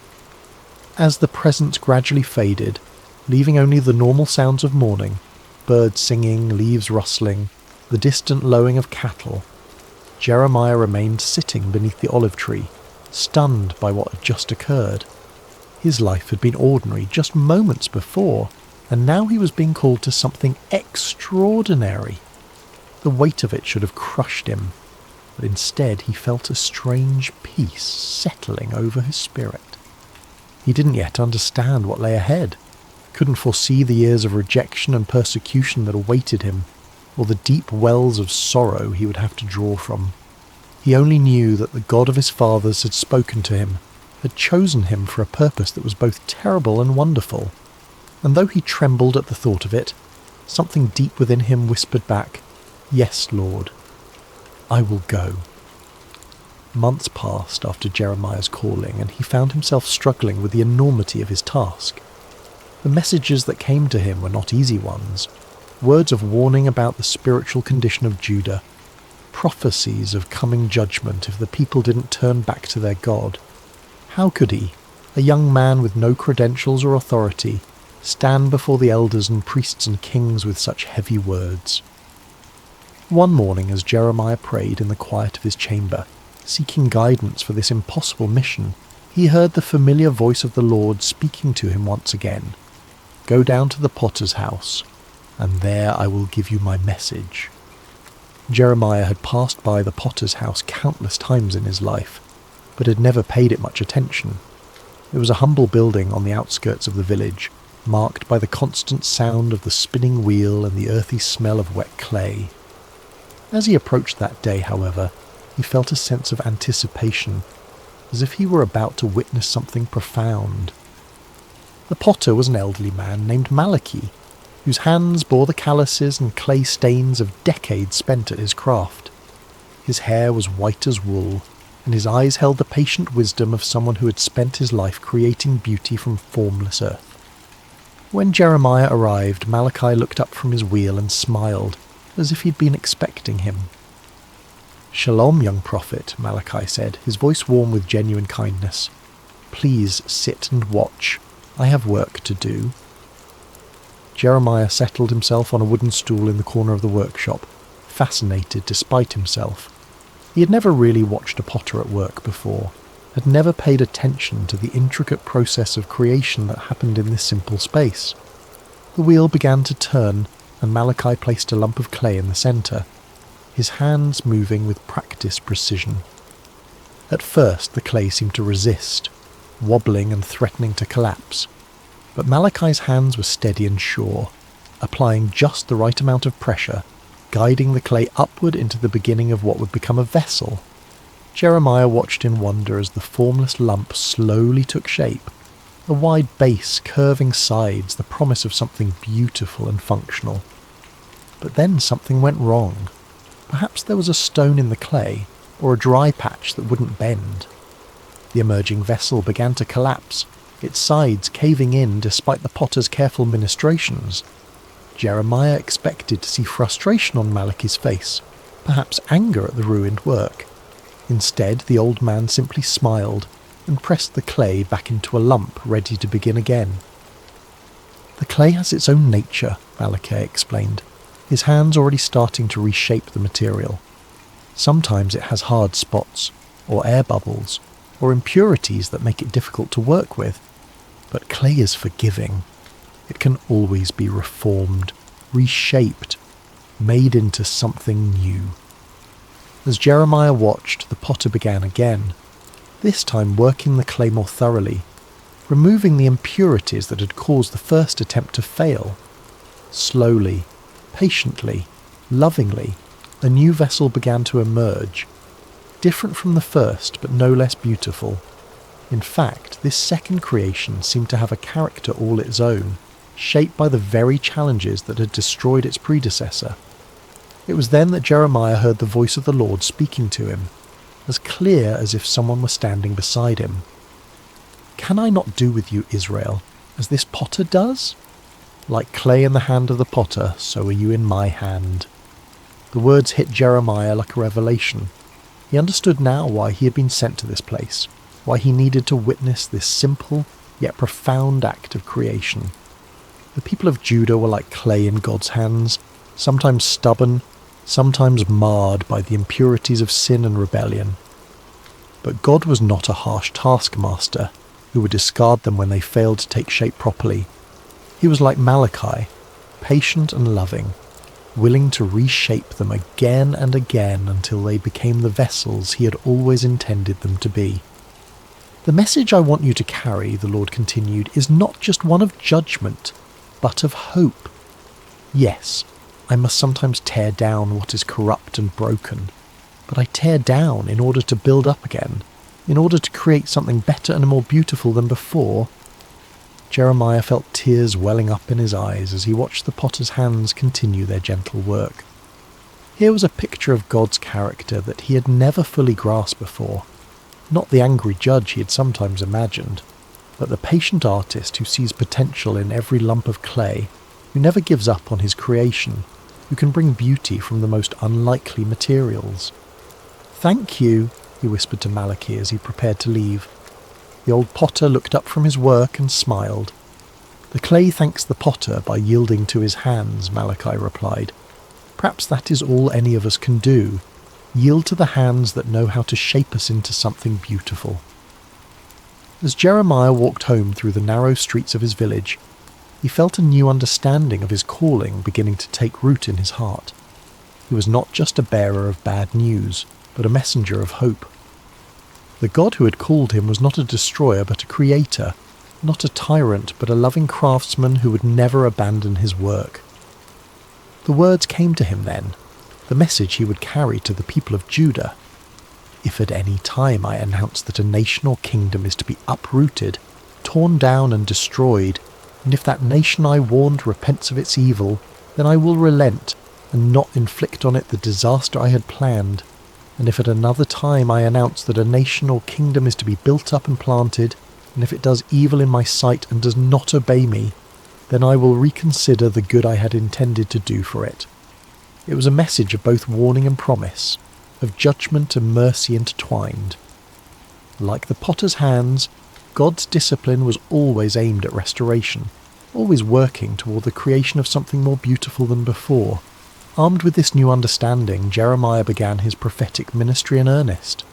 But if he had hoped that his message of God's love and patience would be readily received, he was quickly disillusioned.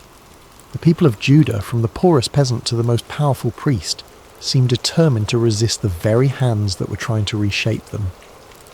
His first major public appearance came during the reign of King Jehoiakim, Josiah's son, who had turned away from his father's reforms and allowed idolatry to flourish once again throughout the land. Jeremiah stood in the temple courts, his voice carrying across the stone courtyard as he delivered the message God had given him. "This is what the Lord says," he proclaimed, his young voice growing stronger with each word. "Reform your ways and your actions, and I will let you live in this place. Do not trust in deceptive words and say, 'This is the temple of the Lord, the temple of the Lord, the temple of the Lord.' If you really change your ways and your actions and deal with each other justly, if you do not oppress the foreigner, the fatherless or the widow, and do not shed innocent blood in this place, and if you do not follow other gods to your own harm, then I will let you live in this place, in the land I gave your ancestors for ever and ever." The reaction was immediate and hostile. The priests, who had grown comfortable with their compromises and political alliances, saw Jeremiah's words as a direct threat to their authority. The wealthy merchants and nobles who had prospered by exploiting the poor and forming partnerships with pagan nations heard his call for justice as an attack on their way of life. "Who does this young man think he is?" they muttered among themselves. "He speaks of judgment and destruction like some kind of doomsday prophet. Where is his authority? Where are his credentials?" But Jeremiah continued, his heart breaking even as he spoke the words God had given him.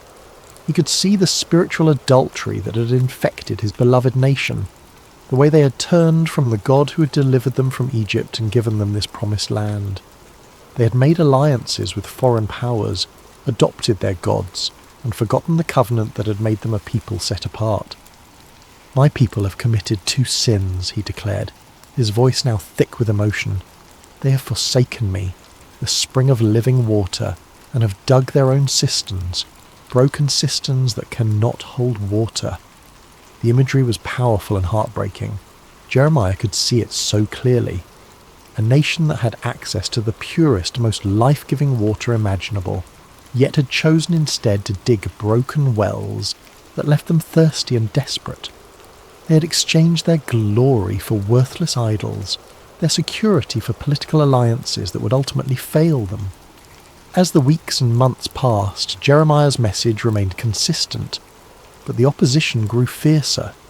He was mocked in the streets, his words dismissed as the ravings of a madman. Children threw stones at him, and adults crossed to the other side of the road to avoid his presence. The loneliness was crushing, but what hurt most was seeing the people he loved rushing toward destruction, their ears closed to the voice of the one who wanted to save them. One particularly dark day, after being physically threatened by a group of priests who wanted to silence him permanently, Jeremiah found himself wondering if he had misunderstood his calling. Perhaps God hadn't really spoken to him at all. Perhaps he was just a deluded young man with an overactive imagination and a tendency toward melancholy. But then he remembered the potter's house, the gentle hands shaping and reshaping the clay, and he understood something profound about the nature of love. True love doesn't just tell people what they want to hear, it tells them what they need to hear, even when that truth is painful. The potter sometimes had to apply pressure to the clay, had to work out the impurities and air bubbles, and this process wasn't always comfortable for the clay, but it was necessary for the clay to become what it was meant to be. "I am not their enemy," Jeremiah whispered to himself as he walked through the quiet streets late one evening. "I am their friend. I am speaking these hard words because I love them, because God loves them, because we can't bear to see them destroy themselves." The revelation gave him strength to continue, even as the opposition intensified. He began to write down his prophecies, creating a record of God's words that could be preserved even if his voice was silenced. He wrote of the coming judgment, but also of the hope that lay beyond it, the promise of a new covenant, a time when God would write his law on their hearts rather than on tablets of stone. "The days are coming," he wrote, his hand moving quickly across the parchment, "when I will make a new covenant with the people of Israel and with the people of Judah. It will not be like the covenant I made with their ancestors when I took them by the hand to lead them out of Egypt, because they broke my covenant, though I was a husband to them. This is the covenant I will make with the people of Israel after that time. I will put my law in their minds and write it on their hearts. I will be their God, and they will be my people." Even in the midst of his loneliness and rejection, Jeremiah held on to this vision of hope. The potter was still at work, still shaping, still creating something beautiful from the clay of human hearts. The process might be painful, but the end result would be worth it all. There came a time when the weight of his calling became almost too much for Jeremiah to bear. The constant rejection, the threats, the loneliness of being God's messenger to a people who didn't want to hear from God. It all pressed down on him like a physical burden. He had been faithful to his calling for years now, and what did he have to show for it? A nation that seemed more rebellious than ever, leaders who actively opposed him, and a heart that felt like it might break from the strain. The breaking point came when Pashur, the priest who was chief officer in the temple, had Jeremiah beaten and put in stocks overnight for prophesying that Jerusalem would be destroyed. The humiliation was complete, displayed like a common criminal in front of the very people he was trying to save. When he was released the next morning, bruised and aching, Jeremiah's first instinct was to flee. He made his way to his favourite spot of solitude, a small grove of trees outside the city where he often went to pray. There, surrounded by the peaceful sounds of nature, he poured out his heart to God in words that were both complaint and lament. "You deceived me, Lord, and I was deceived," he cried out, his voice raw with emotion. "You overpowered me and prevailed. I am ridiculed all day long. Everyone mocks me. Whenever I speak, I cry out proclaiming violence and destruction. So the word of the Lord has brought me insult and reproach all day long." The words felt almost blasphemous as they left his lips, but they were honest words, torn from the depths of his soul. He had given everything to this calling. His youth, his dreams of a normal life, his relationships with family and friends. And for what? To be treated as a pariah, a madman, a troublemaker. In that moment of deepest despair, Jeremiah made a decision that felt like the only sane choice left to him. He would be silent. No more prophecies, no more warnings, no more attempts to turn the hearts of a stubborn people back to their God. He would find a quiet corner of the world and live out his days in peace, letting others worry about the spiritual condition of the nation. The resolve felt good at first, like setting down a burden that had been crushing him. For several days, he said nothing about the visions that continued to come to him, ignored the urgings in his spirit to speak out against the injustices he witnessed. He tried to live like a normal person, to find satisfaction in simple pleasures and everyday concerns. But something strange began to happen. The more he tried to suppress the words God had given him, the more they seemed to burn within him. It was as if a fire had been kindled in his bones, a flame that grew hotter the more he tried to smother it. The visions wouldn't stop coming. The burden for his people wouldn't lift, and the words of God seemed to be blazing inside him like a furnace. "But if I say, I will not mention his word or speak any more in his name," he found himself whispering, "his word is in my heart like a fire shut up in my bones. I am weary of holding it in. Indeed, I cannot." The realization came to him gradually, like dawn breaking over the mountains. He couldn't stop being a prophet any more than he could stop being human. This wasn't just something he did. It was who he was. God had formed him in the womb for this purpose, had written this calling into the very fabric of his being. To deny it would be to deny himself, to attempt to live as someone he was never meant to be. But more than that, he began to understand that his struggles and sufferings were not signs that he had failed in his calling, but evidence that he was fulfilling it exactly as God intended. The potter sometimes had to apply intense heat to the clay to make it strong and durable, The fire in his bones wasn't a punishment. It was the very thing that qualified him to speak for God. "The Lord is with me like a mighty warrior," he declared, his voice growing stronger with each word. "So my persecutors will stumble and not prevail. They will fail and be thoroughly disgraced. Their dishonour will never be forgotten." The change in perspective was revolutionary. Instead of seeing his sufferings as evidence of God's abandonment, Jeremiah began to understand them as proof of God's presence. The fire in his bones wasn't consuming him. It was refining him, purifying him, making him into the kind of vessel that could carry God's words to a broken world. He thought again of the potter's house, of the way Malachi had worked the clay with such patience and skill. Sometimes the potter had to put the vessel into the fire to make it strong, to burn away the impurities and set the shape permanently. The heat wasn't cruelty, it was love, the kind of love that was willing to do whatever it took to create something beautiful and lasting. "I will speak," Jeremiah said aloud, his voice carrying across the quiet grove. "I will speak because I must, because the words are like fire in my bones, because God has made me a prophet to the nations. I will speak not because it's easy, but because it's necessary. I will speak not because people want to hear, but because they need to hear. I will speak because the potter is still at work and I am his instrument." The fire in his bones had become not a burden, but a gift, not a curse, but a blessing. It was the very thing that enabled him to continue when everything else told him to quit, the divine energy that sustained him through rejection and persecution.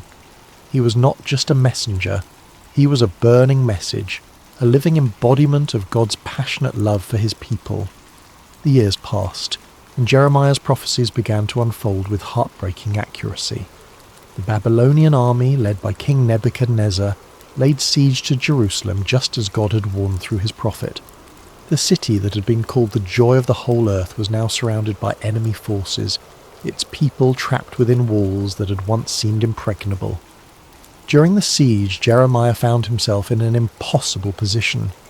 His prophecies of judgment were being fulfilled before everyone's eyes, but instead of vindicating him, this only increased the hostility toward him. The leaders of Jerusalem accused him of being a traitor, of collaborating with the enemy by undermining morale with his gloomy predictions. "You're deserting to the Babylonians," they shouted when he tried to leave the city on a simple errand. They arrested him, beat him, and threw him into a dungeon where he remained for many days, forgotten and alone. But even in that dark place, the word of the Lord continued to come to him, and strangely, it was not a word of judgment, but of hope. "Call to me and I will answer you," came the familiar voice in the darkness. "I will tell you great and unsearchable things you do not know." The message that came to him there in the dungeon was one of the most beautiful and hopeful prophecies he had ever received.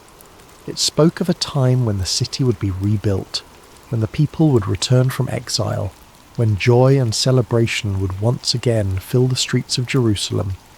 It was a promise of restoration so complete and wonderful that it seemed almost too good to be true. "I will bring health and healing to it," God promised. "I will heal my people and will let them enjoy abundant peace and security. I will bring Judah and Israel back from captivity, and will rebuild them as they were before. I will cleanse them from all the sin they have committed against me, and will forgive all their sins of rebellion against me. Then this city will bring me renown, joy, praise and honour before all nations on earth that hear of all the good things I do for it."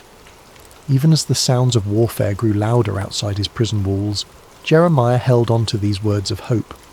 The potter was still at work, still shaping, still creating something beautiful from the broken clay of human hearts and human history. When the city finally fell, it was as devastating as Jeremiah had predicted. The temple was destroyed, the walls torn down, the leaders killed or carried away into exile. The sight of Jerusalem in ruins was almost more than the prophet could bear. This was the city where God had chosen to dwell, the place where his people had worshipped for centuries. Now it lay in smoking rubble, its streets filled with the debris of a civilization that had forgotten its God. In the aftermath of the destruction, Jeremiah sat among the ruins and wept. The tears came not from a heart that said, "I told you so," but from one that was genuinely broken for the suffering of his people. He had warned them, yes, but he had never wanted to see them destroyed. He had hoped until the very end that they would turn back to God and avoid this terrible fate. It was then that he began to write what would become known as the Book of Lamentations, a collection of funeral songs for a dead city, poems of grief and mourning that captured the full depth of the tragedy that had befallen Jerusalem. But even in the midst of this profound sorrow, hope refused to be extinguished. "Because of the Lord's great love we are not consumed," he wrote, his hand trembling as he formed the words, "for his compassions never fail. They are new every morning. Great is your faithfulness." The words seemed to come from somewhere deeper than his own understanding, as if the Spirit of God was using his human grief to express a divine truth that transcended the immediate circumstances. Yes, Jerusalem had fallen. Yes, the people were scattered and the temple destroyed. But God's love had not failed. His faithfulness had not ended. His compassions were indeed new every morning, even in the darkest of times. "The Lord is good to those whose hope is in him," he continued, "to the one who seeks him. It is good to wait quietly for the salvation of the Lord." As he wrote these words, Jeremiah began to understand something profound about the nature of hope. It wasn't based on circumstances or on the absence of suffering. True hope was rooted in the character of God himself, in his unchanging love and faithfulness. The potter might allow the clay to be broken, but he would never abandon it.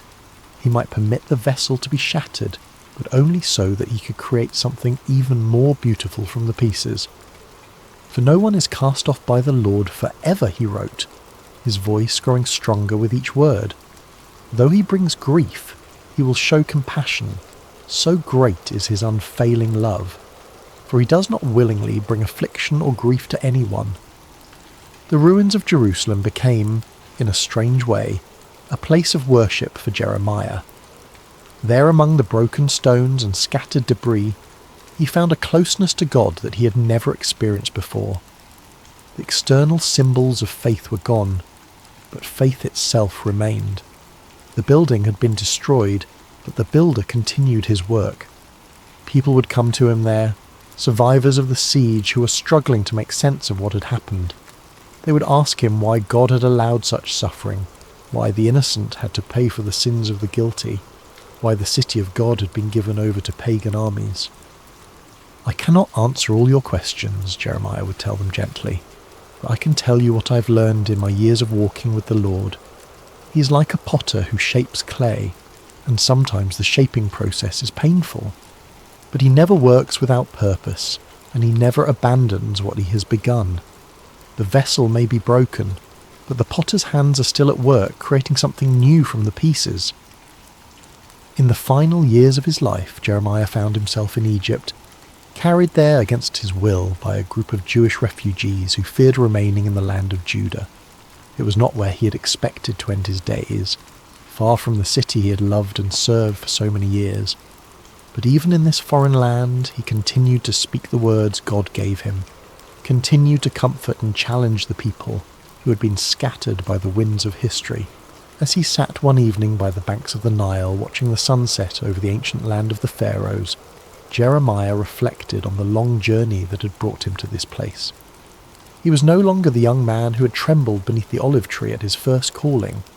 His hair was now white, his hands marked by years of writing and rewriting God's words, his heart scarred by decades of rejection and persecution. But he was not bitter. Somehow, through all the pain and struggle, he had learned to see his life as part of a larger tapestry that God was weaving through history. He was just one thread in that tapestry, but he had been woven in exactly the right place, at exactly the right time, for exactly the right purpose. A young Jewish woman approached him as he sat by the water, her eyes reflecting the same uncertainty and pain he had seen in so many faces over the years. "Prophet," she said softly, "my heart is broken. I have lost everything, my home, my family, my future. How can I believe that God still cares about me?" Jeremiah smiled and gestured for her to sit beside him. "Let me tell you a story," he said, his voice warm with the wisdom of long experience. "Once, God sent me to a potter's house to watch him work. The potter was shaping a vessel on his wheel, but something went wrong. The clay became marred, misshapen, useless for its intended purpose." The young woman leaned forward, intrigued despite her sorrow. "I expected the potter to throw the clay away," Jeremiah continued. "After all, it was ruined, wasn't it? But instead, he gathered it up and began again. He worked the clay, removed the impurities, and slowly shaped it into something new.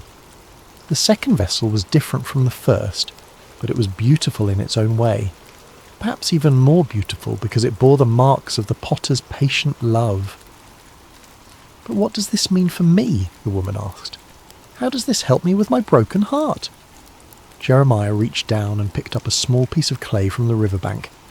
"This is what God showed me that day," he said, working the clay gently in his hands. "You are not ruined. You are not beyond hope. You are clay in the potter's hands, and he is still shaping you. The breaking you've experienced is not the end of your story. It's the beginning of a new chapter." As he spoke, the clay in his hands began to take shape, becoming a small but perfectly formed vessel. "God's love is like this potter's skill," he continued. "It can take the most broken, damaged clay and create something beautiful from it. Your pain is not wasted. Your tears are not meaningless. They are part of the process by which God is making you into the person he always intended you to be." The woman began to weep, but they were not tears of despair. They were tears of hope, of recognition, of a heart that was beginning to heal. "How do you know this?" she whispered. "How can you be so sure?" Jeremiah smiled, and in that smile was the peace of a man who had wrestled with God and found him faithful. "Because I have been clay in the potter's hands for 40 years, he said simply. "I have been broken and reshaped more times than I can count. I have questioned, doubted, even tried to run away from his calling. But through it all, I have learned one thing. The potter never gives up on his clay. He never throws it away. He keeps working, keeps shaping, keeps creating until the vessel is exactly what he envisioned it to be." As the stars began to appear in the darkening sky, Jeremiah continued to speak with the young woman and others who had gathered around them. He told them of the promises God had made, of a time when the exiles would return, when the city would be rebuilt, when God would make a new covenant with his people. He reminded them that their current suffering was not the end of the story, but part of a larger narrative of redemption and restoration. "The potter is still at work," he said as the evening drew to a close. "In your lives, in the life of our nation, in the great sweep of history itself, he's shaping something beautiful from the clay of human hearts and human history. Trust his hands, yield to his touch, and know that whatever he is creating in you and through you, it will be more wonderful than you can imagine." That night, as Jeremiah lay down to sleep, he thought once more of the potter's house and the lesson that had shaped his entire ministry. He had been privileged to be God's messenger, to speak his words to a generation that desperately needed to hear them. He had endured rejection, persecution, and exile, but he had also experienced the incredible intimacy of walking with God through every trial. His life had not been easy, but it had been meaningful. He had been clay in the potter's hands, shaped and reshaped according to God's perfect will. And though he would not live to see the full fulfillment of the promises he had proclaimed, he knew with absolute certainty that the potter's work would continue. The hands that had shaped him would continue to shape others, generation after generation, until the final masterpiece was complete. The last words he wrote in his journal that night were these: "The steadfast love of the Lord never ceases. His mercies never come to an end. They are new every morning. Great is your faithfulness. The Lord is my portion, says my soul, therefore I will hope in him." And in the quiet darkness of a foreign land, far from the ruins of Jerusalem but close to the heart of God, Jeremiah slept peacefully, knowing that the potter's hands were still at work, still shaping, still creating something beautiful from the clay of human hearts. The message he had carried for 4 decades would outlive him, would speak to countless generations of broken people who needed to know that they were not beyond hope, that the potter never gives up on his clay, and that his love truly is new every morning. The story of Jeremiah reminds us that even in our darkest moments, even when our lives seem shattered beyond repair, we are never beyond the reach of the potter's hands. Like clay on the wheel, we may be broken, but we are never discarded. We are loved, shaped, and reshaped by hands that know exactly what we can become. And in the end, that is enough. That is everything. In the quietness of this story's end, may you find the peace that comes from knowing you too are clay in the potter's hands, being shaped with infinite love and patience into something beautiful beyond your wildest dreams. The potter is still at work, still shaping, still creating, and his love for you is new every morning. Hello, dear friends, and welcome back to Sacred Slumber.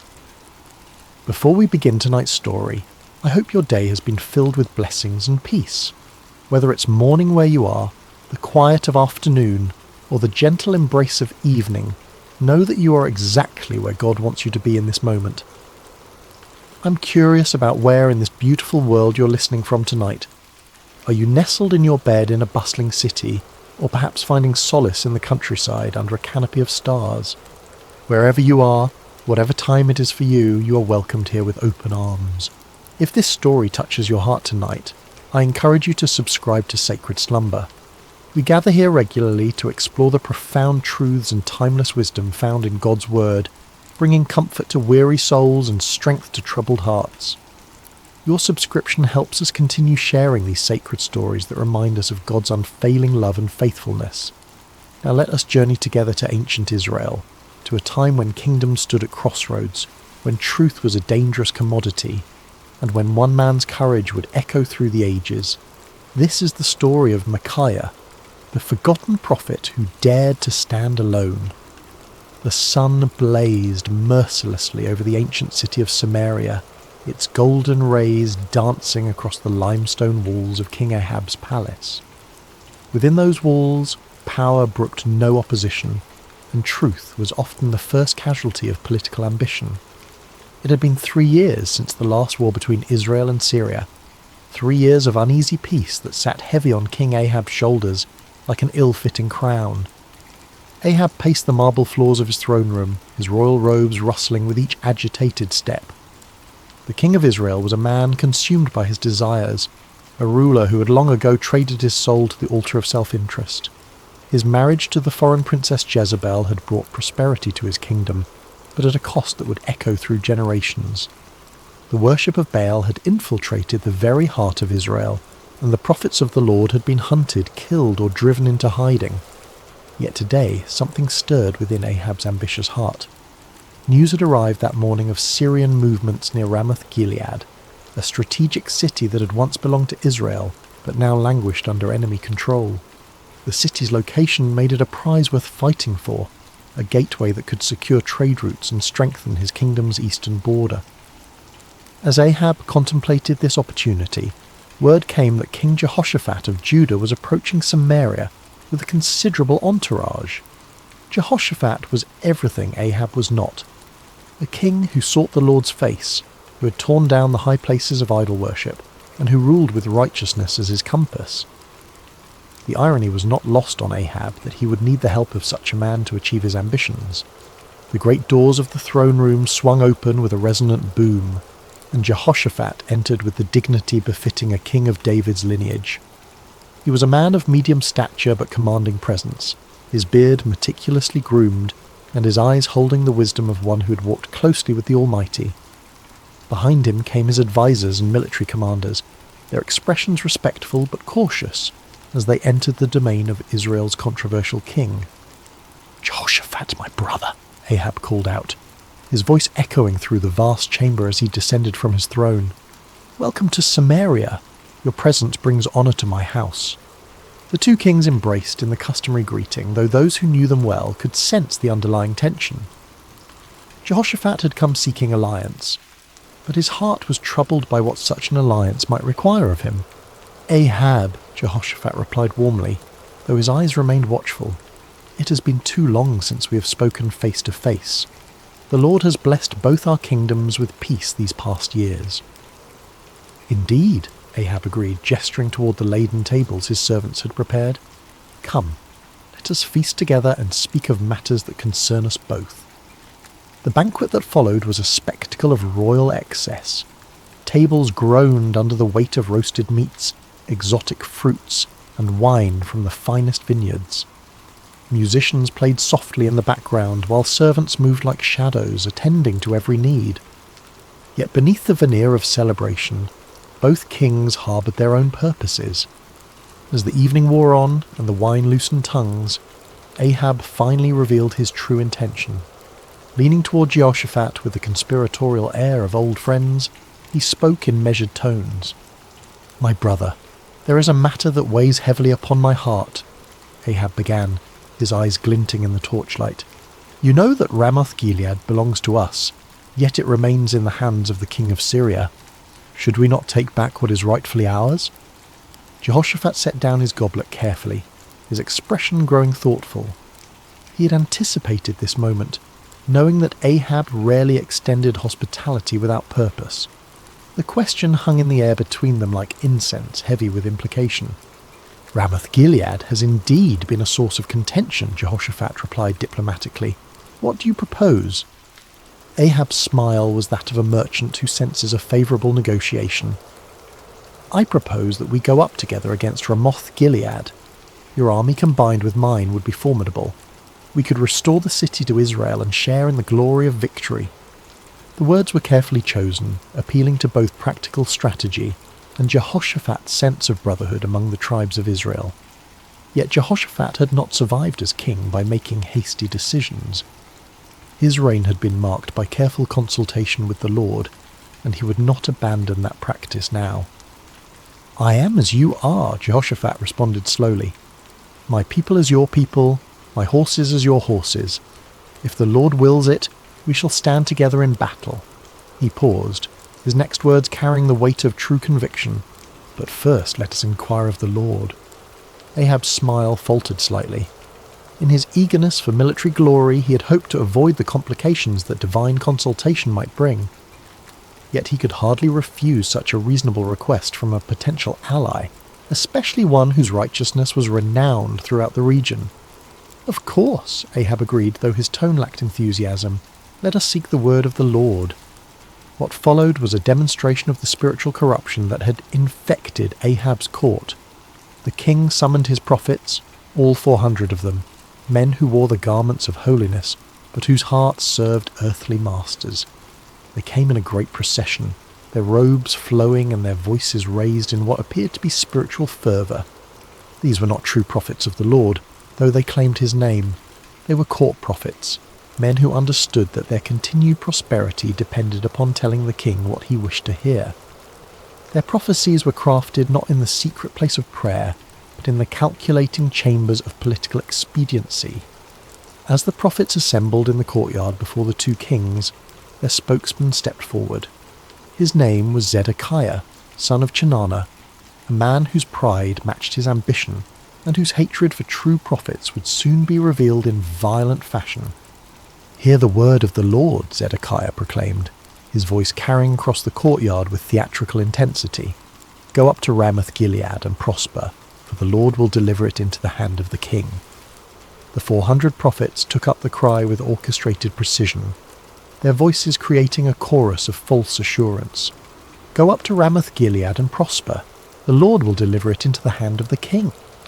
Some of the prophets had even prepared visual aids for their performance.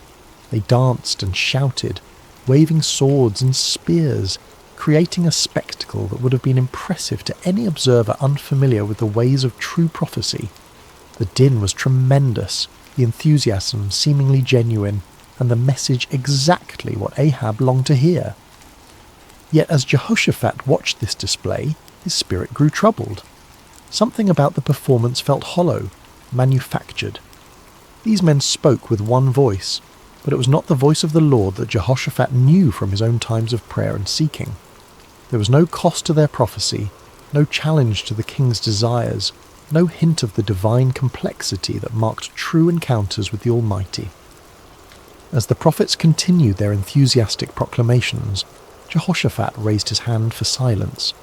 The courtyard gradually quieted, though the echo of their shouts seemed to linger in the air like smoke from a dying fire.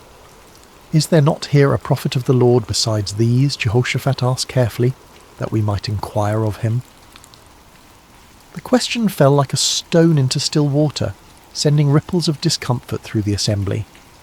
Ahab's face darkened, and several of the court prophets exchanged meaningful glances. They all knew there was indeed another prophet, one whose very existence was a thorn in the flesh of everyone present.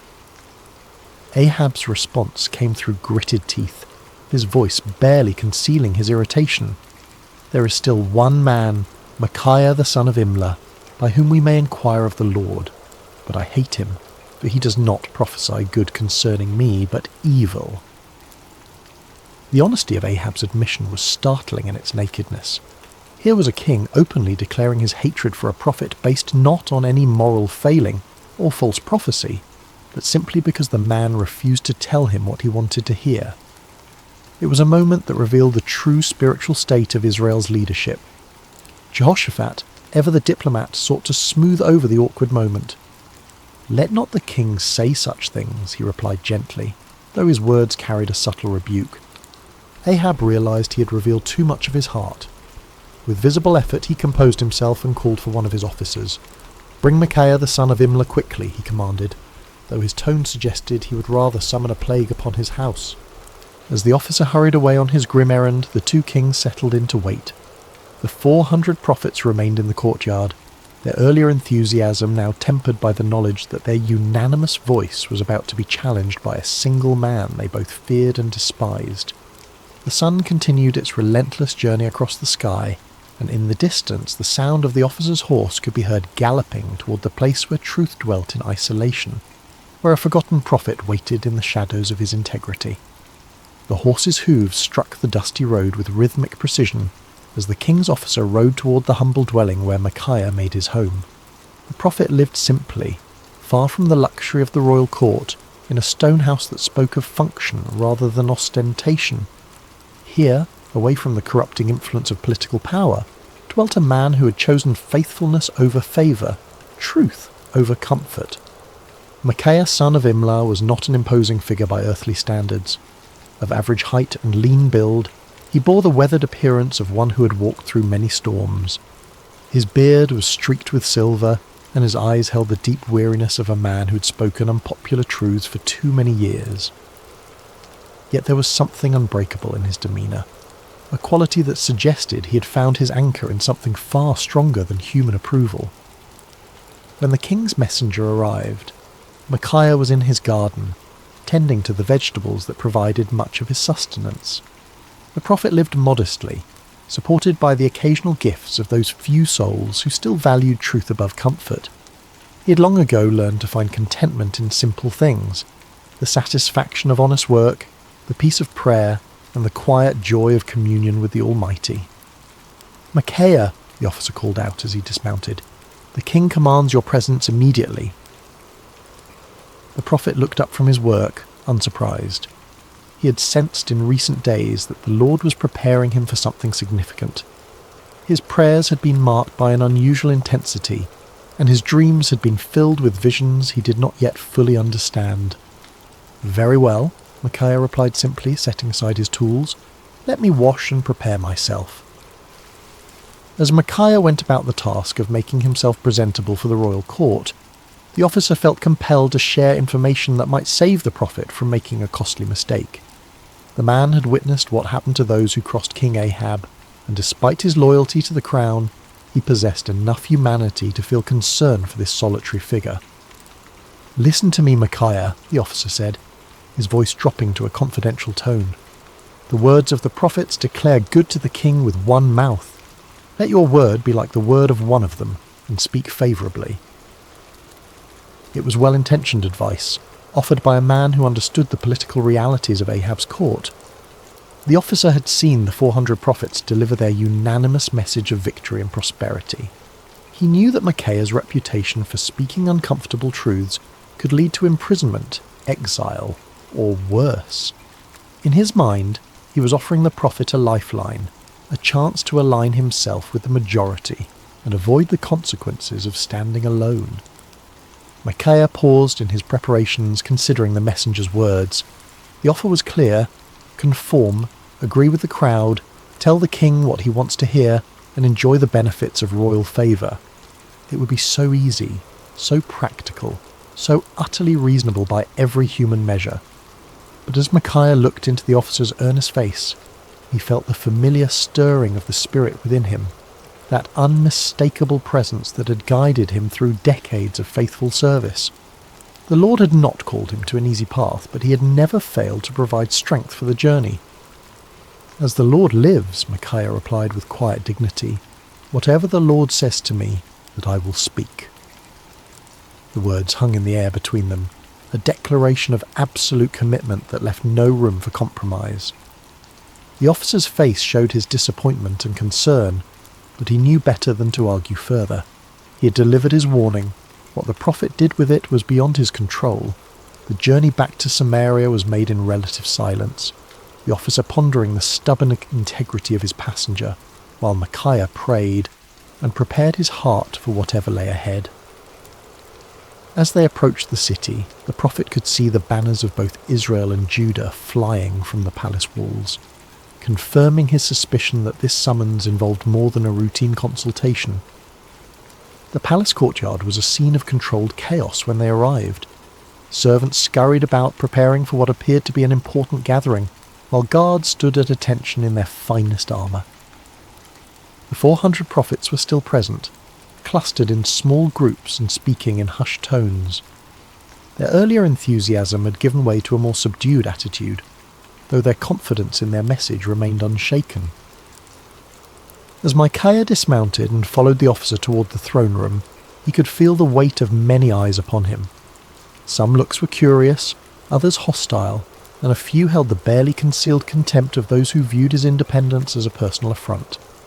He had grown accustomed to such reactions over the years, understanding that his very presence served as an uncomfortable reminder of the spiritual compromise that permeated the court. The great doors opened before them, revealing the opulent throne room where Kings Ahab and Jehoshaphat waited. The contrast between the two rulers was immediately apparent even to a casual observer. Ahab sat upon his throne with the restless energy of a man driven by ambition, his fingers drumming impatiently on the armrest. Jehoshaphat, seated in a chair of equal honour nearby, maintained the composed dignity of one accustomed to seeking divine guidance before making important decisions. "Ah, Micaiah," Ahab said as the prophet entered, his tone carrying forced joviality that fooled no one. "At last, our final consultant arrives." Micaiah approached the throne with measured steps, neither hurrying to show deference nor dawdling to display defiance. He had learned long ago that in the presence of earthly power, his allegiance belonged to a higher authority. When he reached the appropriate distance, he bowed respectfully but not obsequiously, acknowledging the king's position without compromising his own integrity. "You summoned me, your majesty," Micaiah said simply, his voice carrying clearly through the chamber. King Jehoshaphat studied the prophet with interest. He had heard reports of Micaiah's reputation for uncompromising honesty, and after witnessing the theatrical performance of the 400 prophets, he was eager to hear from someone who might offer a different perspective. Ahab leaned forward on his throne, his eyes fixed on the solitary figure before him. "Micaiah, shall we go to war against Ramoth-Gilead, or shall we refrain?" It was the same question that had been posed to the 400 prophets, the same inquiry that had produced such enthusiastic unanimity. Now it fell upon the shoulders of one man who stood alone, without allies or supporters, facing the combined expectation of two kings and their assembled courts. The moment stretched taut with anticipation. Everyone present understood that they were witnessing something significant, though few could have predicted the drama that was about to unfold. In the silence, Micaiah felt the familiar stirring of the spirit, but what came first was not the word of the Lord, but something altogether unexpected. What happened next would be remembered and debated for generations to come. Micaiah, the prophet known for his uncompromising honesty, looked directly at King Ahab and delivered exactly the message the king wanted to hear.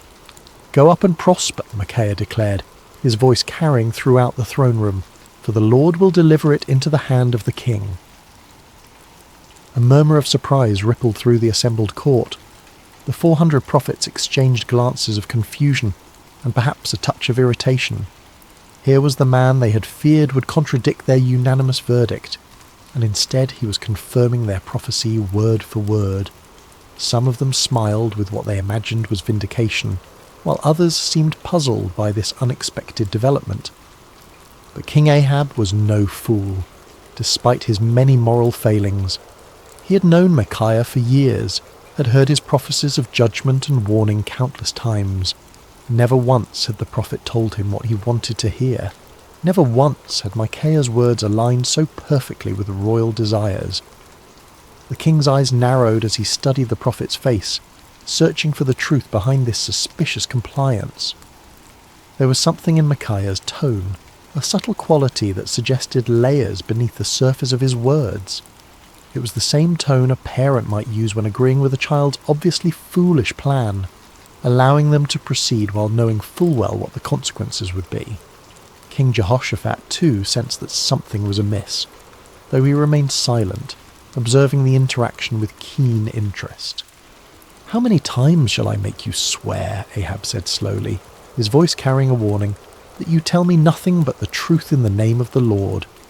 It was a remarkable moment. Here was a king who had just received exactly the prophecy he desired, yet his own conscience convicted him that it could not be genuine. Ahab understood Micaiah well enough to know that such easy agreement was completely out of character. In demanding the truth, the king was inadvertently acknowledging that he recognized the difference between authentic prophecy and the comfortable lies he typically preferred. Micaiah stood silent for a moment, and those watching could see a visible change come over him.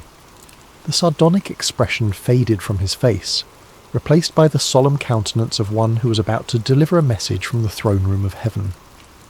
When he spoke again, his voice carried a different quality altogether, the unmistakable authority of divine revelation. "I saw all Israel scattered on the hills like sheep that have no shepherd," Micaiah began, his words falling like stones into the sudden silence. "And the Lord said, 'These have no master. Let each return to his house in peace.'" The impact of these words was immediate and devastating. The vision was clear to everyone present. Israel would be defeated, their army scattered, and their king would not return from battle. It was a prophecy of military disaster and royal death, delivered with the calm certainty of one who had seen beyond the veil of earthly circumstances.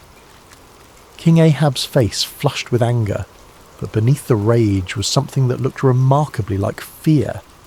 He turned to Jehoshaphat with the bitter satisfaction of one whose worst expectations have been confirmed. "Did I not tell you," Ahab said, his voice heavy with frustration, "that he would not prophesy good concerning me, but evil?" But Micaiah was not finished. The Spirit of the Lord had opened his eyes to see into the very council chambers of heaven, and what he had witnessed there needed to be shared, regardless of the consequences. The prophet's voice took on an even more solemn tone as he continued. "Therefore hear the word of the Lord," Micaiah declared, his words cutting through the tension in the room like a sword. "I saw the Lord sitting on his throne, and all the host of heaven standing by, on his right hand and on his left." The court fell absolutely silent. Even the most worldly and cynical among them recognized that they were hearing something extraordinary. This was not the political maneuvering they were accustomed to, nor the comfortable reassurances of the court prophets. This was a glimpse into eternal realities, a revelation of divine purpose that transcended human understanding. "And the Lord said," Micaiah continued, "Who will persuade Ahab to go up, that he may fall at Ramoth-Gilead?" So one spoke in this manner, and another spoke in that manner. Then a spirit came forward and stood before the Lord and said, "I will persuade him." The Lord said to him, "In what way?" And he said, "I will go out and be a lying spirit in the mouth of all his prophets."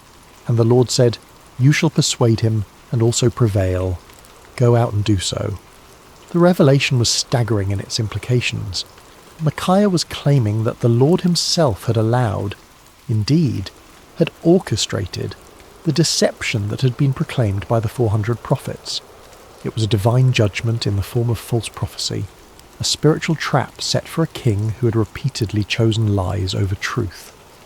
Therefore, Micaiah concluded with inexorable logic, "Look, the Lord has put a lying spirit in the mouth of all these prophets of yours, and the Lord has declared disaster concerning you." The silence that followed was deafening. Every person present was forced to grapple with the implications of what they had heard. The 400 prophets found themselves accused not merely of error, but of being unwitting instruments of divine deception. The kings faced the terrifying possibility that their carefully planned military campaign was actually a trap set by the Almighty himself. But the silence was short-lived. Zedekiah, the spokesman for the 400 prophets, was a man of considerable pride and ambition. He had built his reputation on his supposed connection to the divine, and Micaiah's words threatened not only his credibility but his entire worldview. The accusation that he had been deceived by a lying spirit was more than he could bear. With a roar of rage, Zedekiah strode across the throne room until he stood face to face with Micaiah. The contrast between them was striking. Zedekiah in his fine robes and carefully groomed appearance, representing the comfortable religiosity of the court, facing Micaiah in his simple garments, embodying the uncompromising voice of authentic prophecy. "Which way did the Spirit from the Lord go from me to speak to you?" Zedekiah demanded, his voice shaking with fury. It was a desperate attempt to challenge Micaiah's authority, to suggest that if anyone possessed a connection to the divine, it was surely the spokesman for 400 prophets rather than this isolated troublemaker. But before Micaiah could respond, Zedekiah's anger overwhelmed his judgment entirely. The sound of the slap echoed through the throne room like a thunderclap. Zedekiah had struck Micaiah across the face with sufficient force to stagger the prophet, leaving a red mark on his cheek that would serve as a visible reminder of what it cost to speak truth in the face of comfortable lies. The act of violence hung in the air like a poisonous cloud. No one moved or spoke, shocked by the sudden transition from theological debate to physical assault. Micaiah slowly straightened, touching his cheek where Zedekiah's hand had left its mark. When he looked up, there was no anger in his eyes, no desire for retaliation. Instead, there was a sadness that seemed to encompass not only his immediate situation, but the entire spiritual state of the nation. "Indeed," Micaiah said quietly, his voice carrying despite its gentle tone, "you shall see on that day when you go into an inner chamber to hide." It was both prophecy and promise. The day would come when Zedekiah's false confidence would crumble, when the reality of divine judgment would force him to seek shelter from the consequences of his deception. The words carried the weight of inevitable fulfillment, spoken not in anger, but with the sorrowful certainty of one who had seen the future and found it tragic. King Ahab had heard enough. The prophet's words had struck too close to uncomfortable truths, had challenged too directly the comfortable illusions upon which he had built his reign. The vision of divine deception, the prophecy of military disaster, the humiliating suggestion that his 400 prophets were unwitting instruments of judgment, all of it combined to create a rage that demanded immediate action. "Take Micaiah," the king commanded, his voice sharp with fury, "and return him to Ammon, the governor of the city, and to Joash the king's son, and say, 'Thus says the king, put this fellow in prison, and feed him with bread of affliction and water of affliction until I come in peace.'" The order was both punishment and insurance policy. By imprisoning Micaiah until his safe return from battle, Ahab was attempting to nullify the prophecy through royal decree. It was a desperate act of defiance against divine judgment, a futile attempt to bind the word of the Lord with chains and prison walls. But Micaiah was not finished. Even as the guards moved toward him, even as the shadow of imprisonment fell across his path, the prophet had one final word to speak. His voice rang out across the throne room with the clarity of absolute conviction. "If you ever return in peace, the Lord has not spoken by me." The words were a direct challenge to royal authority, a public declaration that put Micaiah's credibility as a prophet on the line. He was essentially saying that if Ahab returned safely from battle, then everyone present should conclude that Micaiah was a false prophet deserving of death. It was the ultimate expression of confidence in the word he had received from the Lord. But Micaiah was not content to let his challenge rest with the immediate audience. Looking around the throne room at the assembled courtiers, nobles and servants, he raised his voice even louder. "Mark it, all you people." It was a call to witness, an appeal to everyone present to remember this moment and test the validity of his prophecy against future events. The prophet was willing to stake everything, his reputation, his freedom, possibly his life, on the truth of what he had spoken. There was a level of certainty that transcended human confidence and entered the realm of divine assurance. As the guards seized Micaiah's arms and began to lead him away, the throne room erupted in a buzz of conversation. Some whispered among themselves about the prophet's boldness, others debated the implications of his vision, and still others tried to process the dramatic confrontation they had just witnessed. Through it all, the 400 prophets maintained their uncomfortable silence, uncertain how to respond to accusations that struck at the very heart of their prophetic claims. King Jehoshaphat watched the proceedings with deep concern. The righteous king of Judah had requested divine counsel, and what he had received was a prophecy that directly contradicted his military plans and predicted disaster for his ally. Yet something in Micaiah's bearing, some quality of authentic conviction, made it impossible to dismiss his words as the ravings of a madman or the spite of a disgruntled prophet. As Micaiah was led away, his footsteps echoing through the palace corridors, he felt no bitterness toward his captors or self-pity for his situation. He had spoken the word of the Lord faithfully, regardless of the consequences, and that obedience brought a peace that transcended his circumstances. The prison cell that awaited him might confine his body, but his spirit remained free, anchored in the unshakable certainty that he had been faithful to his calling. The cell where Micaiah was imprisoned was a far cry from the luxury of the royal court. Built of rough stone with a small barred window that provided minimal light, it was designed for punishment rather than comfort. The bread of affliction and water of affliction promised by the king proved to be exactly that. Meagre rations calculated to sustain life, while providing a constant reminder of a royal displeasure. Yet in that dark cell, Micaiah found something that had eluded him in the freedom of his simple home, absolute clarity about his purpose and calling. Stripped of all earthly comforts and securities, he was forced to rely entirely upon his relationship with the Lord.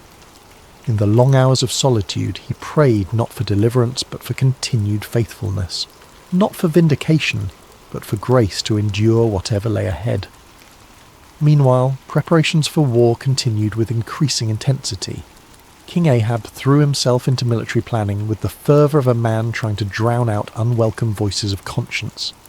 He consulted with his generals, inspected his troops, and made elaborate arrangements for what he was determined would be a glorious victory. The prophecy of the 400 court prophets was repeated frequently, as if constant repetition could somehow make it more reliable. King Jehoshaphat, however, found himself deeply troubled by the day's events. The contrast between the theatrical unanimity of the 400 prophets and Micaiah's stark authenticity had left him with serious doubts about the wisdom of the planned campaign. Yet he had given his word to stand with Ahab, and the political implications of backing out now were significant. As the day of departure approached, Ahab made one final attempt to circumvent the prophecy that haunted his thoughts. If the word of the Lord through Micaiah was true, then King Ahab was destined to die in battle. But perhaps, the king reasoned, he could outwit divine judgment through human cleverness. "I will disguise myself and go into battle," Ahab announced to his commanders, "but you put on your robes." It was a cunning plan.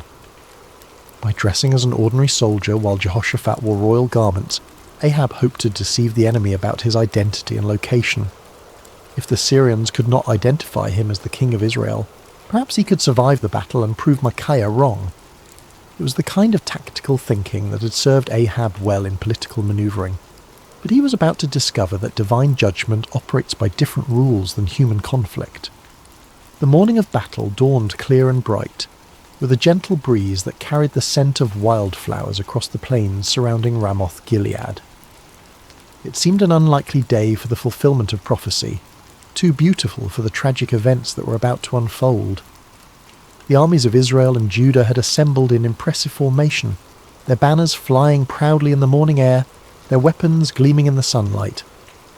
King Ahab, disguised as a common soldier, moved among his troops with nervous energy. His royal armour had been replaced with the simple leather and bronze of an ordinary warrior, and his distinctive crown was nowhere to be seen. To any casual observer, he appeared to be merely another commander preparing for battle, yet those closest to him could sense his underlying anxiety, the tension of a man who was trying to outrun a divine decree. King Jehoshaphat, meanwhile, wore his royal robes with obvious reluctance. The righteous king of Judah had agreed to this deception as part of their military strategy, but his conscience troubled him. The memory of Micaiah's words weighed heavily on his mind, and he found himself offering frequent prayers for divine protection and guidance. The Syrian army was formidable, well-trained and confident in their ability to defend their territory. Their king had given specific instructions to his 32 chariot commanders: fight with no one small or great, but only with the king of Israel. It was a strategic decision based on the understanding that killing or capturing the enemy king would effectively end the battle and secure victory. As the two armies faced each other across the field of battle, the air was thick with tension and anticipation. Horses stamped impatiently, armour creaked as soldiers shifted their weight, and commanders made final adjustments to their battle plans. In the distance, the walls of Ramoth-Gilead stood as silent witness to the conflict that was about to determine its fate. The battle began with the thunderous clash of armies colliding, the sound of metal against metal mixing with the shouts of warriors and the screams of the wounded. Chariots raced across the battlefield like instruments of divine wrath, their wheels churning up clouds of dust that obscured vision and added to the chaos of combat. For a time, it seemed as though Ahab's strategy might succeed. Hidden among his soldiers, the disguised king fought with the desperation of a man who believed his life depended on remaining unrecognized. His years of military experience served him well as he wielded sword and spear with deadly efficiency, contributing to the initial success of the Israelite forces. But the Syrian chariot commanders were not easily deceived. When they spotted King Jehoshaphat in his royal robes, they immediately assumed they had found their primary target.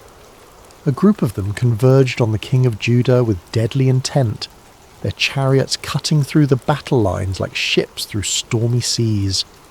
"Surely it is the king of Israel," they shouted to one another as they closed in on Jehoshaphat. The king of Judah found himself surrounded by enemy chariots, their occupants preparing to capture or kill what they believed to be their primary objective. In that moment of extreme danger, Jehoshaphat did what he had learned to do throughout his reign. He cried out to the Lord for deliverance. "Help me, O Lord," Jehoshaphat called out, his voice carrying above the din of battle. What happened next was a clear demonstration of divine intervention. As Jehoshaphat's cry reached heaven, the Lord moved the hearts of the Syrian commanders in an unexpected way. Something about the king's appearance or manner suddenly convinced them that this was not their intended target after all. "It is not the king of Israel," one of them declared, and just as quickly as they had converged upon Jehoshaphat, they turned away to search for their real quarry elsewhere on the battlefield. Meanwhile, across the chaos of combat, King Ahab continued his desperate masquerade. His disguise had served him well throughout the morning, allowing him to participate in the battle without attracting the special attention of enemy forces. For a brief moment, it seemed as though human cunning might indeed triumph over divine decree. But the Lord's purposes are not thwarted by earthly schemes, no matter how cleverly conceived. As the battle raged on, a Syrian soldier drew his bow at random, not aiming at any particular target, but simply shooting into the mass of enemy forces. It was the kind of arrow that soldiers loose when they cannot see clearly, through the dust and confusion of battle, hoping to strike something useful, but with no specific intent. The arrow flew through the air with the invisible guidance of divine providence. It passed over the heads of common soldiers, sailed between the wheels of racing chariots, and found its mark with the precision of perfect justice. The bronze point struck King Ahab between the joints of his armour, penetrating the one gap in his defences that his disguise could not protect.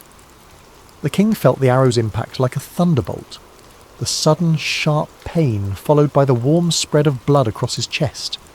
He looked down in shock to see the Syrian arrow protruding from his body, its shaft trembling with the force of impact. In that instant, Ahab understood with perfect clarity that no amount of human cleverness could circumvent the word of the Lord. "I am wounded," the king cried out to his chariot driver, his voice tight with pain and the dawning realization of his doom. "Turn around and carry me out of the battle." The chariot driver, a loyal servant who had recognized his disguised king despite the common soldier's garb, immediately began maneuvering toward the edge of the battlefield. But extricating themselves from the chaos of combat proved more difficult than anticipated. The battle had intensified throughout the day, and enemy forces blocked many of the potential escape routes. As they struggled to retreat, King Ahab's condition continued to deteriorate. The arrow had found a vital spot, and blood flowed freely from the wound despite his attempts to stanch it. Yet with grim determination, the king remained propped up in his chariot, unwilling to let his army see him fall. His presence, even in his wounded state, served to encourage the Israelite forces and maintain their fighting spirit. The battle raged from morning until evening, the outcome hanging in the balance as both sides fought with desperate intensity. But as the sun began to set, painting the sky in shades of red that seemed to mirror the blood spilled on the battlefield below, King Ahab's strength finally gave out. The disguised king who had tried to outwit divine judgment slumped forward in his chariot, his life ebbing away with each laboured breath. As word of the king's condition spread through the ranks, the cry went up that would fulfill Micaiah's prophecy with devastating accuracy. Every man to his city, and every man to his own country. The army of Israel, leaderless and demoralized, began to scatter across the hills just as the prophet had foreseen. Like sheep without a shepherd, they abandoned their positions and fled toward home, their dreams of victory dissolving into the nightmare of defeat. King Ahab died as the sun set over Ramoth-Gilead, his blood pooling in the bottom of his chariot. The man who had spent his reign choosing comfortable lies over uncomfortable truths had finally encountered a reality that no amount of deception could alter. The word of the Lord, spoken through his faithful prophet, had been fulfilled to the letter. News of King Ahab's death spread quickly through the land, carried by the scattered remnants of his army and the merchants who followed military campaigns. In the palace at Samaria, the reaction was one of stunned disbelief. The 400 prophets who had proclaimed certain victory found themselves facing a crisis of credibility that would haunt them for the rest of their lives. In his prison cell, Micaiah heard the news with a mixture of sadness and vindication. He had taken no pleasure in prophesying disaster, had felt no joy in predicting the death of his king. Yet the fulfillment of his prophecy served as a powerful reminder that the word of the Lord does not return void, regardless of how unwelcome it might be to human ears. When the guards came to release him from prison, Micaiah emerged into the daylight a changed man. His body bore the marks of his confinement. He was thinner, paler, and bore the lines of one who had endured hardship. But his spirit was unbroken, perhaps even strengthened by his ordeal. He had spoken truth in the face of overwhelming opposition, had maintained his integrity under pressure, and had been vindicated by the very events that had brought tragedy to the kingdom. The political ramifications of Ahab's death were immediate and far-reaching. His son Ahaziah ascended to the throne, inheriting a kingdom shaken by military defeat and spiritual confusion. The influence of Queen Jezebel remained strong, but the dramatic fulfillment of Micaiah's prophecy had dealt a severe blow to the credibility of the Baal-worshipping establishment. Zedekiah, the false prophet who had struck Micaiah in the throne room, found himself in an impossible position. His confident predictions of victory had been thoroughly discredited, and his authority as a spokesman for the divine had been shattered. The inner chamber where he sought to hide, just as Micaiah had prophesied, became both a physical and spiritual reality as he struggled to come to terms with the magnitude of his error. The other court prophets faced similar crises of confidence. Their unanimous declaration of victory had been revealed as the lying spirit Micaiah had warned about, and their reputations lay in ruins. Some of them quietly retired from public life, while others attempted to reinvent themselves as followers of different deities. None of them could escape the uncomfortable truth that they had been deceived, and had, in turn, deceived others. King Jehoshaphat returned to Jerusalem a wiser and more cautious man. His alliance with Ahab had nearly cost him his life, and the experience had taught him valuable lessons about the importance of seeking genuine divine guidance rather than accepting comfortable confirmations of predetermined plans. The prophet Jehu, son of Hanani, met him upon his return with words of rebuke for his alliance with the ungodly king, but also with recognition that the Lord had delivered him from the consequences of his poor judgment. Throughout the kingdom, people began to reassess their understanding of prophecy and divine revelation. The dramatic contrast between the false assurances of the 400 prophets and the accurate warnings of the solitary Micaiah had provided a vivid lesson in discernment. Many began to understand that true prophecy was not measured by its popularity or its agreement with human desires, but by its faithfulness to the word and character of the Lord. Years passed, and the story of Micaiah's stand against the 400 false prophets became one of the most remembered episodes in the history of Israel. Parents told it to their children as an example of courage and integrity, while religious teachers used it to illustrate the difference between true and false prophecy. The tale grew in significance with each telling, not because it was embellished, but because its lessons proved to be timeless and universal. The first and most obvious lesson was about the cost of speaking truth. Micaiah had paid a heavy price for his faithfulness: imprisonment, isolation, and the hostility of the powerful. Yet his willingness to endure these hardships had ultimately served a greater purpose, preserving the integrity of prophetic ministry and providing a clear example of what it meant to fear God rather than man. His story became a source of encouragement for future generations of prophets and faithful believers who found themselves standing alone against popular opinion. The second lesson concerned the danger of groupthink and manufactured consensus. The 400 prophets had created an impressive display of unanimity, but their agreement had been based on political expediency rather than divine revelation. Their story served as a warning about the seductive power of majority opinion and the importance of seeking truth, even when it contradicted popular sentiment.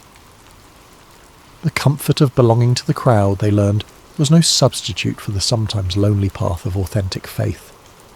The third lesson was perhaps the most theologically complex: the reality that God sometimes allows deception as a form of judgment.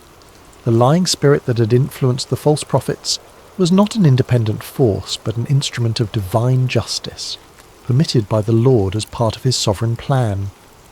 This aspect of the story forced believers to grapple with difficult questions about the nature of divine sovereignty and human responsibility, helping them develop a more mature understanding of how God works in the world. The fourth lesson focused on the importance of discernment in spiritual matters. King Jehoshaphat's initial uneasiness with the 400 prophets had been a manifestation of spiritual discernment, a recognition that something was amiss despite the impressive display of consensus.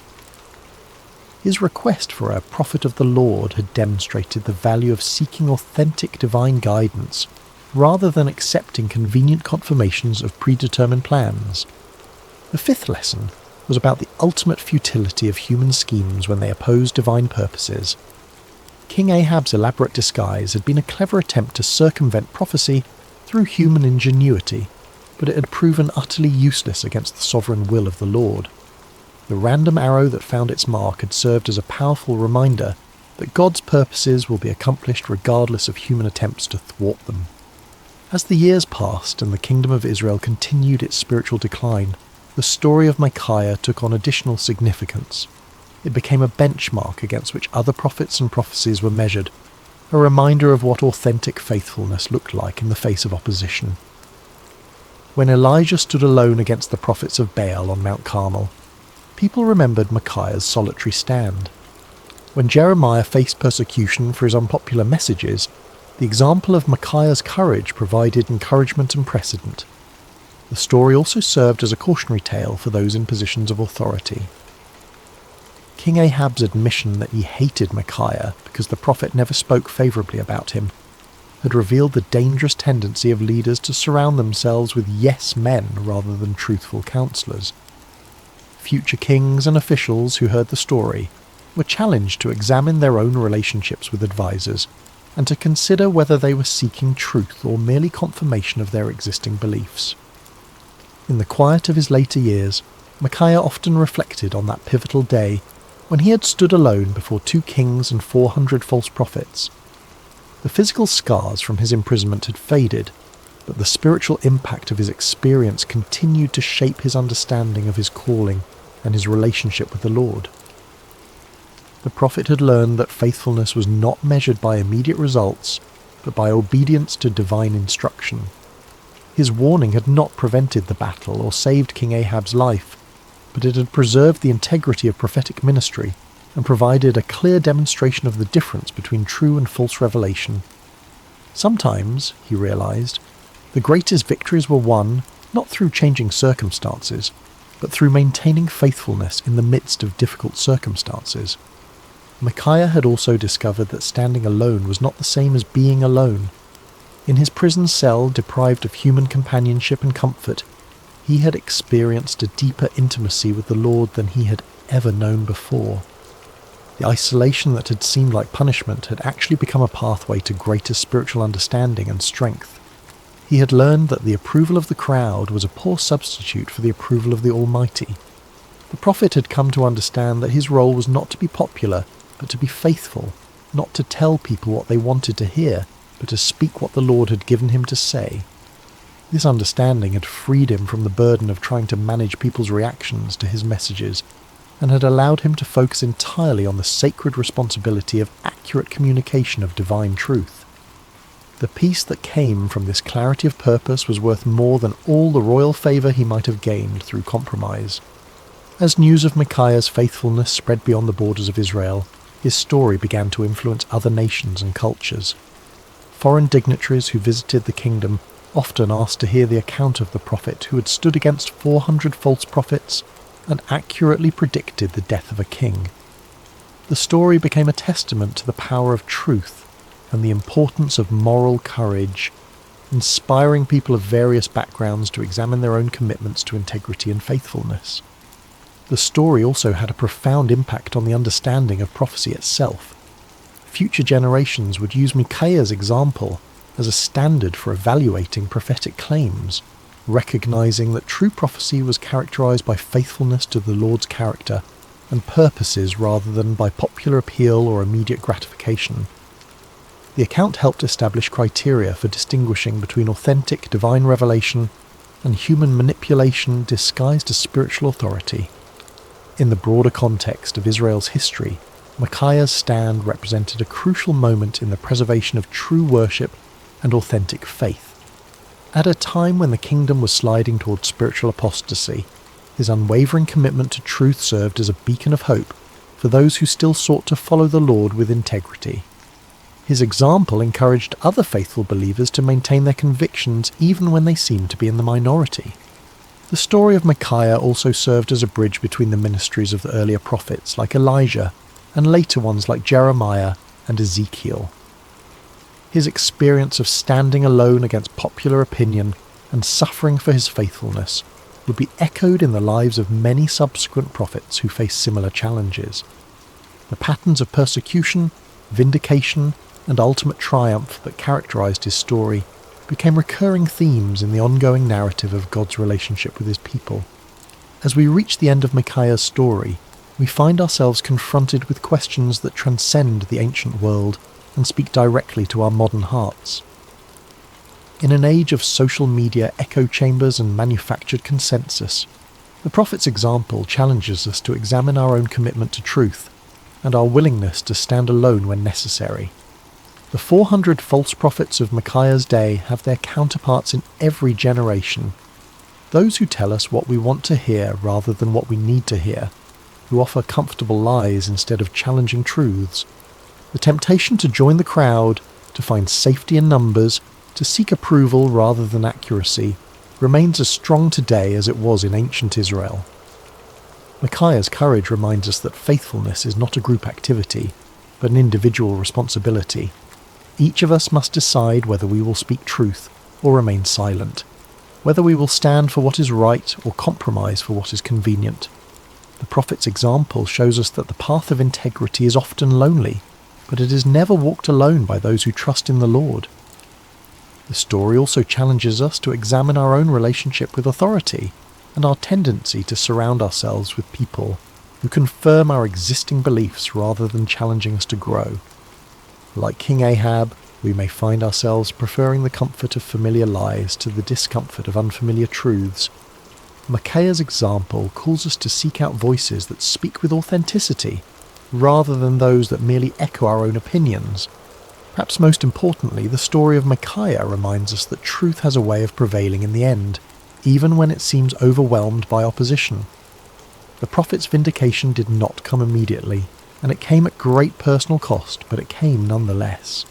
His example encourages us to trust in the ultimate triumph of truth, and to remain faithful even when the outcome is uncertain. In our own lives, we may face moments when we are called to be like Micaiah, to stand alone against popular opinion, to speak uncomfortable truths, to choose faithfulness over favour. When those moments come, may we remember the forgotten prophet who found his courage not in the approval of men, but in the approval of his God. The story of Micaiah teaches us that true strength is not found in numbers, but in conviction, that real courage is not the absence of fear, but the willingness to do what is right despite our fears, and that lasting victory comes not from avoiding conflict, but from maintaining integrity in the midst of it. As you close your eyes tonight and drift towards sleep, may you carry with you the quiet courage of Micaiah, the man who dared to stand alone because he knew he was not truly alone. May his example inspire you to speak truth with love, to stand for what is right with humility, and to trust in the ultimate triumph of God's purposes even when the immediate circumstances seem overwhelming. In a world that often rewards conformity and punishes authenticity, may you find the strength to be like Micaiah, faithful, courageous, and true. For in the end, it is not the approval of the crowd that matters, but the approval of the one who sees all hearts and knows all truths. The forgotten prophet's story ends, but its echo continues in every heart that chooses truth over comfort, courage over convenience, and faithfulness over favour.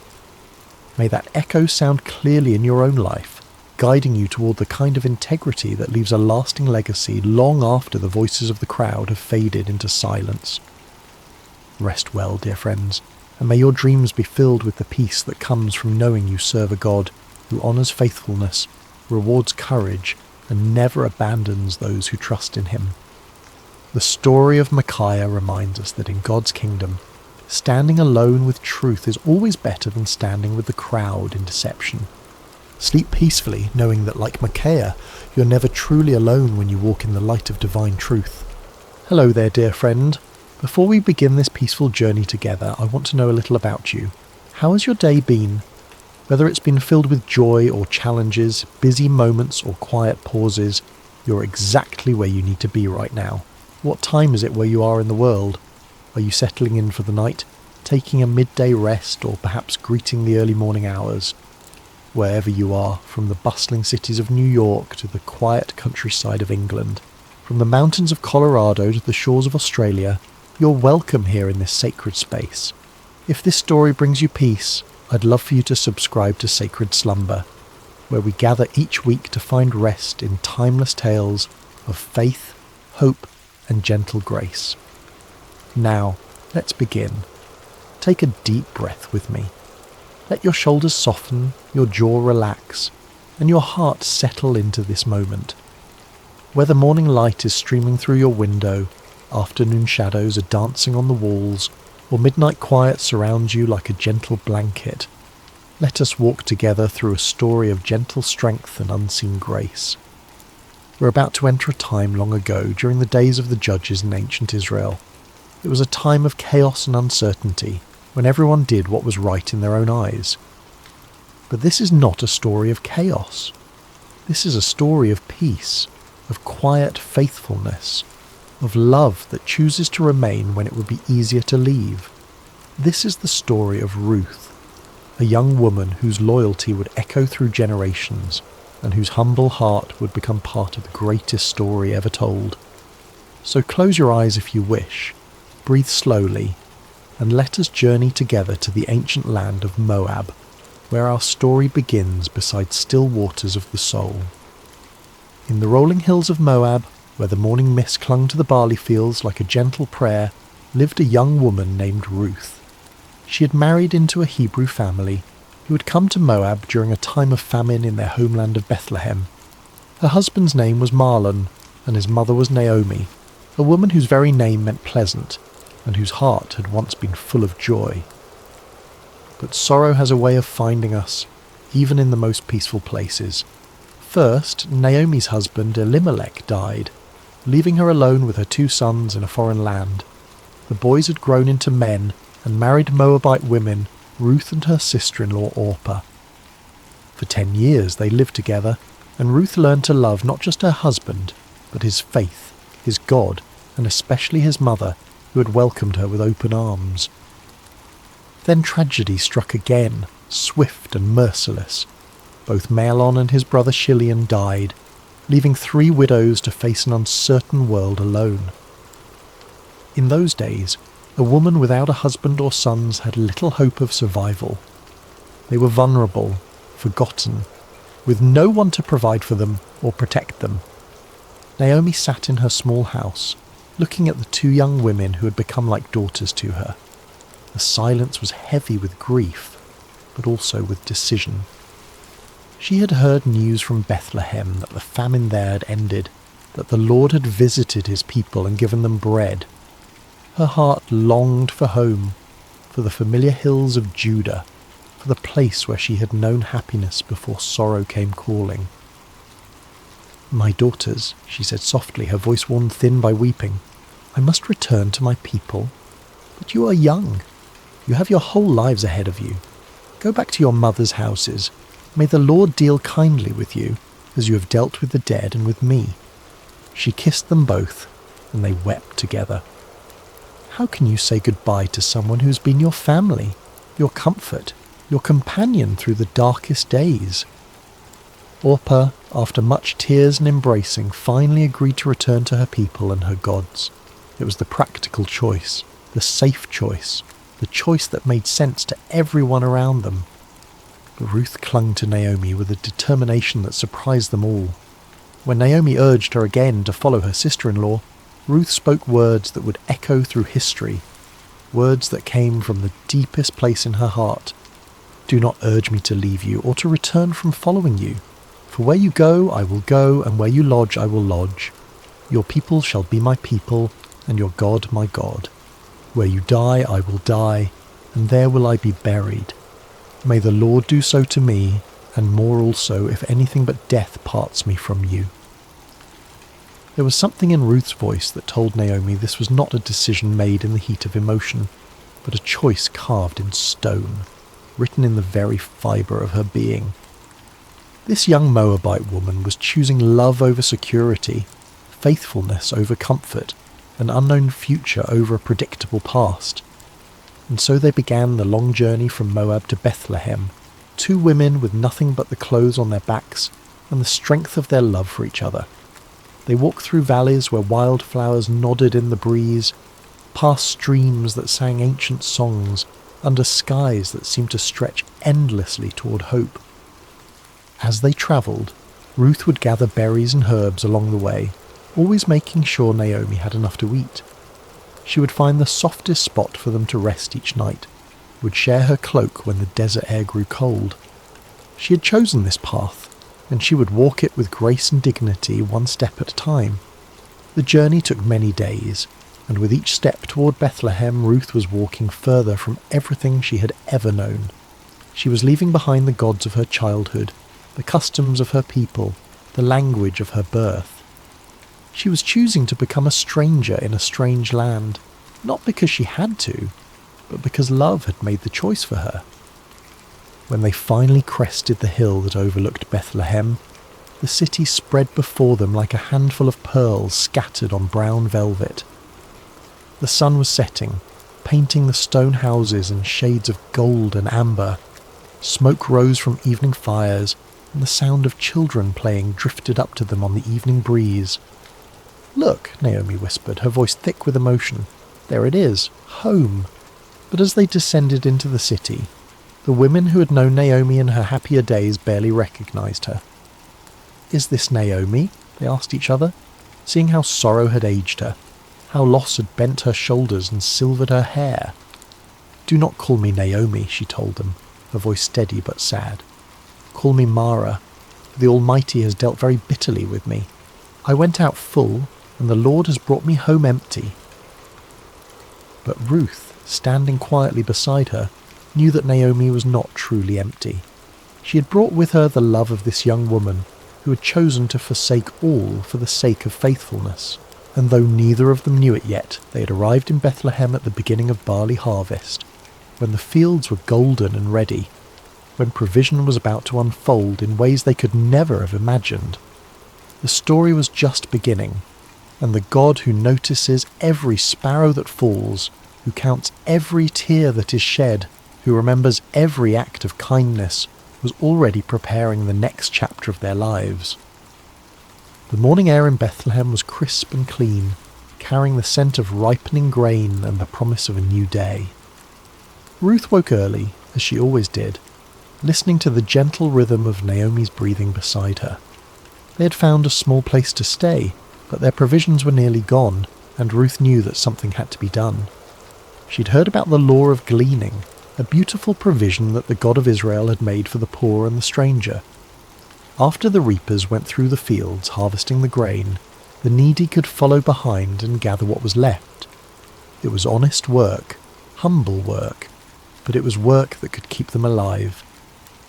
"Let me go to the fields," Ruth said gently to Naomi, "and glean among the ears of grain after him in whose sight I shall find favour." Naomi nodded, understanding the necessity but also the risk. Ruth was young and beautiful, and the fields could be dangerous places for a woman alone. But there was something in Ruth's quiet determination that spoke of inner strength, of a spirit that could not be easily broken. And so Ruth set out in the early morning light, joining the other gleaners who moved like shadows behind the harvest workers. She had wrapped her head modestly and carried a small basket, ready to spend the day bent over in the sun, gathering grain kernel by kernel. As it happened, she came to the field that belonged to Boaz, a man of great wealth and standing in Bethlehem.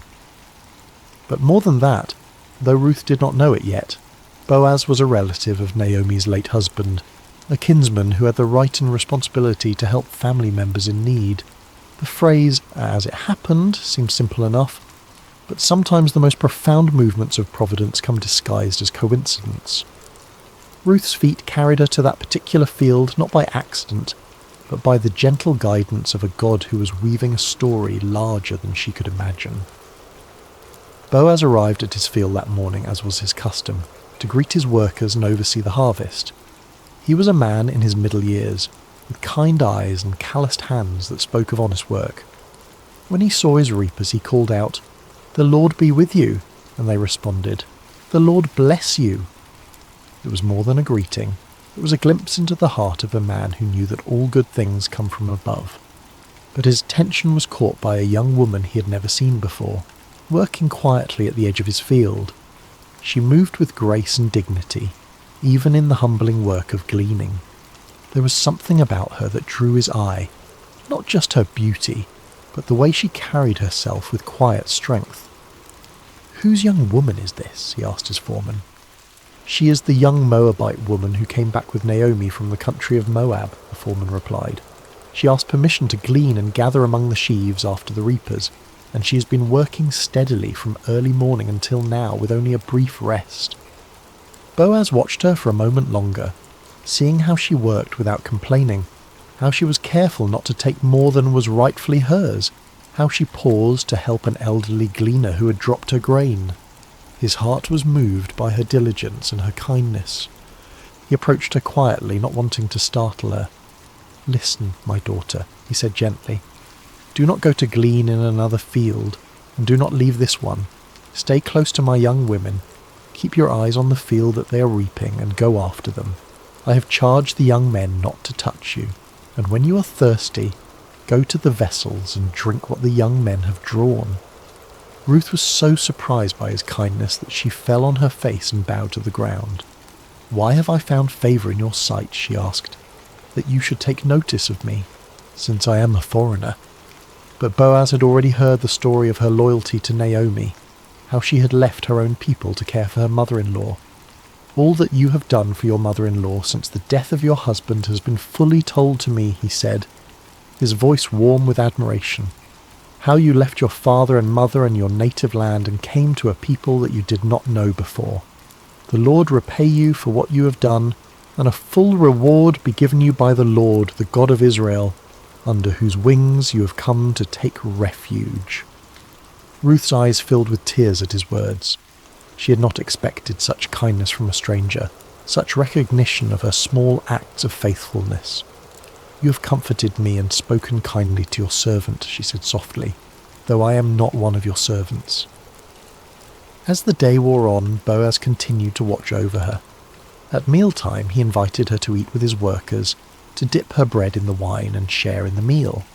He even made sure she had roasted grain to take home to Naomi. When she returned to her gleaning, he quietly instructed his workers to leave extra grain for her to find, to make her work easier and more fruitful. The sun was beginning to set when Ruth finally made her way home, her basket heavy with grain.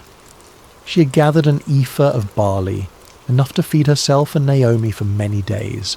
But more than that, she carried with her the memory of unexpected kindness, of a man who had seen beyond her status as a foreigner and a widow to recognize the faithfulness of her heart.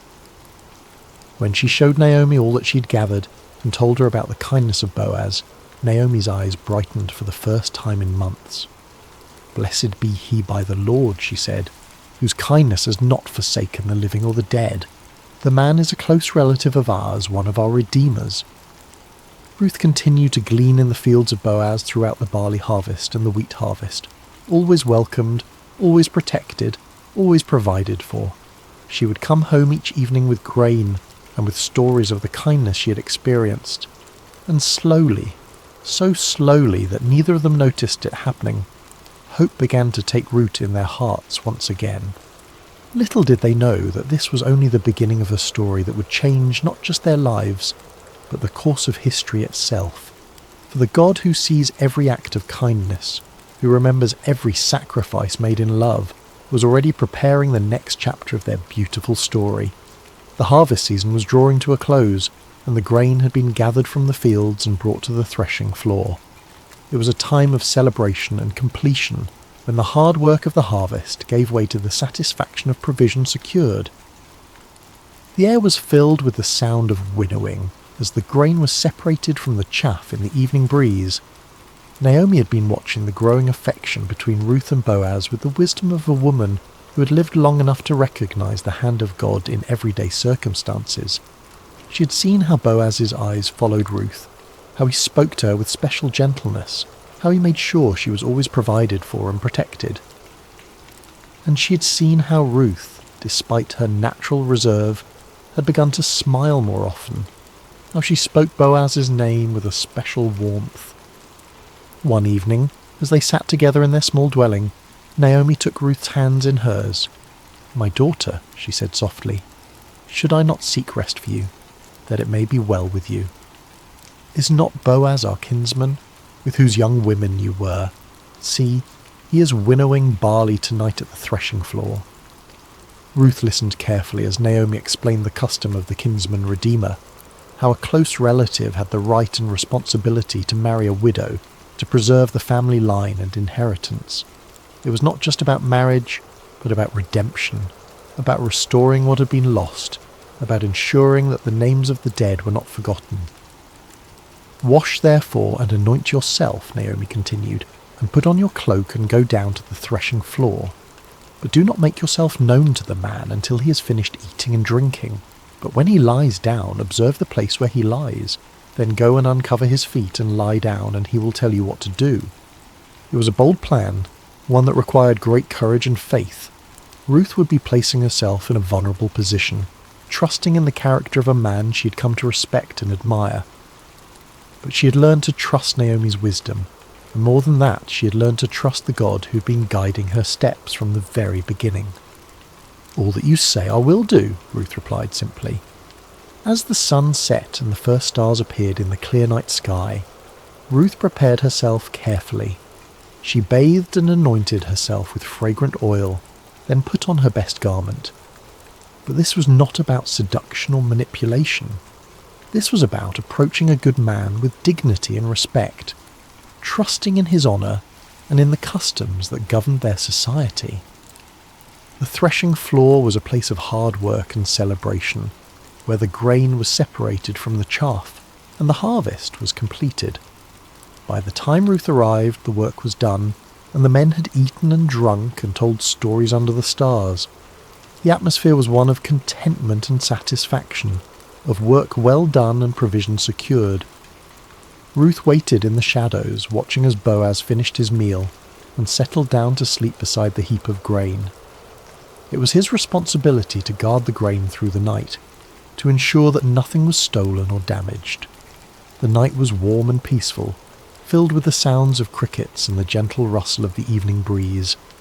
When all was quiet and Boaz was sleeping peacefully, Ruth approached with silent steps. Her heart was beating fast, but her movements were sure and deliberate. She gently uncovered his feet and lay down, then waited in the darkness for him to wake. It was midnight when Boaz stirred, suddenly aware of someone at his feet. He was startled but not afraid, turning carefully to see who was there. In the dim starlight he could make out the form of a woman, and he recognized her immediately. "Who are you?" he asked softly. "I am Ruth, your servant," she replied, her voice steady despite her racing heart. "Spread your wing over your servant, for you are a redeemer." It was a beautiful way of asking for his protection and provision, using the imagery of a bird sheltering her young under her wing. She was asking him to fulfill the role of kinsman redeemer, to marry her and restore the inheritance of her late husband. Boaz was deeply moved by her words, by the trust she had placed in him, by the way she had approached him with such dignity and grace. "May you be blessed by the Lord, my daughter," he said warmly. "You have made this last kindness greater than the first in that you have not gone after young men, whether poor or rich." He was older than Ruth, a man of substance and position, and he was amazed that she would choose him over the many young men who would have been eager to marry such a beautiful and virtuous woman. Her choice spoke of wisdom and character, of a heart that valued kindness and faithfulness over youth and passion. "And now, my daughter, do not fear," he continued. "I will do for you all that you ask, for all my fellow townsmen know that you are a worthy woman. And now it is true that I am a redeemer, yet there is a redeemer nearer than I." There was another relative who had the first right of redemption, and Boaz was too honourable to proceed without giving that man the opportunity to fulfil his duty. "Remain tonight," he said gently, "and in the morning if he will redeem you, good, let him do it.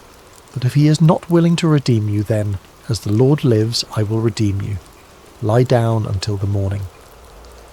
Ruth lay down again at his feet, comforted by his words and his promise.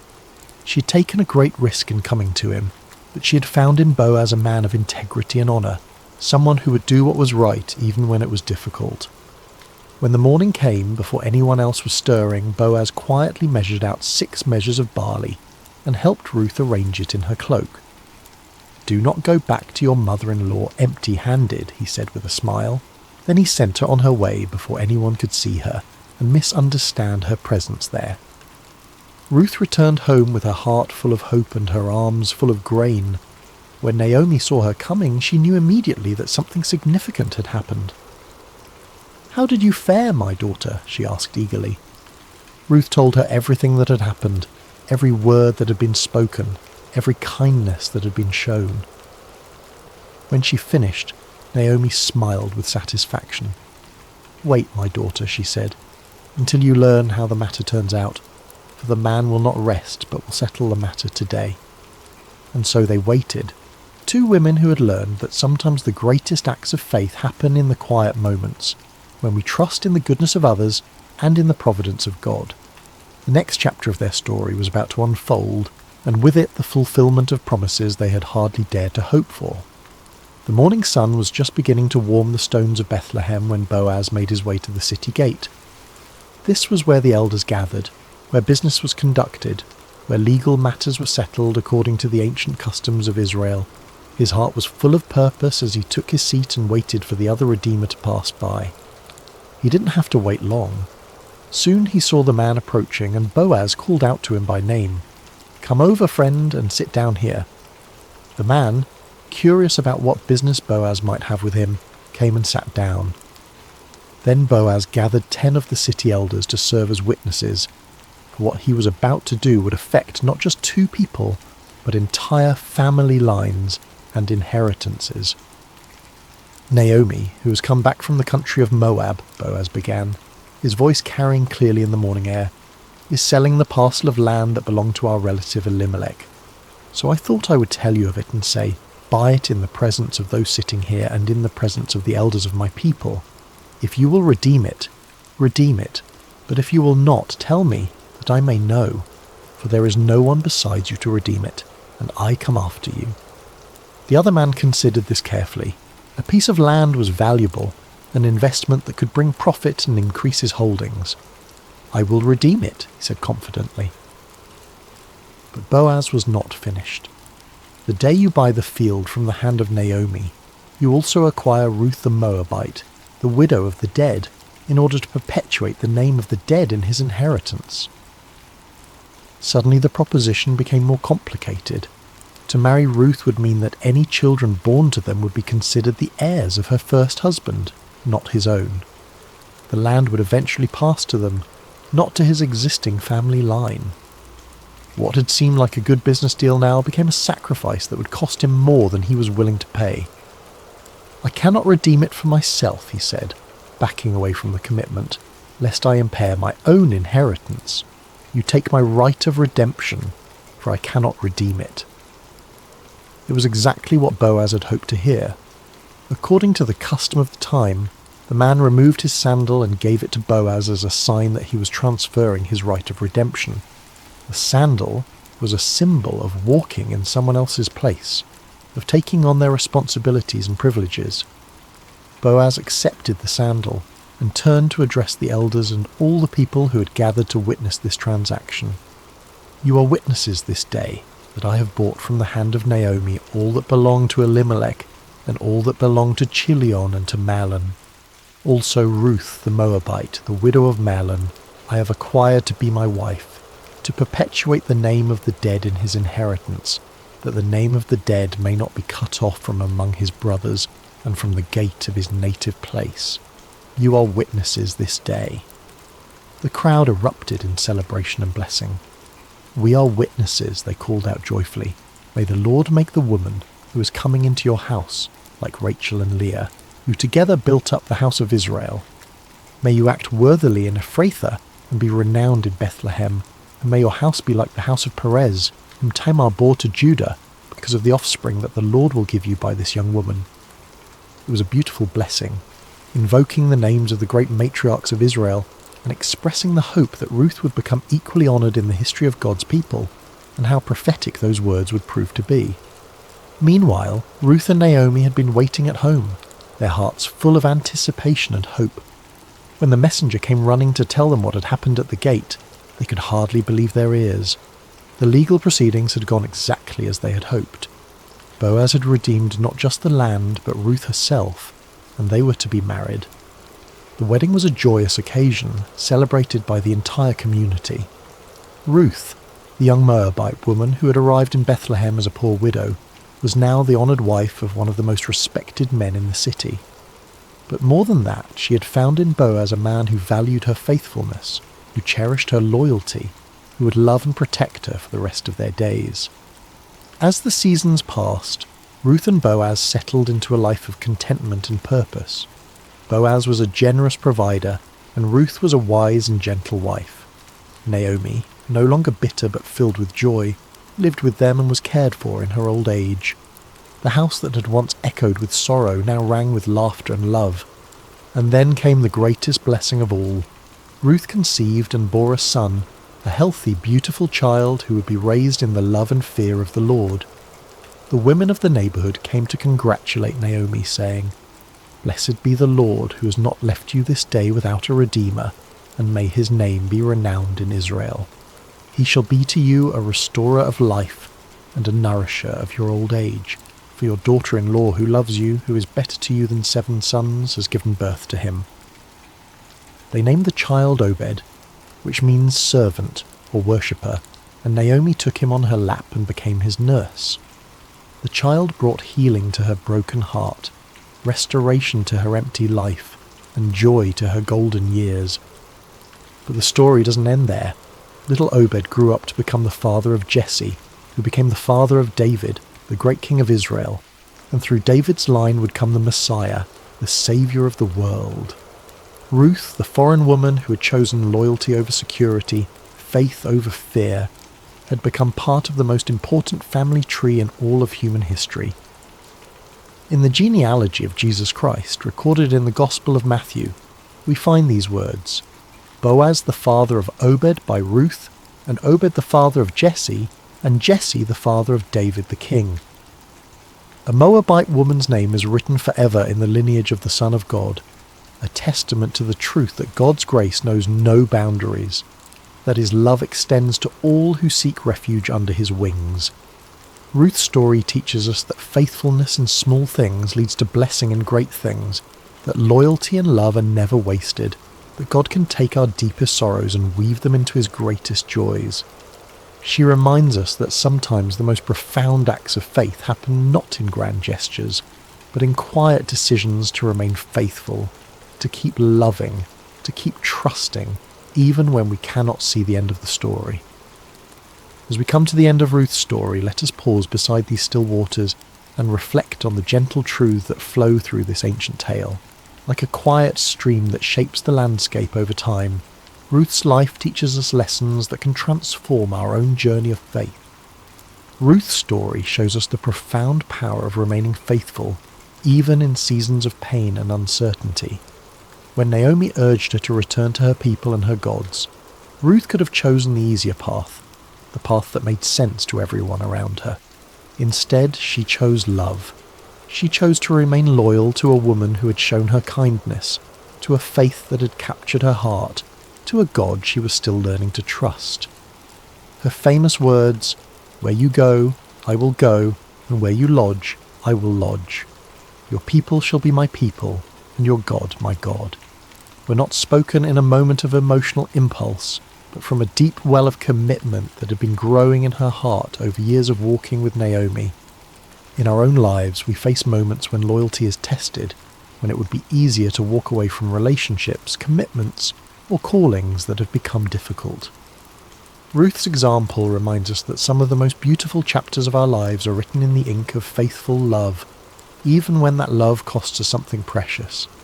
Have you ever chosen love when it would have been easier to walk away?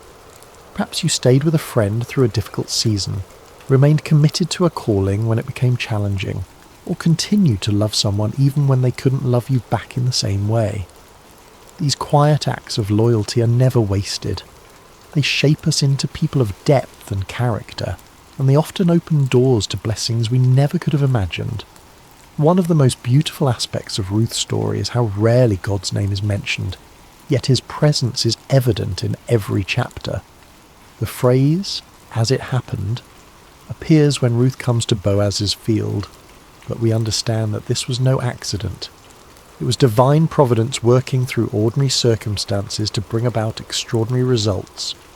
God's guidance in Ruth's life came not through burning bushes or angelic visitations, but through the kindness of a stranger, the wisdom of a mother-in-law, and the legal proceedings at a city gate. He worked through the natural rhythms of harvest and gleaning, through cultural customs and family relationships, through the everyday decisions of people who were simply trying to do what was right. This reminds us that God's hand is often most visible in hindsight, in the moments when we look back and see how perfectly things came together, how doors opened at just the right time, how people entered our lives precisely when we needed them most. The God who numbers our days and knows our needs is constantly at work in the ordinary moments of our lives, weaving together circumstances and relationships for our good and His glory. Can you see moments in your own life where something just happened at the perfect time? Perhaps you met a lifelong friend in an unexpected place, discovered an opportunity through a chance conversation, or found help arriving just when you needed it most. These are not coincidences, but glimpses of a loving God who is intimately involved in the details of our lives. Ruth's story is ultimately about transformation, about how God can take our deepest losses and weave them into His greatest purposes. She began as a young widow in a foreign land, with no prospects and no security. She was an outsider, a foreigner, someone who by all human standards had little to offer the grand story of God's people. Yet her simple acts of faithfulness, her quiet loyalty, her willingness to work humbly in the fields, positioned her to become part of the royal lineage of David and ultimately of Jesus Christ. Her name is recorded forever in the genealogy of the Messiah, a testament to the truth that no one is too small, too foreign, or too broken to be used by God for His purposes. Ruth's transformation from widow to wife, from foreigner to family member, from poverty to provision, reminds us that our current circumstances do not define our future possibilities. The God who saw potential in a Moabite gleaner sees potential in each of us, regardless of our background, our mistakes, or our limitations. No matter where you come from, no matter what losses you have experienced, no matter how ordinary your life may seem, your story can become part of something bigger. Your faithfulness in small things, your acts of love and loyalty, your willingness to trust God even when you cannot see the whole picture. These are the threads that God uses to weave His magnificent tapestry of grace. Perhaps you are in a season of loss right now, wondering if your pain has any purpose, if your faithfulness matters, if your small acts of love make any difference. Ruth's story whispers hope into those questions. It reminds us that God wastes nothing, that He can bring beauty from ashes, that He specializes in writing stories of redemption and restoration. The title of Ruth's story, Beside Still Waters, comes from the 23rd Psalm, where David writes about the Good Shepherd, who leads his sheep beside still waters and restores their souls. Ruth's life exemplifies this truth. In the midst of chaos and uncertainty, she found peace in her commitment to love and faithfulness. In the midst of loss and grief, she discovered that God's provision was always enough for each day. Her story teaches us that peace is not the absence of problems, but the presence of God in our problems. It is not found in perfect circumstances, but in perfect trust. Ruth faced real challenges, real losses, real fears, but she faced them with a spirit of quiet faith and humble obedience. The still waters of God's peace are available to us in every season of life.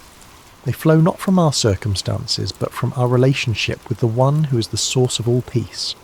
When we, like Ruth, choose to trust in God's goodness, even when we cannot see His plan, when we choose to remain faithful even when the path is unclear, we find ourselves beside still waters where our souls can be restored.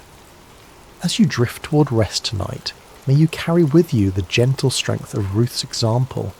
May you know that even in quiet places, even in fields of sorrow, even in long roads and sleepless nights, grace is never far away. The God who saw Ruth's faithfulness, who provided for her needs, who wove her story into His greater plan, is the same God who sees you tonight. Your acts of loyalty may seem small, but they matter. Your faithfulness in ordinary moments is building something beautiful. Your willingness to trust when you cannot see the whole picture is positioning you for blessings you cannot yet imagine. Rest now in the peace that comes from knowing you are held by a love that will never let you go, guided by a wisdom that sees the end from the beginning, and called into a story that is bigger and more beautiful than you can possibly imagine. May you sleep beside still waters, where your soul can be restored, your strength can be renewed, and your hope can be refreshed for whatever tomorrow may bring. The God who led Ruth from loss to legacy, from sorrow to joy, from emptiness to fullness is leading you too, and his plans for you are good. Sweet dreams, dear friend. May you wake tomorrow with the quiet confidence that comes from knowing you are deeply loved, perfectly guided, and part of a story that extends far beyond what you can see. Like Ruth, who could never have imagined that her simple decision to stay loyal to Naomi would lead to her becoming the great-grandmother of King David, you too are part of a tapestry being woven by hands far wiser than your own. Your faithfulness today, your love tomorrow, your trust in the unseen God who walks beside you, these are the threads that he is using to create something beautiful, something lasting, something that will echo through generations. Rest now in the shadow of his wings, knowing that you are safe, you are seen, and you are more precious than you know.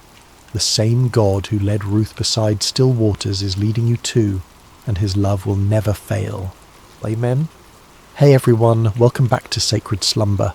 Before we dive into tonight's story, I want to ask you something that would genuinely help us out. If you're enjoying this content, please consider using your hype points on this video. It really helps the channel more than you possibly know. Seriously, it makes a massive difference in getting these stories out to more people who love this kind of content. Also, if you want to, drop a comment telling us what time it is for you right now and where in the world you're listening from. We absolutely love seeing where everyone is tuning in from. No pressure though, only if you feel like it. And of course, if you haven't already, hit that subscribe button. It keeps us going. Alright, let's get into it. A whisper in the darkness. Imagine a night so quiet you can hear the oil lamps flickering. Picture a massive stone sanctuary in the ancient city of Shiloh, where shadows dance across walls that have witnessed centuries of worship. The air is thick with the scent of incense and burning oil, that peculiar combination of cedar smoke and olive essence that clings to sacred spaces. Outside, the wind moves through the hills of Israel like a whispered prayer, carrying with it the distant bleating of sheep settling for the night and the occasional call of a desert owl. Inside, in the sacred chambers near the Ark of the Covenant, a young boy lies sleeping on a simple mat. The stones beneath him still hold the warmth of the day's sun, though the night air has begun to cool. His breathing is steady, deep, the kind of sleep that comes from honest physical labour and a clear conscience. His name is Samuel. This is not a story about miracles that shake mountains or angels descending in blinding light. This is a story about something quieter, something more intimate, something that happens in the space between waking and dreaming, where the boundaries of reality become permeable.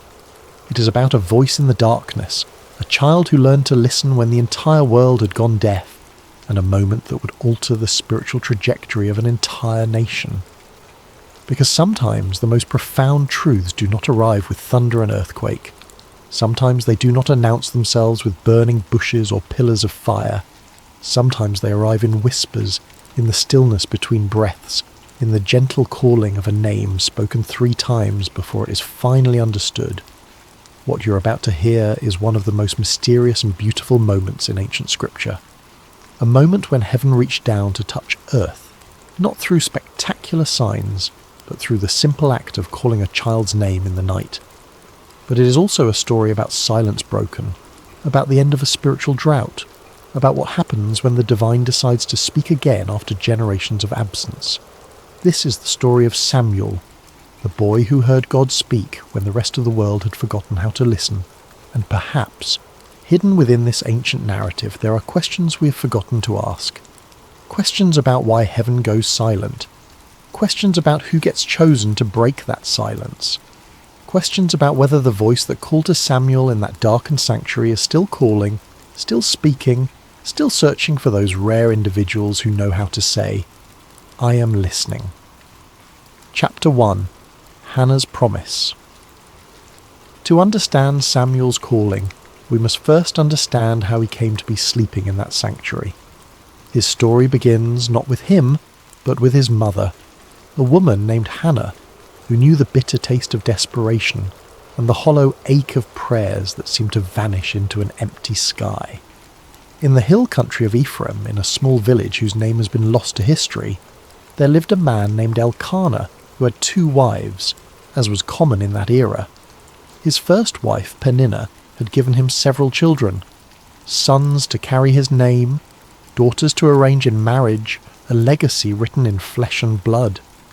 His second wife, Hannah, had given him only heartache and unanswered prayers. Year after year, Hannah remained childless, and in a culture where a woman's worth was often measured by her ability to bear children, this was not just a personal grief. It was a social death sentence, a daily humiliation, a question mark hanging over her entire existence. Neighbours would whisper, extended family would exchange knowing glances, even well-meaning friends would offer useless advice, or suggest that perhaps she had offended God in some way, that her barrenness was divine punishment for some unknown sin. Elkanah loved Hannah. The text makes this clear. He would give her double portions at feasts, trying to compensate with material generosity for what biology had denied her.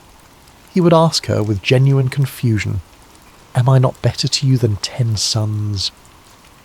It was a question born of love but blind to understanding. He could not fathom that the issue went deeper than his affection, that Hannah's grief was not about him at all, but about her own sense of purpose, of completion, of being seen as fully human by the society around her. Peninnah, with the cruelty that can only come from insecurity dressed as triumph, would taunt Hannah relentlessly. Every time the family made their annual pilgrimage to the sanctuary at Shiloh to worship and offer sacrifices, Peninnah would remind Hannah of her barrenness. The taunts were not subtle.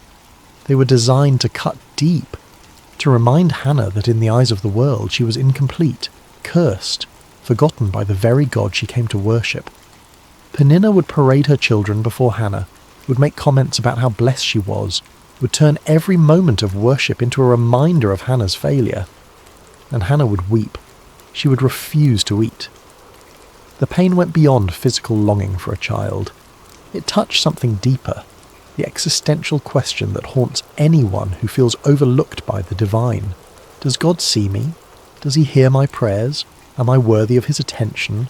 Or am I simply background noise in a universe too vast to care about one woman's grief? The pilgrimage to Shiloh was supposed to be a time of joy, of celebration, of renewal. But for Hannah, it became an annual reminder of everything she lacked. Year after year she would go through the motions of worship, while her heart broke quietly in places no one could see. One year, during their pilgrimage to Shiloh, Hannah could bear it no longer. The weight of accumulated grief, the years of disappointment, the constant humiliation, all of it reached a breaking point. While the rest of the family feasted after the sacrifice, celebrating with wine and roasted meat, Hannah slipped away to the entrance of the sanctuary. She stood there, in the place where earth met heaven, in the threshold between the mundane and the sacred, and she prayed with an intensity that went beyond words. Her lips moved, but no sound emerged. Her whole body shook with the force of her grief and desperation. Tears streamed down her face. Her hands trembled. This was not the polite, ritualized prayer of public worship. This was raw, unfiltered communion with the divine. This was a woman pouring out her soul, holding nothing back, demanding to be heard by a God who had seemed deaf to her pleas for years. She made a vow that day, one that would echo through generations. If God would grant her a son, she would give him back to God. Not for a season, not for a few years, but for his entire life. The child would be dedicated to divine service from the moment he was weaned.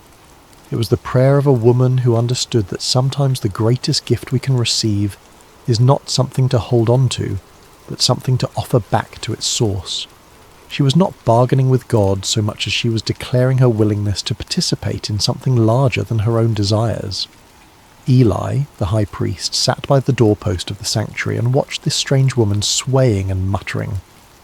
In his aging, perhaps cynical view of human nature shaped by years of dealing with corrupt worshippers and his own corrupt sons, he assumed she was drunk.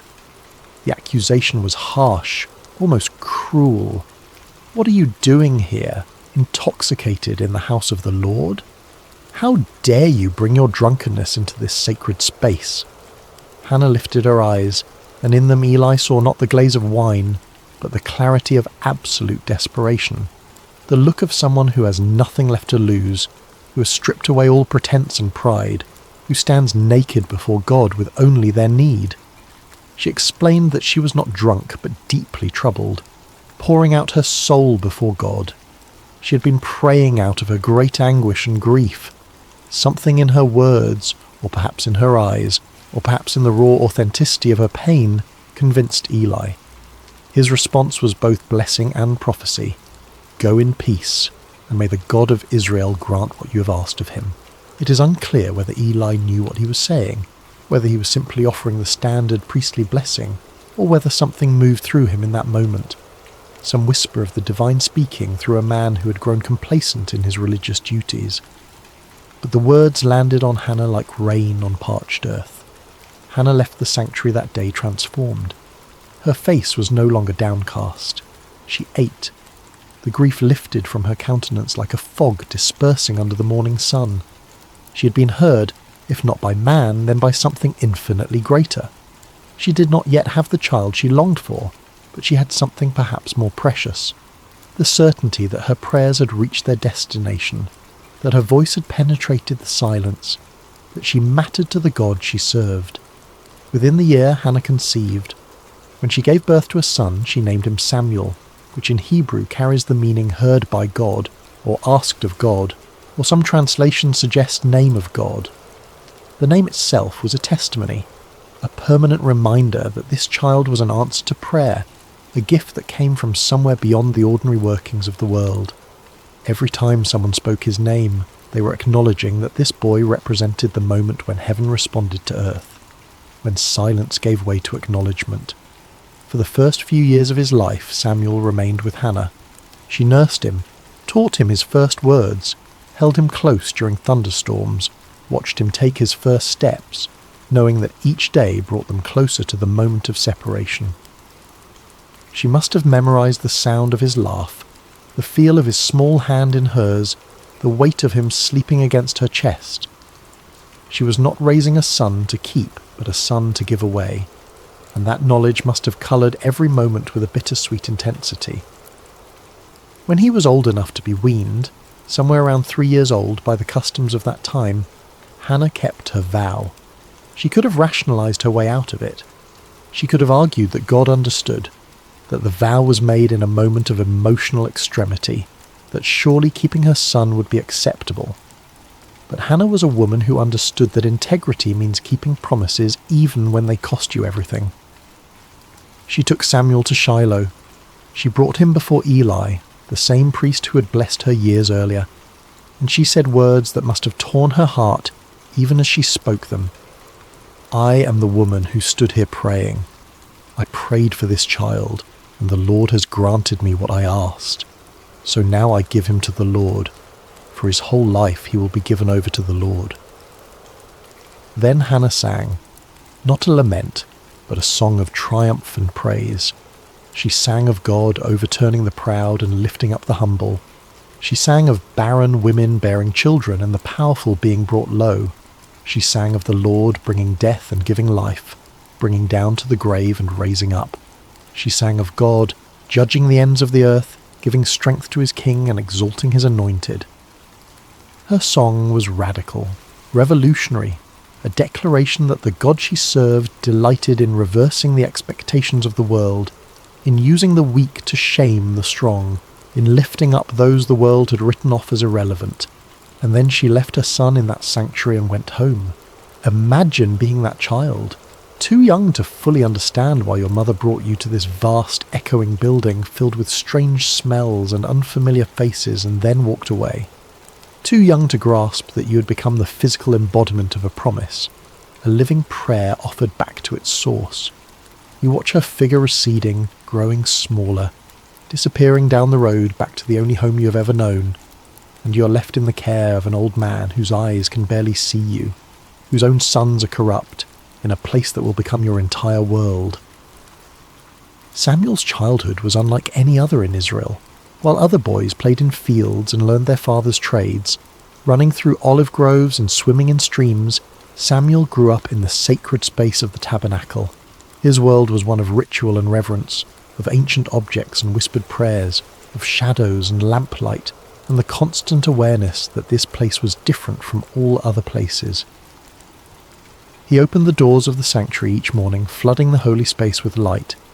It was his job to unlock the heavy wooden doors that seal the sacred from the profane, to let in the dawn and with it the worshippers who would come seeking connection with the divine. He assisted Eli in the daily tasks of worship, learning the intricate patterns of sacrifice and ceremony, memorizing which offerings required which procedures, understanding the difference between sin offerings and burnt offerings and peace offerings, learning to read the subtleties of ritual purity. He tended the lamps that burned through the night, ensuring their wicks were trimmed and their oil replenished. This was not glamorous work. It required attention to detail, a willingness to wake in the darkness to check that the flames had not guttered out, an understanding that these small acts of maintenance were what kept the sacred space functioning. The lamps represented the presence of God, and Samuel learned that presence requires constant tending, constant attention, constant care. He cleaned the sacred vessels, swept the courts, washed the linens used in ceremonies, helped prepare the incense, carried water, ran errands. He memorized scriptures, learning to recite the stories of Abraham and Isaac and Jacob, the tales of Moses and the Exodus, the laws given at Sinai. His education was entirely religious, entirely focused on service, entirely oriented towards something beyond himself. By all accounts, Samuel was a good child, humble, obedient, faithful in small things. The text tells us he grew in favour with both the Lord and with people. He was not resentful of his circumstances. He did not seem to chafe against the boundaries of his unusual childhood. Perhaps he had accepted that this was simply who he was, the boy who belonged to God, the boy who lived in the house of the Lord. But what must it have been like psychologically?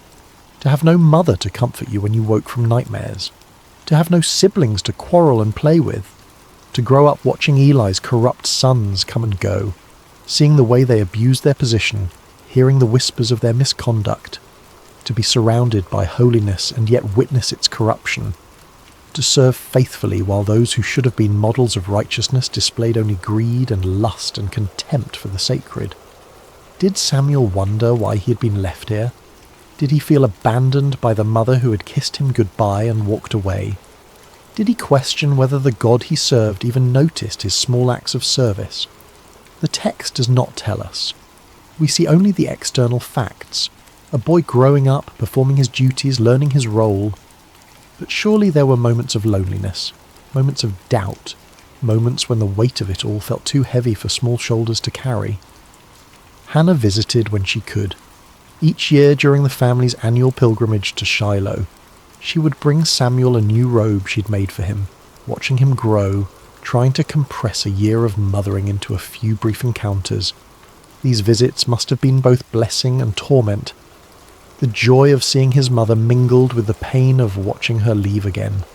The new robe, a reminder that somewhere he had a home, a family, a life he was not permitted to live. Yet there is no indication that Samuel rebelled or resented his circumstances. He simply continued. Day after day, year after year, faithful in the small things, present in the sacred space, available to be used however God saw fit. There was no indication in those early years that he would become anything more than a helpful assistant to an aging priest, that he would one day be the voice through which God spoke to an entire nation. But God, it seems, has a habit of preparing his instruments in obscurity before bringing them into the light. Samuel was being shaped by his circumstances, formed by his loneliness, refined by his faithfulness in tasks that no one celebrated. He was learning what it meant to serve without applause, to be obedient without immediate reward, to remain present even when presence felt like punishment. He was learning to listen in the silence. Chapter 2. The State of Israel at the Time. To appreciate what happened on that quiet night when God called Samuel's name, you need to understand the spiritual condition of Israel during this period. It was, to put it simply, a disaster. But the disaster raises uncomfortable questions that the text never fully answers. Questions about divine silence. Questions about why systems of worship become corrupt. Questions about what happens when the mediators between heaven and earth become obstacles instead of conduits. The problem started with Eli's sons, Hophni and Phinehas. These two men had inherited their father's position as priests, but they had not inherited his reverence for the sacred. They were corrupt in ways that went beyond simple moral failing. They actively perverted the worship of God, treating the sacrifices and offerings as opportunities for personal gain, turning the sacred into the profane with a systematic cruelty that suggests something darker than mere greed. When people brought animals to sacrifice at Shiloh, the priests were entitled to a specific portion of the meat according to the law of Moses. But Hophni and Phinehas were not content with their allotted share, with what had been designated as rightfully theirs. They wanted more. They wanted the best. They wanted what belonged to God. They would send their servants to threaten worshippers, demanding the choicest cuts of meat before the fat was even burned on the altar, as required by law. The fat belonged to God. That was non-negotiable in the sacrificial system. The burning of the fat was the moment when the sacrifice became truly sacred, when the offering transitioned from human gift to divine acceptance. But Hophni and Phinehas did not care about divine acceptance. They cared about their appetites. If people objected, if they tried to follow the proper procedures and insist that the fat be burned first, the servants would respond with threats of violence. We will take it by force if necessary. The priests were literally stealing from God, taking what belonged to the altar and consuming it themselves. They were turning worship into extortion, using their position of spiritual authority to exploit the vulnerable and the faithful. But their corruption went even darker, into territories that the text only hints at with uncomfortable brevity. They engaged in sexual immorality with women who served at the entrance to the sanctuary. These were women who had dedicated themselves to service at the tabernacle, who came to worship and serve with sincere devotion, and Hophni and Phinehas exploited them, used their authority and position to prey upon those who should have been under their protection. They turned the house of God into a place of exploitation and abuse, where the very people who were supposed to represent divine holiness became perpetrators of trauma. Worship became a source of fear rather than transcendence. People stopped coming, or when they came with cynicism and resentment, going through the motions but empty of faith. How could you trust a system where the gatekeepers were predators? How could you believe in the holiness of a place where the priests defiled it daily? The sanctuary at Shiloh, which was meant to be the central hub of Israel's spiritual life, became instead a monument to religious corruption. Eli knew what his sons were doing. The text makes this painfully clear. People told him. They came with reports of misconduct, of abuse, of exploitation. He heard the rumours and saw the evidence. He was not ignorant. He was not blind to their crimes.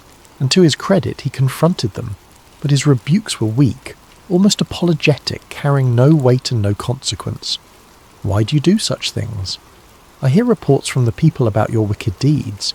If someone sins against another person, God may mediate. But if someone sins against the Lord, who will intercede? The words acknowledge the problem but offer no solution.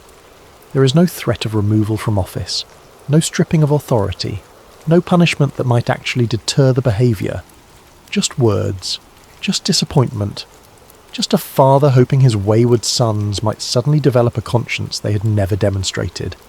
Hophni and Phinehas ignored their father and continued their corruption. Why wouldn't they? There were no consequences. Eli's position as high priest gave him the authority to remove them, to appoint others, to enforce standards. But he did nothing, and his inaction was itself a form of action, a choice that enabled the continued degradation of worship. The impact on Israel's spiritual life was catastrophic. The text records it with devastating simplicity. The people came to despise the offerings to the Lord. Think about what that means. The sacrificial system was the heart of Israel's covenant relationship with God.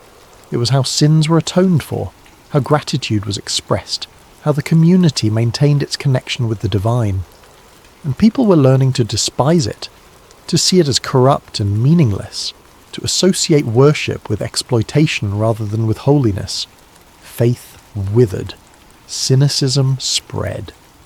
A generation was growing up believing that God either did not care about corruption in his own house, or that he was powerless to stop it, or worse, that he did not exist at all, and the whole system was simply a mechanism for priestly power and exploitation. But perhaps the most devastating aspect of this era, the detail that haunts the narrative with its implications, was not the corruption of the priests. It was the silence of heaven. The scripture records it with haunting simplicity.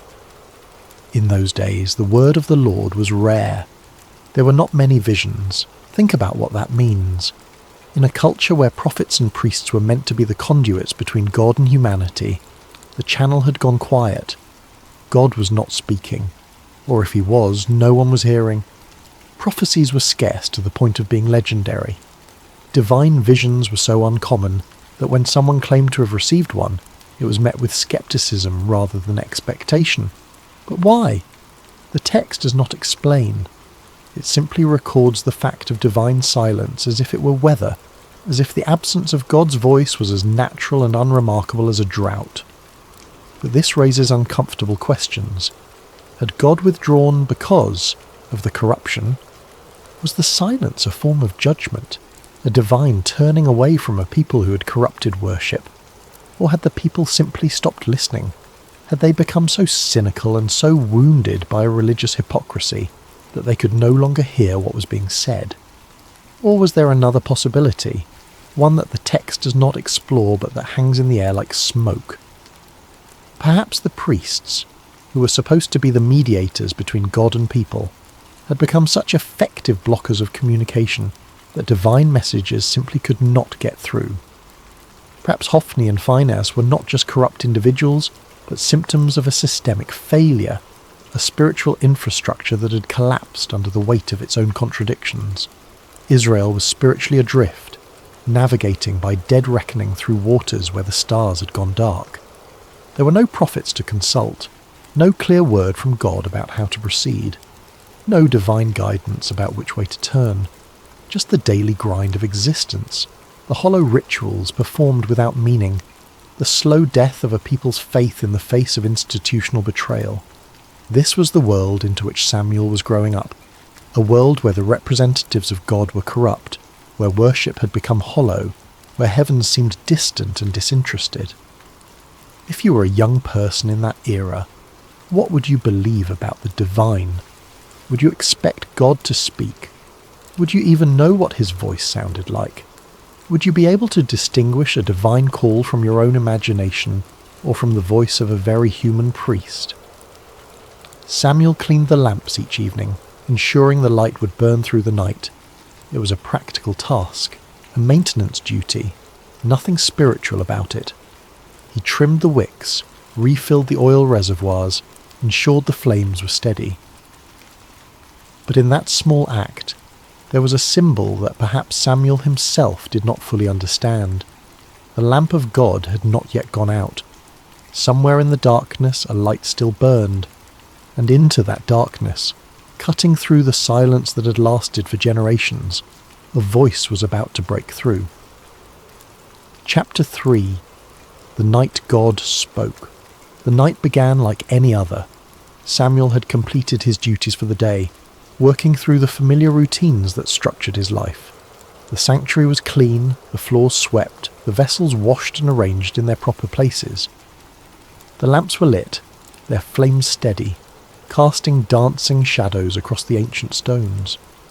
The sacred space was prepared for the silence of the evening hours, for the long watch through darkness toward dawn. Eli, now elderly and nearly blind, his eyes grown dim from age and perhaps from seeing too much corruption without acting, had retired to his usual place. He moved slowly now, carefully, feeling his way along walls he had walked beside for decades. His sleeping area was separate but nearby, close enough that Samuel could hear him if he called, out in the night. Samuel lay down in his customary sleeping spot somewhere near the chamber where the Ark of the Covenant rested. The exact location is not specified in the text, but the implication is clear. He slept in proximity to the most sacred object in all of Israel, closer to the physical representation of God's presence than anyone else in the nation that night.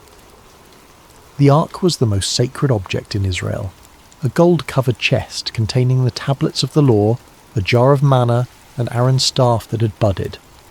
But more than its contents, the ark represented the very presence of God among his people.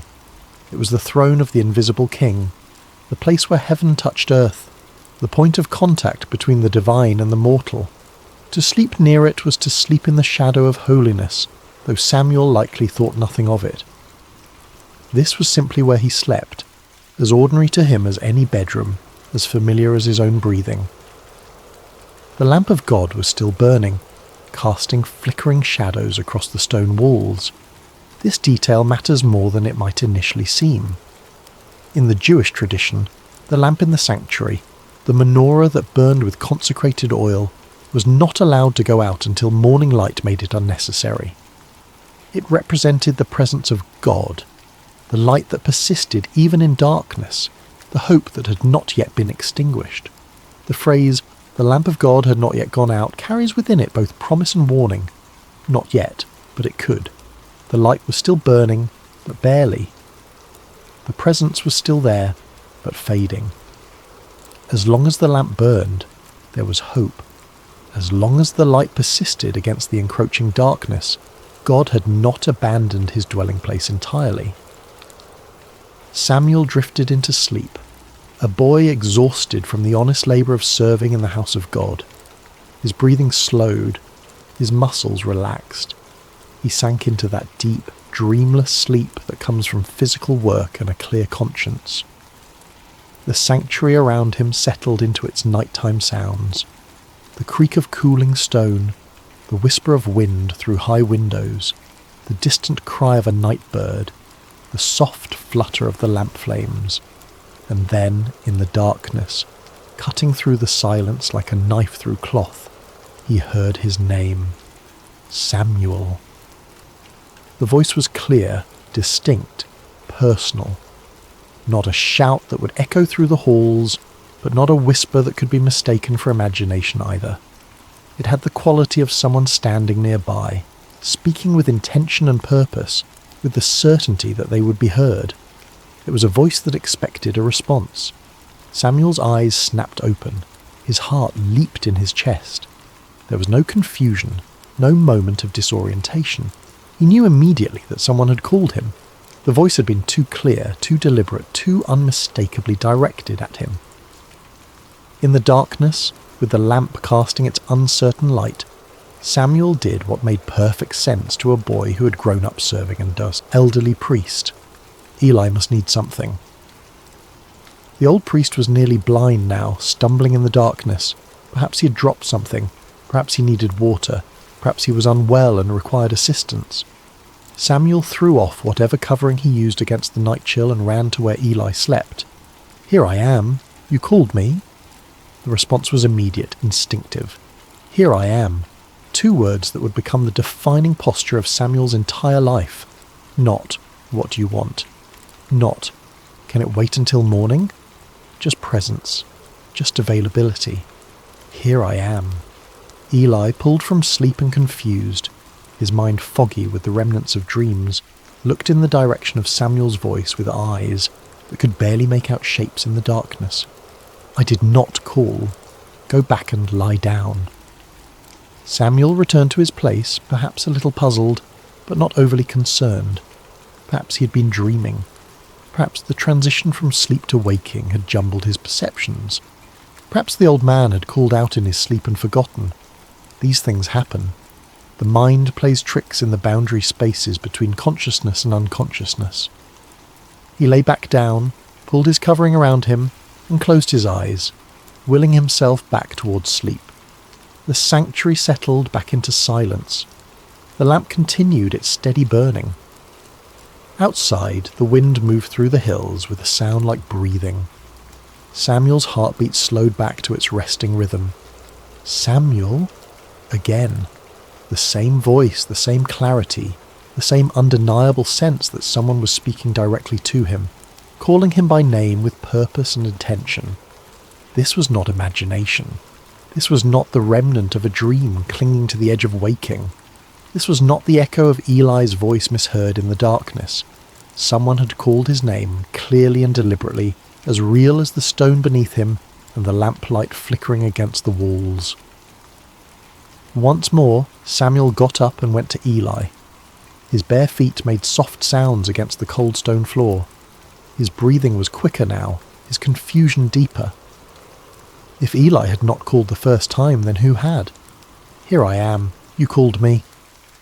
Eli, now more awake and perhaps slightly irritated at being disturbed a second time, sent him away again with a tone that suggested both confusion and mild frustration. "I did not call, my son. Go back and lie down." Samuel returned, but now there was a question forming in his mind that would not be silenced. If Eli was not calling him, then who was? Was someone playing a trick? Was there an intruder in the sanctuary hiding in the shadows, calling his name for some unknown purpose? But the voice had not seemed mischievous or threatening. It had been steady, certain, intimate, the kind of voice that knows you, that has the right to call your name. He lay back down, but this time sleep did not come easily. His eyes stayed open, staring into the darkness above him. His ears strained for any sound, any indication of who or what had spoken to him. The lamp flickered. A moth circled near its flame. Time stretched and compressed in that strange way it does when you are lying awake in the dark, unsure whether minutes or hours are passing. Samuel. The third time, Samuel abandoned any doubt or hesitation. Someone was calling him, and if it was not Eli, then perhaps the old priest was confused. Perhaps he was calling out without realizing it. Perhaps his dreams were speaking through him. Samuel got up once more, faster now, urgent, and went to Eli. He stood at the foot of the old priest's sleeping mat, his young face barely visible in the dim light that filtered in from the main chamber. "Here I am. You called me." And finally, after decades of serving in the sanctuary, after years of watching the word of the Lord become rare and vision scarce, after witnessing the corruption of his sons and the slow death of Israel's faith, Eli understood. The realization must have hit him like a physical blow. God was calling the boy, not the high priest, not the experienced religious leader, not the man who had served in this place for decades. The boy who cleaned the floors and tended the lamps and slept near the ark without fully comprehending what that meant. Eli's response is one of the most beautiful moments in the entire narrative. He could have been jealous, wounded by the divine bypassing, bitter that his years of service were being overlooked in favour of a child. He could have been defensive, questioning whether this was really happening, whether Samuel was perhaps confused or making things up. He could have claimed the voice for himself, insisted that any divine communication should come through proper channels, through the established hierarchy of priesthood. But instead, Eli became a teacher in the truest sense. He gave Samuel the gift of understanding and the words that would change everything. He put aside whatever personal feelings he might have had and focused entirely on helping Samuel navigate what was about to happen. "Go and lie down," Eli said, and you can hear in those words both resignation and hope, both the sadness of being passed over and the wonder that God was speaking again at all. And if he calls you, say, "Speak, Lord, for your servant is listening." Those words, "Speak, Lord, for your servant is listening," not "Who are you?" Not "What do you want?" Not "Prove yourself to me." Just openness, just availability, just the humble acknowledgement that if God is speaking, the only appropriate response is to listen. Samuel returned to his place one more time. He lay down in the darkness, the lamp of God still burning nearby, casting its uncertain light across ancient stones, and he waited. His heart must have been pounding so hard he could hear it in his ears. His mind must have been racing with questions and fears and wonder. What does the voice of God sound like? What will he say? Am I worthy to hear it? What if I do not understand? What if I get it wrong? The silence stretched. The lamp flickered. Outside, the night continued its slow progression toward dawn. And then, for the fourth time, the voice came. But this time there was a difference. This time the name was repeated, spoken twice, with an intimacy and urgency that had not been there before. Samuel, Samuel. The repetition is significant. In Hebrew, when a name is called twice, it indicates intimacy, urgency, importance. Abraham, Abraham, Moses, Moses. Now Samuel, Samuel. This was not a casual summons. This was personal, direct, unmistakable. This time, the boy was ready. Following Eli's instructions exactly, word for word, he responded with the words that have echoed through millennia as the perfect posture of faith, the ideal response to divine initiative. Speak, for your servant is listening. And God spoke. What happened next was not what a child would want to hear. God did not give Samuel a message of encouragement or blessing. He did not reveal some beautiful mystery or share some cosmic secret about the nature of reality or the structure of heaven. He did not offer comfort or promise Samuel a glorious future. Instead, God gave Samuel a prophecy of judgment, and the judgment was against Eli's household, against the man who had been like a father to him, against the only family he had truly known. God told Samuel that he was about to do something in Israel that would make the ears of everyone who heard it tingle. That phrase, ears tingling, suggests something shocking, something that would reverberate through the nation like a physical sensation. This was not going to be a quiet judgment, a private correction. This was going to be public, unmistakable, impossible to ignore. He was going to carry out against Eli everything he had spoken concerning his family, from beginning to end. There had been warnings before. A prophet had come to Eli years earlier with a similar message, speaking of judgment to come, of the priesthood being taken from his lineage, of his sons dying on the same day. That prophecy had been spoken and then seemingly forgotten, filed away as one of those uncomfortable truths that people acknowledge but never really expect to see fulfilled. But God was saying now that the time of fulfillment had come. The warnings were over. The judgment was at hand. The reason was clear and devastating. Eli knew about the sins of his sons. He knew they were blaspheming God, treating the sacred as profane, exploiting women, stealing from the altar, corrupting worship itself. He had heard the reports. He had seen the evidence. He had confronted them, yes, but his rebukes were empty, carrying no weight, leading to no consequences. He had failed to restrain them, failed to use his authority to stop them, failed to choose God's honour over his son's comfort, and that failure, that complicity through inaction, meant that the guilt of Eli's house would never be atoned for by sacrifice or offering. Think about what that means. In a religious system built entirely around sacrifice and atonement, where every sin could theoretically be covered by the blood of animals and the proper rituals, God was declaring that some corruption runs too deep for ritual to reach. Some betrayals are so fundamental that the system itself cannot address them. Eli's family would carry their guilt to the grave and beyond, marked forever by their choice to prioritize family loyalty over divine justice. Imagine being Samuel in that moment. You are a child, perhaps 11 or 12 years old, lying in the darkness of a sanctuary, having just heard the voice of God for the first time in your life. And the message you have been given is not one of blessing or calling or future glory. It is a message of doom for the man who has raised you, who has taught you everything you know about worship and service, who has been your only father figure in a life marked by abandonment and loneliness. The weight of it must have been crushing. How do you speak words of judgment to someone you love? How do you become the bearer of bad news that will break someone's heart? How do you look into the eyes of a man who has shown you kindness and tell him that his family line is cursed, that his sons will die, that everything he has built will crumble? This was the cost of prophecy that no one talks about. This was the burden of truth that cannot be softened or avoided or delayed. Samuel had been given a message, and whether he wanted to deliver it or not was irrelevant. The truth had been spoken to him, and now he was responsible for speaking it to others. This is what it means to be a prophet.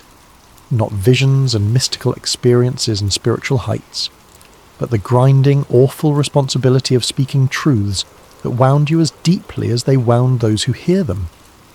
The rest of the night must have been agony for Samuel. The text tells us he lay there until dawn, too afraid to tell Eli what he'd heard. He did not sleep. How could he? His mind must have raced through possibilities. Maybe he had misunderstood. Maybe there was a way to soften the message to make it less harsh. Maybe if he just kept quiet, the whole thing would fade like a dream, and he could go back to his simple life of tending lamps and sweeping floors. But deep down, he knew. The voice had been too clear. The message had been too specific. And God had not asked his opinion about whether this was a good idea or whether Samuel felt ready for such responsibility.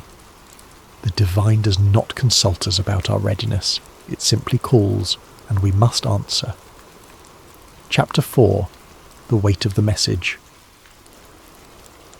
As morning light began to filter into the sanctuary, pale and hesitant through the high windows, Samuel rose and went about his duties as usual. Muscle memory guided him through the familiar routines.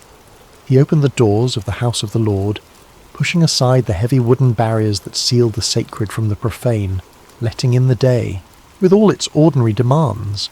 But everything felt different now. The air was heavier, pressing down on his shoulders like a physical weight. The silence was louder, filled with the words he carried but could not speak. He carried within him words that would change everything, and he was terrified to voice them. His hands shook as he performed his tasks. He fumbled with the lamp wicks, nearly spilling oil on the floor. He could not meet anyone's eyes. Every sound made him jump, expecting Eli to call for him, to demand the message, to force him to speak the unspeakable. Eli, however, knew something had happened. Years of serving in the sanctuary had given him an intuition about spiritual matters that his failing eyesight could not diminish. He could sense the change in Samuel, could feel the weight the boy was carrying. He called Samuel to him, his voice gentle but insistent, and when the boy came, reluctant and pale, the old priest asked him directly, "Samuel, my son, what was it he said to you? Please do not hide it from me." Then he added words that carried the weight of both authority and desperation. "May God deal with you, be it ever so severely if you hide from me anything he told you." It was an oath, a binding formula that made concealment impossible. Eli was not giving Samuel an easy out. He was demanding truth, however painful, however devastating. And in doing so, he was teaching Samuel one of the most important lessons of prophetic ministry. That truth matters more than comfort, that integrity requires speaking even when silence would be kinder. There is something deeply moving about this moment. Eli was giving Samuel permission to speak truth, even painful truth. He was not demanding a comfortable answer. He was not pressuring the boy to lie or soften the message. He was not using his position as high priest to intimidate or manipulate. He was simply asking for honesty, for the faithful delivery of whatever word had been given, regardless of personal cost. Samuel, to his credit, did not hold back. He told Eli everything, every word of the judgment, every detail of the coming consequences, every aspect of the doom pronounced against his house. He did not sugarcoat it. He did not try to make it easier to hear. He did not add comforting caveats or suggest ways the judgment might be avoided. He simply delivered the message as it had been given to him, faithful to both God and to Eli in his refusal to distort the truth. The words must have felt like stones in his mouth, each one heavy and sharp. He would have watched Eli's face as he spoke, looking for signs of anger or rejection or denial. But what he saw instead was something he had not expected. Eli's response is remarkable in its humility and resignation. He did not rage against the pronouncement.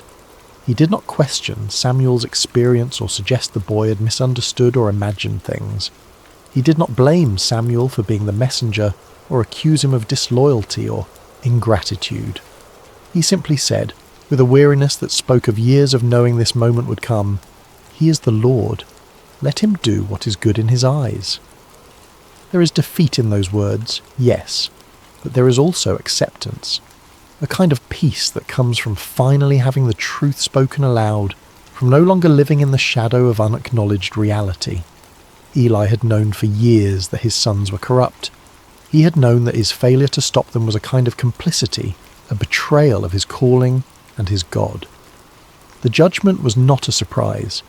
It was an inevitability finally spoken aloud, a truth that had been hovering unspoken in the air for years, finally given voice and substance. And perhaps in some way, Eli was relieved that the silence had been broken, even if the words spoken were words of judgment. Perhaps there is a relief that comes from knowing, from having certainty, even when that certainty is terrible. Perhaps after years of wondering when the hammer would fall, there was a strange comfort in finally hearing it fall, in knowing the shape of the future even when that future was dark. What Samuel learned that night and that morning was something most of us spend a lifetime avoiding. That truth is not always comfortable, that faithfulness sometimes means delivering hard words, and that love does not require us to hide reality from those we care about. Samuel could have lied to Eli. He could have softened the message or claimed he did not remember the details, or suggested that perhaps he had misunderstood what God was saying, but he chose honesty, and in doing so he established the pattern that would define his entire ministry. He would be a prophet who spoke the word of the Lord without compromise, without concern for how it would be received, without fear of the consequences. Not because he was harsh or unfeeling, but because he understood that truth, however painful, is ultimately an act of respect. To lie to someone, even to spare their feelings, is to treat them as less than fully human, as incapable of bearing reality. Samuel gave Eli the dignity of truth, and Eli received it with the dignity of acceptance. Chapter 5. Samuel becomes a prophet. After that night, everything changed for Samuel. The text tells us that he grew, and the Lord was with him, letting none of his words fall to the ground. That phrase, letting none of his words fall to the ground, is the ancient way of saying that everything Samuel prophesied came true. He was not speaking his own opinions or making educated guesses or offering the kind of vague predictions that could be interpreted multiple ways, depending on how events unfolded. He was speaking with divine authority, and reality itself confirmed his words with uncomfortable precision. The prophecy about Eli's house came true exactly as Samuel had spoken it. The details are grim and worth recounting because they establish Samuel's credibility as a true prophet in a time when false prophets were common and people had grown cynical about divine communication. Israel went to war against the Philistines, their perennial enemy. In the first battle, the Israelites were defeated and thousands of soldiers died. In desperation, the elders decided to bring the Ark of the Covenant from Shiloh to the battlefield, believing that God's physical presence would guarantee victory. Hophni and Phinehas accompanied the Ark, treating it like a magical talisman rather than the throne of the living God. The Israelites shouted when the Ark arrived, a roar so loud that the ground shook. The Philistines were terrified at first, knowing the stories of what the God of Israel had done to Egypt. But they fought anyway, and in the battle that followed, Israel was utterly defeated. 30,000 soldiers died, and on that same day, exactly as prophesied, both Hophni and Phinehas were killed. The Ark of God was captured by the Philistines, carried off as a trophy of war. When a messenger brought the news to Shiloh, Eli was sitting by the road, his heart trembling for the Ark of God. When he heard that the Ark had been captured and his sons were dead, the 98-year-old priest fell backward off his chair, broke his neck, and died. The priesthood of his line ended in that moment, cut off exactly as God had declared. It was a devastating fulfillment, but it established beyond doubt that Samuel spoke with divine authority. He had predicted these events when he was just a child, and they had come to pass exactly as he said. The word of the Lord through Samuel was reliable, trustworthy, deserving of attention. As Samuel matured from boy to young man, his reputation spread throughout Israel like wildfire. From Dan in the far north to Beersheba in the deep south, spanning the entire geographical extent of Israel's territory, everyone knew that Samuel had been established as a prophet of the Lord. The word that had been rare, the visions that had been scarce, now flowed through this young man who had learned to listen in the darkness. But Samuel was more than just a prophet delivering occasional messages. God continued to appear at Shiloh, revealing himself to Samuel through his word on a regular basis. Samuel became the primary channel of divine communication for the entire nation. The silence had been broken. The channel between heaven and earth, clogged by corruption and complacency for generations, had been cleared. And the instrument God chose was not a powerful warrior or a cunning politician or even an experienced priest with decades of religious training. It was a boy who had learned to say 5 simple words: "Speak, for your servant is listening." Samuel's influence on Israel cannot be overstated. He became the bridge between the chaotic era of the judges and the establishment of the monarchy, standing at one of the most critical transitions in the nation's history. He was the last judge, travelling on a circuit through Bethel, Gilgal and Mizpah, settling disputes and administering justice with a wisdom that people recognised as coming from God. He was also the first of the great prophets, the founder of a prophetic tradition that would produce Elijah, Elisha, Isaiah, Jeremiah, and all the voices that would call Israel back to God throughout its history. When the people demanded a king like the surrounding nations, it was Samuel who anointed Saul, a tall and handsome man from the tribe of Benjamin, as Israel's first king. And when Saul proved disobedient and unfaithful to God, it was Samuel who had to deliver yet another hard message of judgment, who had to watch another man he had elevated fall under divine displeasure. Later, it was Samuel who anointed David, the younger son of Jesse, a shepherd boy with no apparent qualifications except that God had chosen him. That shepherd boy would become Israel's greatest king, the man whose lineage would eventually produce the Messiah.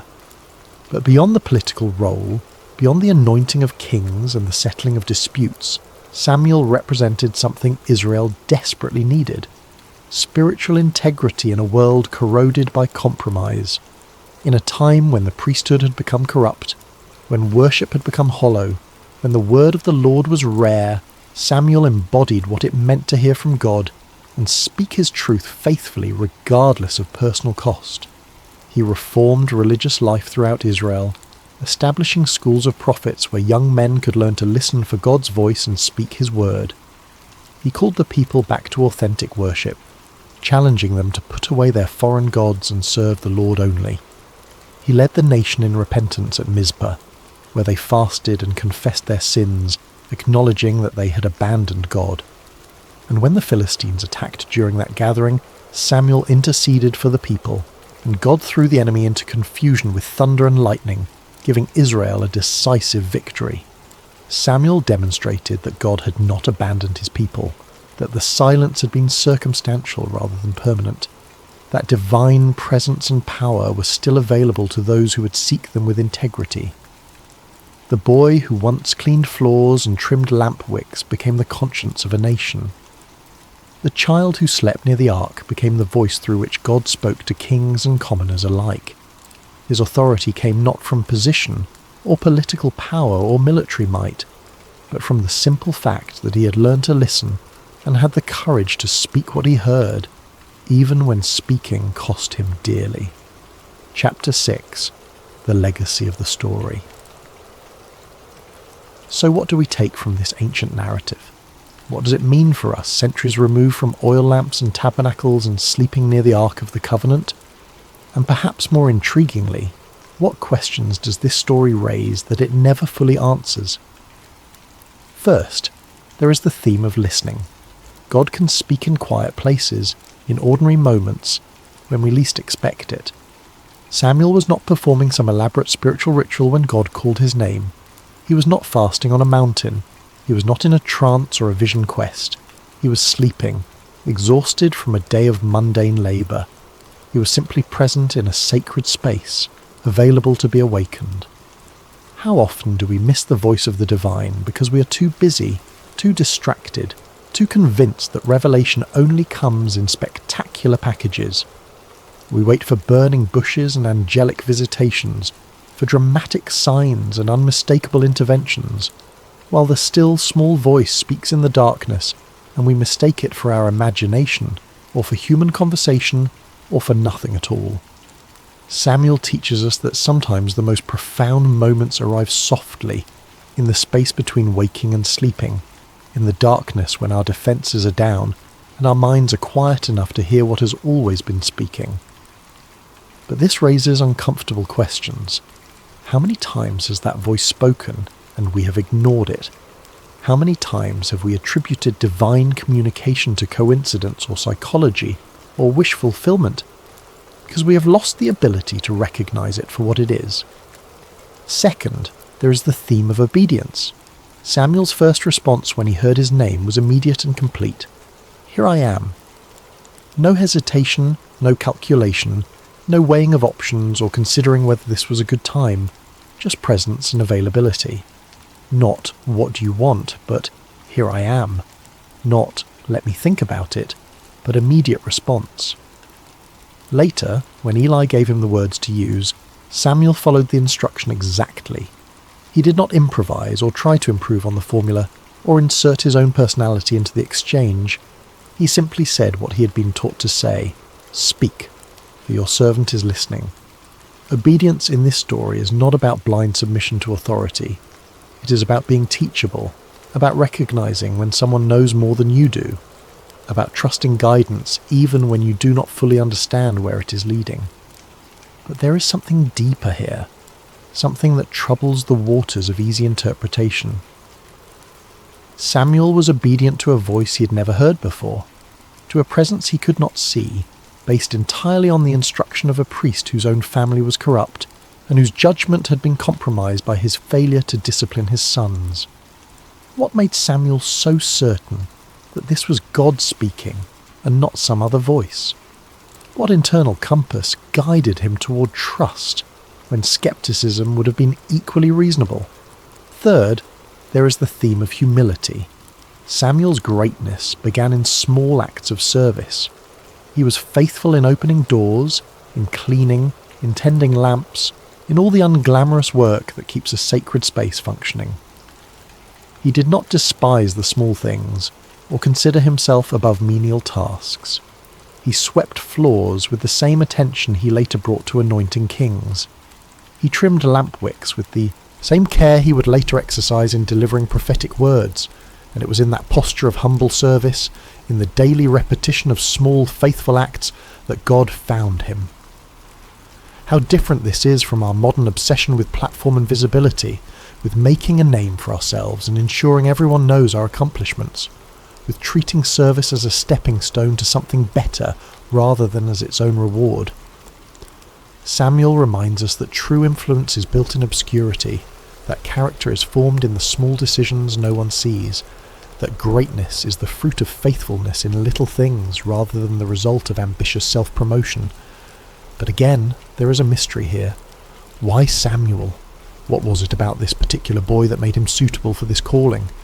The text gives no indication that he was exceptional in any way. He was simply there, simply faithful, simply available. Which raises the question, are there others who are equally faithful, equally available, who never heard their name called? Is divine calling arbitrary, or is there some hidden criteria that determines who hears the voice and who does not? Fourth, there is the theme of responsibility. Sometimes truth is hard but necessary. Samuel's first message from God was a message of judgment, and he had to deliver it to someone he loved. This is the cost of being a conduit for truth. You do not get to choose which messages are convenient and which are difficult.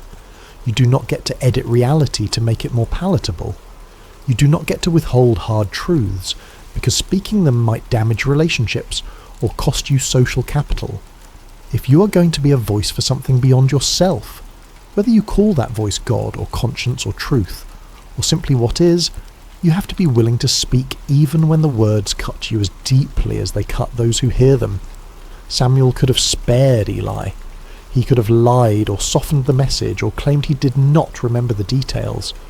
But he chose the harder path of honesty, and in doing so he honoured both Eli and himself. Yet this raises ethical questions that the narrative does not resolve. What is the balance between truth and compassion? When does speaking hard truths become cruelty disguised as honesty? Samuel was a child delivering a message he did not create and could not change. But what about us? when the truths we must speak are filtered through our own perceptions and biases and limited understanding? How do we know when to speak and when to remain silent? Fifth, there is the theme of hope. The lamp of God had not yet gone out. Even in the darkest period of Israel's spiritual life, when the priesthood was corrupt and the word of the Lord was rare and the nation was spiritually adrift, there was still a light burning somewhere in the darkness. God had not abandoned his people. He was simply waiting for someone who would listen, someone who would respond, someone who would be faithful with what was given to them. Samuel represents the truth that it is never too late for renewal, that no matter how far things have fallen, no matter how corrupt the systems or how cynical the people, there is always the possibility of a voice in the darkness calling us back to what matters. The light may be flickering, the wick may be nearly consumed, the oil may be running low. But as long as there is any light at all, there is hope for rekindling, for replenishment, for the dawn that follows even the longest night. But this optimistic reading sits uncomfortably with the historical reality. The lamp did eventually go out. The sanctuary at Shiloh was destroyed. The ark was captured and never returned to that place. The line of Eli ended in blood and disgrace. Samuel's calling did not prevent disaster. It only narrated it before it happened. So what kind of a hope is this? Is it simply the hope that truth will be spoken, even if it changes nothing? Is it the hope that someone will bear witness, even in the midst of collapse? Finally, there is something unspoken in this narrative that deserves attention. God bypassed the entire religious hierarchy to speak to a child. He did not go through official channels. He did not honour the established order. He did not consult with the high priest or seek permission from religious authorities. He simply called out in the darkness to a boy who had no status, no authority, no credentials beyond faithfulness in small things. This is either deeply encouraging or deeply unsettling, depending on your perspective. It suggests that divine communication is not controlled by institutions, that truth can emerge from the margins, that the voice of God might speak to those we least expect, rather than to those we have designated as official intermediaries. But it also raises anarchistic questions about authority and order, about how we distinguish genuine divine calling from delusion or manipulation, about what happens when everyone claims to hear the voice of God speaking contradictory messages. Samuel's story is ultimately about availability. He was not the most powerful person in Israel.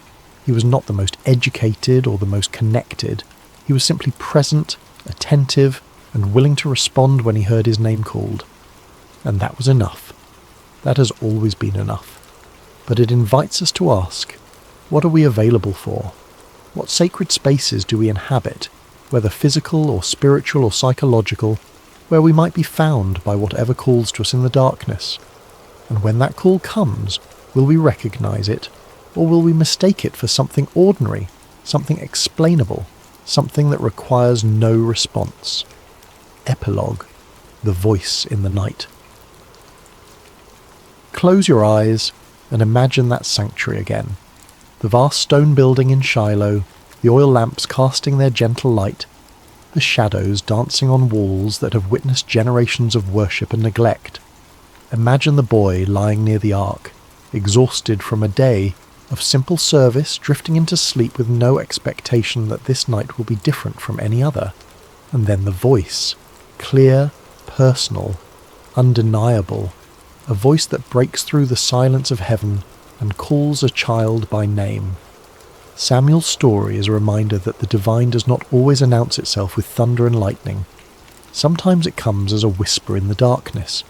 Sometimes it arrives in the form of a question repeated until we finally understand that we are being addressed. Sometimes the most significant moments of our lives happen when we are alone, unguarded, simply present in a space where we have made ourselves available to something greater than ourselves.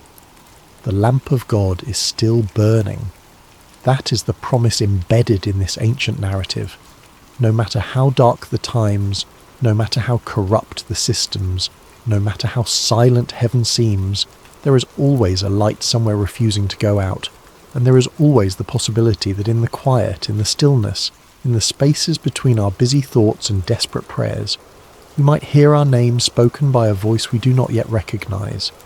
The question is not whether the voice is calling. The question is whether we are listening. Samuel lay in that sanctuary as a boy and became a prophet because he learned to say 5 words that changed everything. Speak, for your servant is listening. He did not demand proof. He did not negotiate terms. He did not insist on understanding everything before committing to anything.